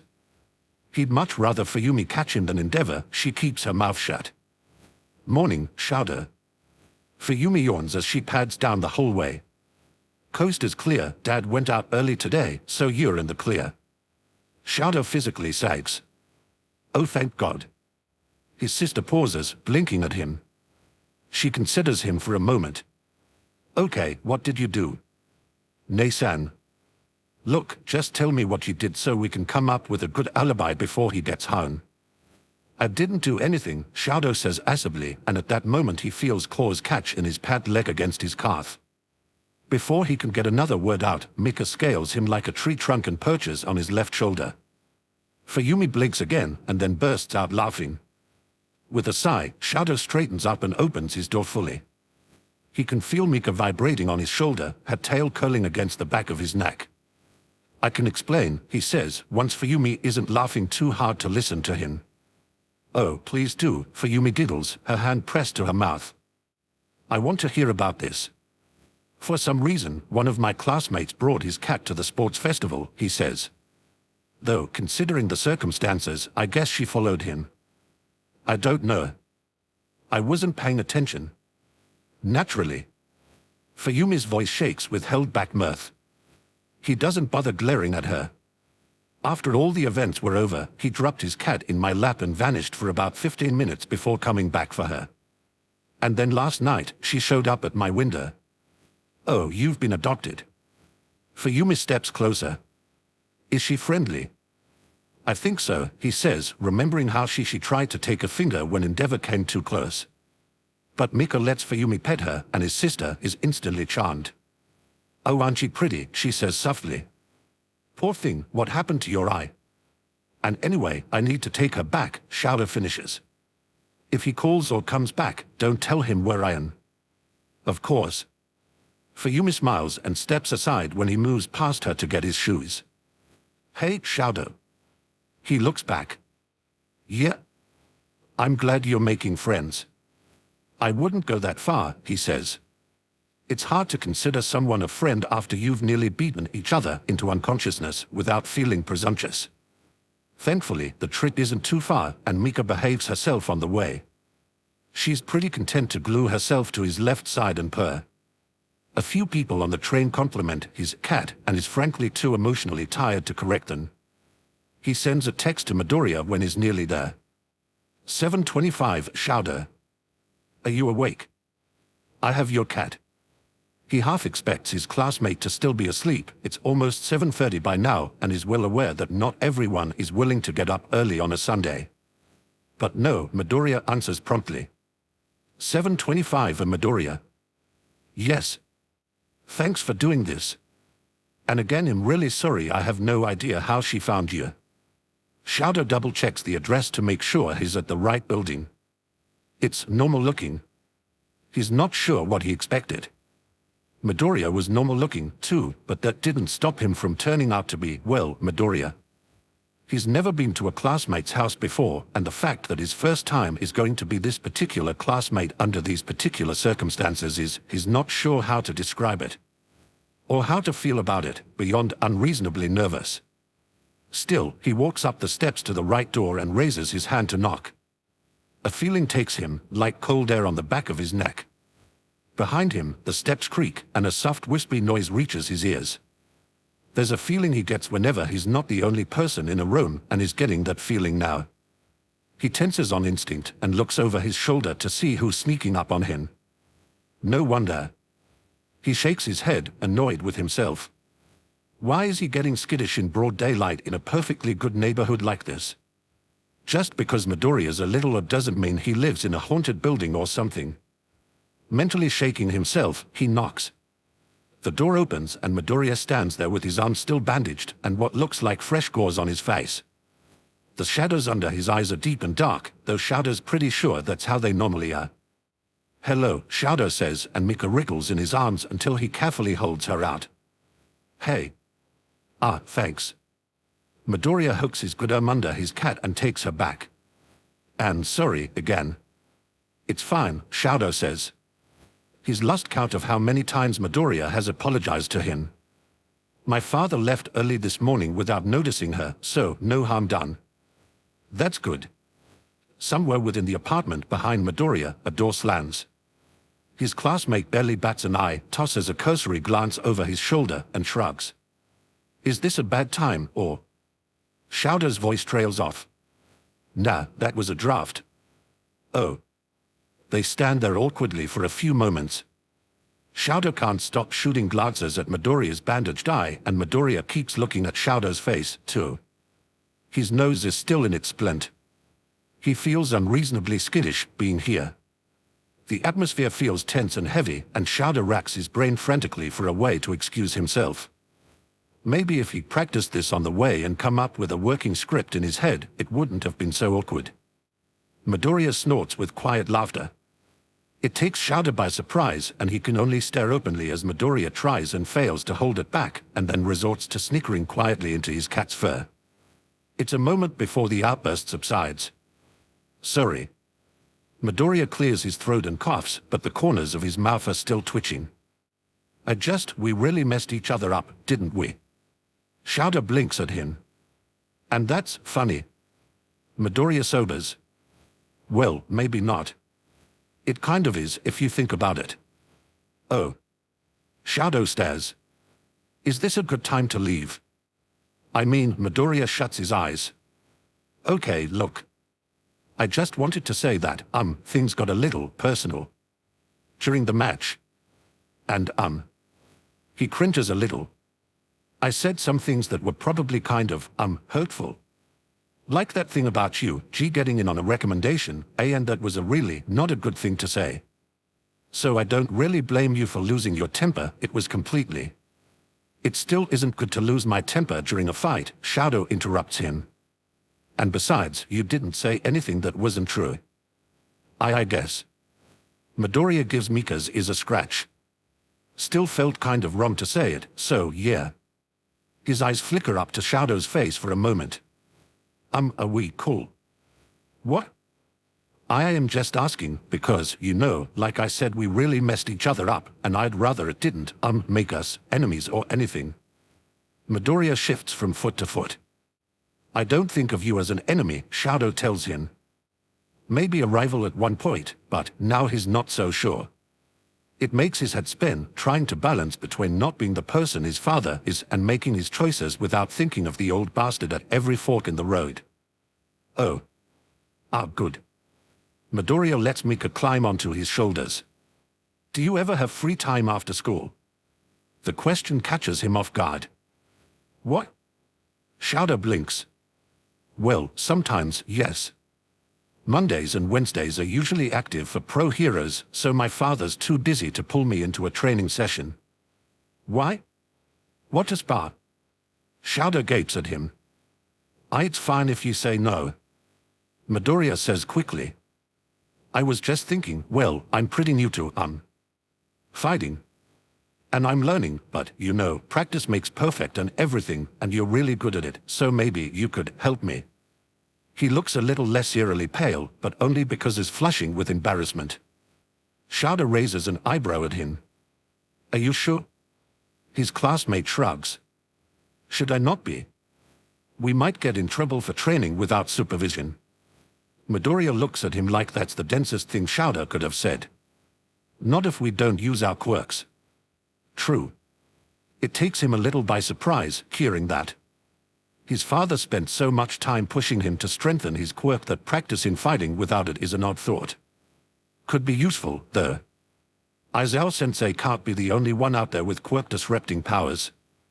My should finish healing up pretty soon, Midoriya says. So maybe, if you're interested. All right, Shouder says. Midoriya's eye lights up. Really? Sure. Shouder shrugs. I could always use the practice. Low-stakes practice, he thinks. Without the constant pressure to meet the old bastard standards. It would be a relief. Oh, cool. Midoriya grins at him. For the first time, it looks like an actual smile, rather than a thin disguise over something deeply unsettling. I guess we'll talk more about that later, but thanks. And thanks for bringing my cat back. It was no trouble. Shouder steps back, seeing a chance to end the conversation smoothly. I'll see you in class. Yeah. See you around, Todoroki. The door shuts gently behind Shouder as he leaves. Something cold brushes by him, like an errant breeze. It almost sounds like a whisper by his ear, or several, but when he looks around, there's no one there. Hey, come on, Izuku scolds Rei gently when she comes back inside, and the air shimmers with her susurrant laughter. Leave him alone, it's not nice to tease someone who can't see you. Chapter 18. Izuku sits on his bed, breathes, and thinks. He hasn't had the chance to do this yet, sit and be silent and think. It's not always an easy thing for him. In his past, he has been on the move constantly, chasing after hero battles or favors to the dead, following the newsfeed on his phone or the whispers of ghosts. Most recently he has added training to his life, and in the past few weeks he has lived and breathed with the sports festival hovering in the back of his mind. But it's over now, after 2 days, it's over, and he's home and it's quiet. So Izuku turns his mind to something he hasn't had time to think about since yesterday. That's not his fault, yesterday never paused. He was fighting, then chasing ghosts, then fighting again, then chasing and worrying and spitting threats and dropping cats in his classmates' laps. And then he was home, Mika vanished, Todoroki contacted him, and even now he barely remembers crashing into bed. But now, it's quiet. Now, Rei sits quietly nearby and plays with Mika. His phone is off, the newsfeed cut to keep out distractions. Izuku thinks about his fight the previous day. Not his fight with Todoroki. The one before that. He thinks of the limb-locking nightmare that is Shinsu's quirk. He thinks of that prison, of knowing even for those briefest of moments exactly what it means to be someone's puppet. He thinks of words in his head. Not like the voices of the dead, those he can hear the same as any other. These were like thoughts that went his, words forming in his mind as he fought to break free. He thinks, hello. The only answering noise in his mind is his own. Are you still there? Can you hear me? Can you let me hear you? No answer. None at all. Rei, he says softly. She looks up. Before you broke me out of Shinsu's control, did you hear anything? Like voices. He hesitates. Not the voices of the crowd. But like people talking to me. She shakes her head. Her dark eyes are wide. Yeah, I didn't think so. He sits back, legs crossed. I heard something. Like people talking to each other, I'm not sure how many. It was quiet, though. Quieter than most ghosts. I don't know if they knew I could hear them. Her hands move to speak. What did they say, she asks. Not much. Mostly commenting on how I got myself mind-controlled. Izuku snorts quietly. About how it was a hard lesson. And a good thing it happened in a contest instead of a real fight.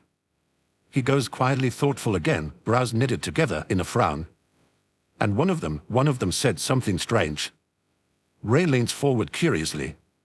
He said something like, better now than against my brother. Or she. It was hard to tell, it could have been anyone. Too quiet to tell the difference.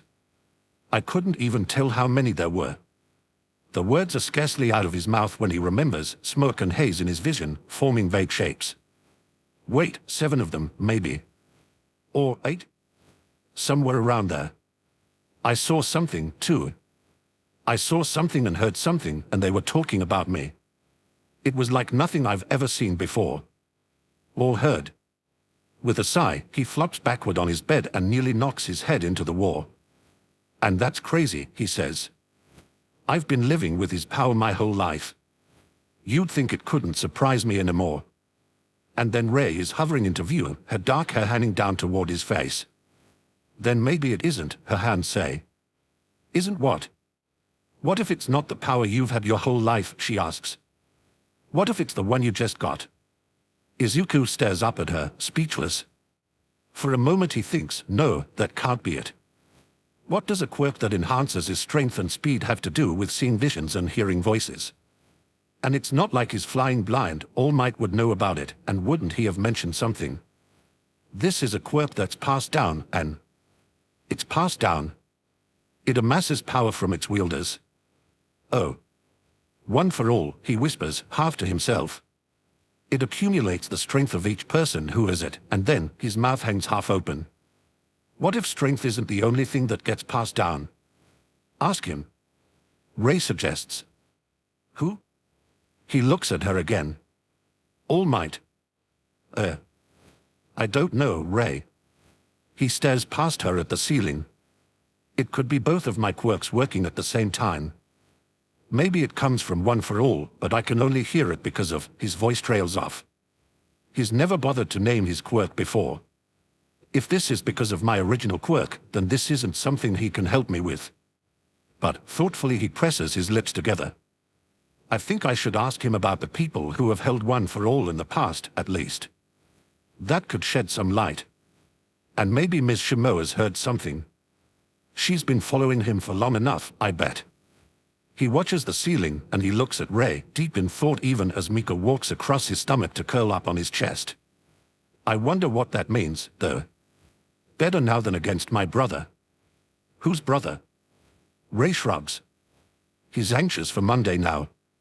His arm will be better by then, and maybe he can take this stupid gauze off his face, too. There are people he can talk to, both living and dead. There are questions he can ask, and hopefully answers he can find. All Might has promised to help him understand One for All, and that ought to help with half of this mystery. For the rest, well, no one knows Izuku's original quirk better than Izuku does. It's not like mysterious voices and visions are anything new. But at the same time, he knows this isn't ghosts. Even spirits have more substance than this. But it's something. Maybe. If he's right. Am I right? He thinks. Nothing answers. The apartment building has seen better days. At least, Nana assumes it has. Every building was new at some point. There has to be something there first for it to reach the point of shabby. Torino always did pride himself on humility. Which, now that she thinks of it, is a bit of an oxymoron. She enters unhindered. Legends about the power of thresholds are a bit exaggerated to her knowledge, but it wouldn't matter anyway. This isn't the kind of place anyone would call home. It's the sort of quiet place that's only quiet because anyone in hearing range is too scared to make a lot of noise. At best, it's a place to sleep.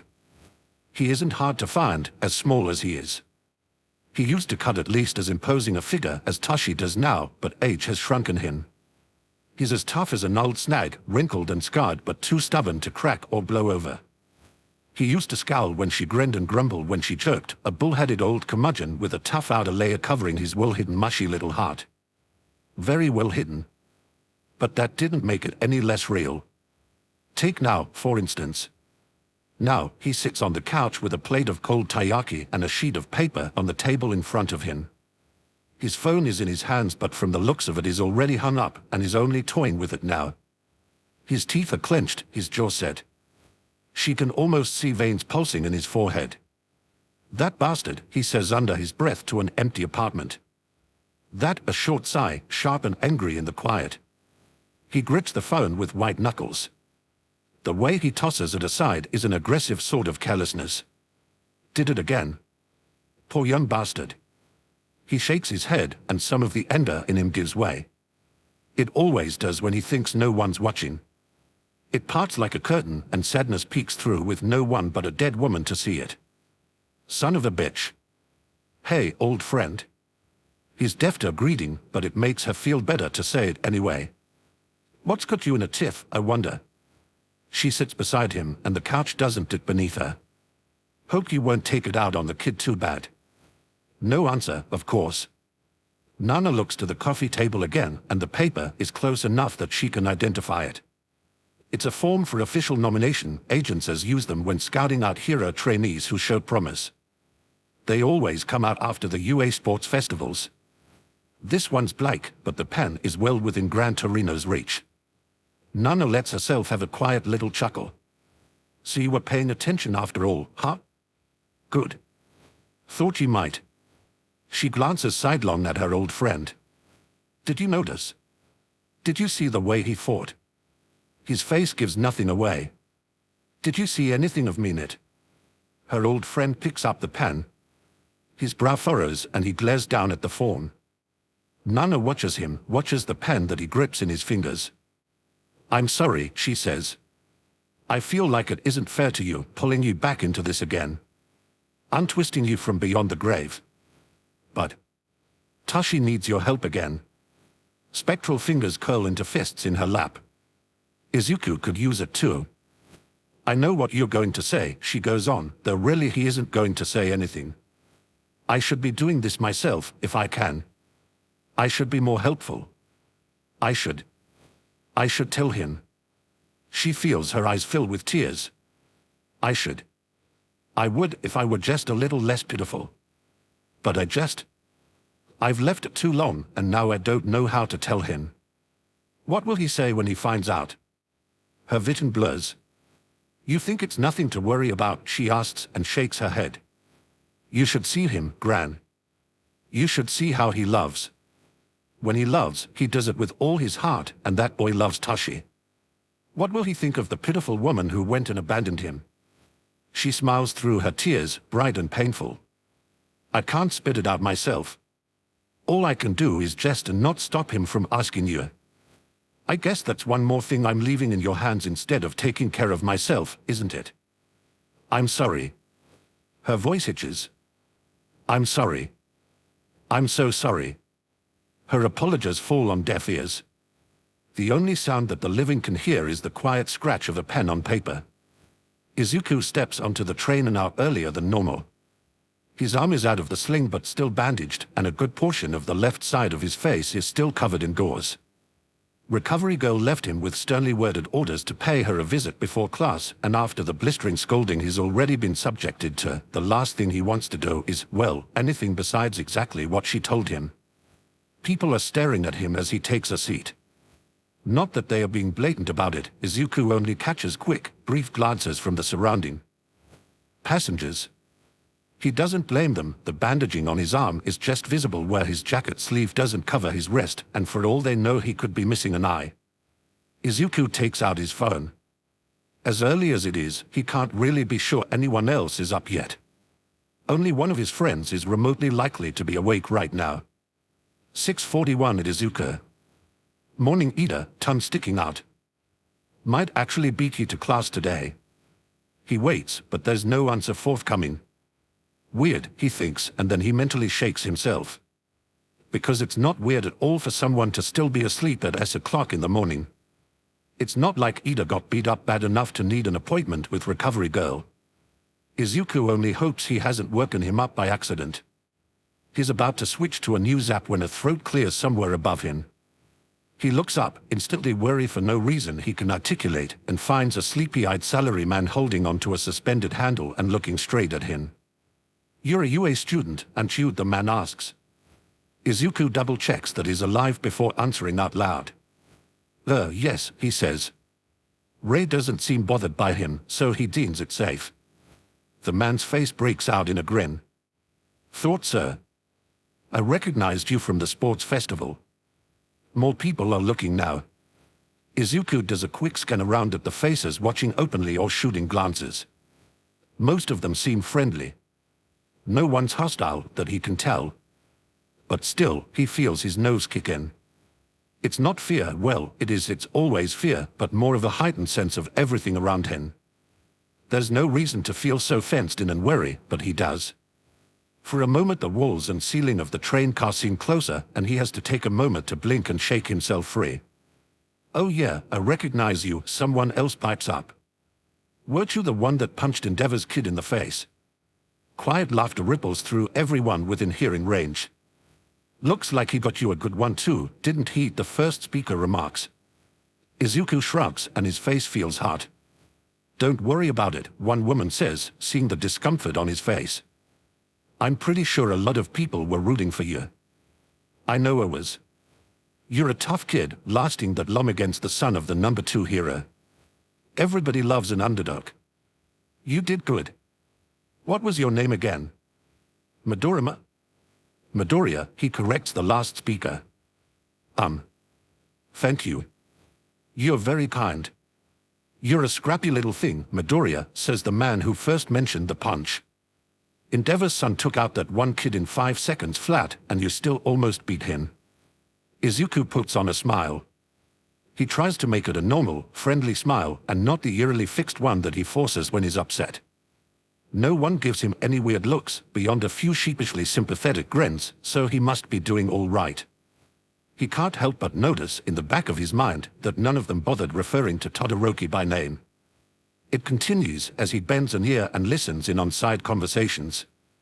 It's always Endeavor's son and Endeavor's kid and the son of the number 2 hero. It's never Todoroki, and it's certainly never Todoroki Shadow.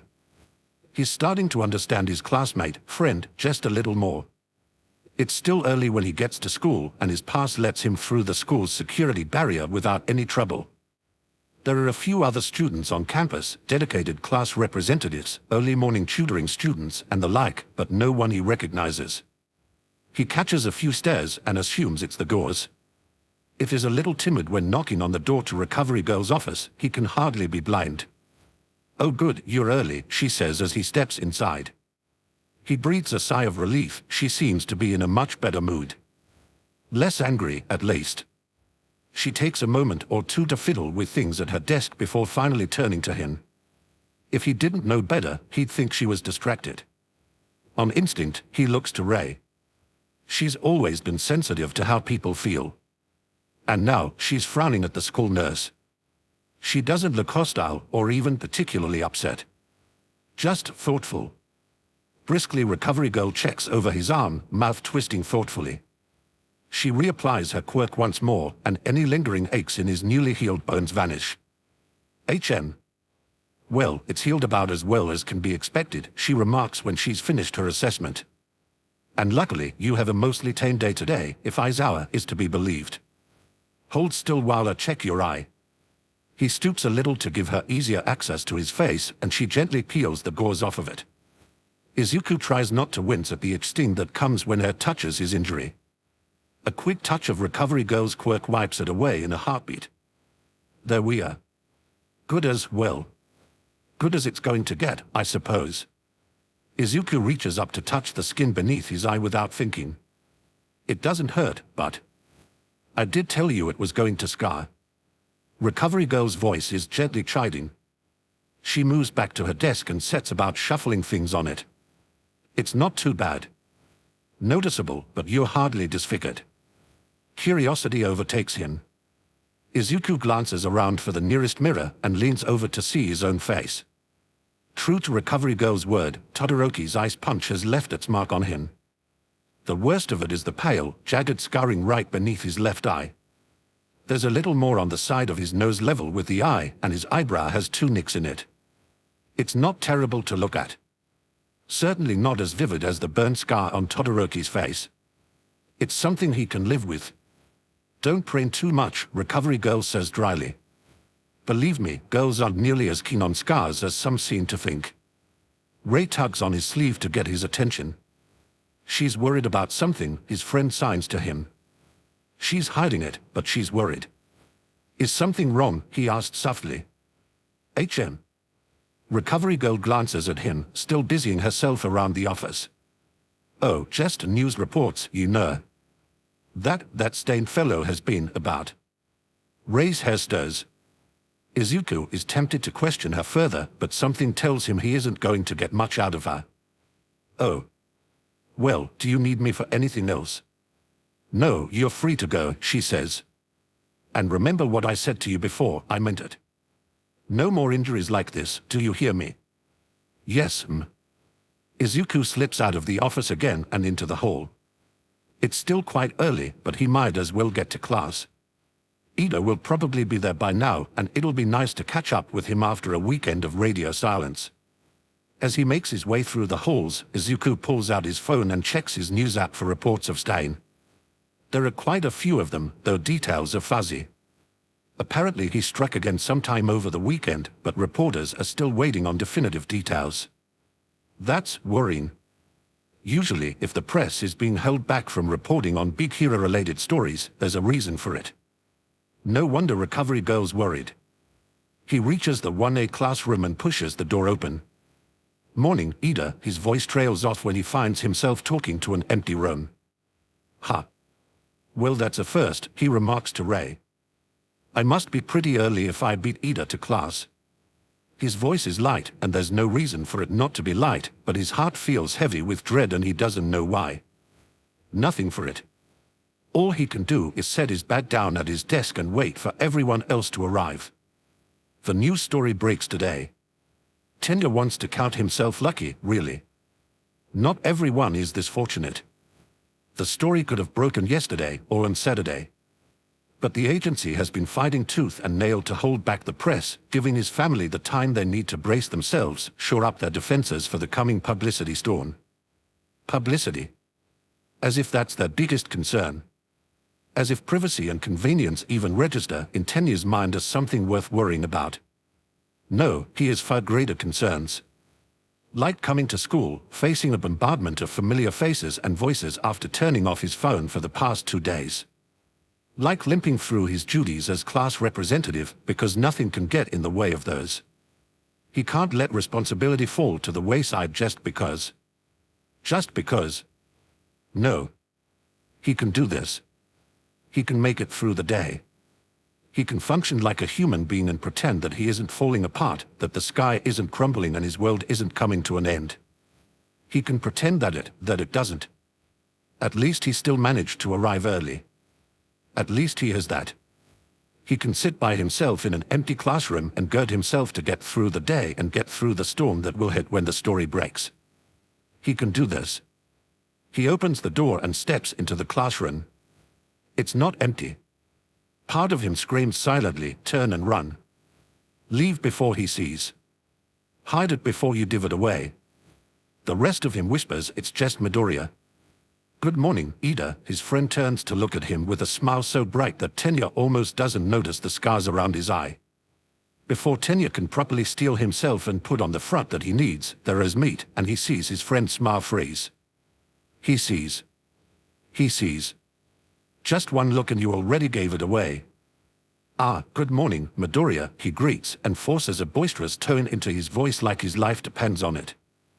Midoriya is staring at him, smile gone cold and rapidly slipping from his face. His friend is on his feet, stepping away from his desk. Sorry if I look a little under the weather. I had a busy morning. He smiles and it hurts. And goodness, I wasn't expecting you here so early. Is it a special occasion, or... Midoriya crosses the room, nearly kicking a desk out of the way. Midoriya is something. He doesn't get any further because Midoriya closes the distance between them in 4 more steps, and his arms are around Tenya's shoulders and pulling him into a rough hug before Tenya knows quite what is happening. Midoriya. His heart gives a painful lurch. He freezes, not knowing what to do, what to say, how to react. What are you? Midoriya doesn't reply unless tightening his arms around Tenya can be considered an answer. How does he know? How could he possibly? I'm all right, you know, Tenya says, and he's a terrible liar. He can't even keep his voice from cracking. His vision blurs. He feels Midoriya's hand against the back of his head, and he don't know how he could have possibly given himself away so easily, but there are arms around him for the first time in what feels like far too long. He should pull back and step away before this goes on any longer, before someone else walks into class and sees, but there are arms around him and he can't. But he will. He'll step back. He'll brush Midoriya away and maybe, just maybe, ask his friend how he could possibly have known. He will. Just later. It's a moment before Izuku feels Ida's arms wrap hesitantly around him, like he isn't sure it's allowed. People are funny like that when they're hurting. They are shy. You could take them in your arms, bend an ear to all their pain, and they'll still shrink away like they think you'll hate them for doing what you've invited them to do. He should say something. Anything. There must be something he can say, something he can think of that. No. There really is nothing, is there? He can't talk anyway, because he knows that if he tries to talk, he'll start crying. It's bad enough that he's done this much. It's bad enough that Ida may ask questions that Izuku doesn't know how to answer. But he couldn't do nothing. He can't do nothing. Even if all he can do for now is hug his friend as tight as he can, as tears gather and ready themselves to fall, and stare over Ida's shoulder to meet Ida Tensei's blank wide eyes.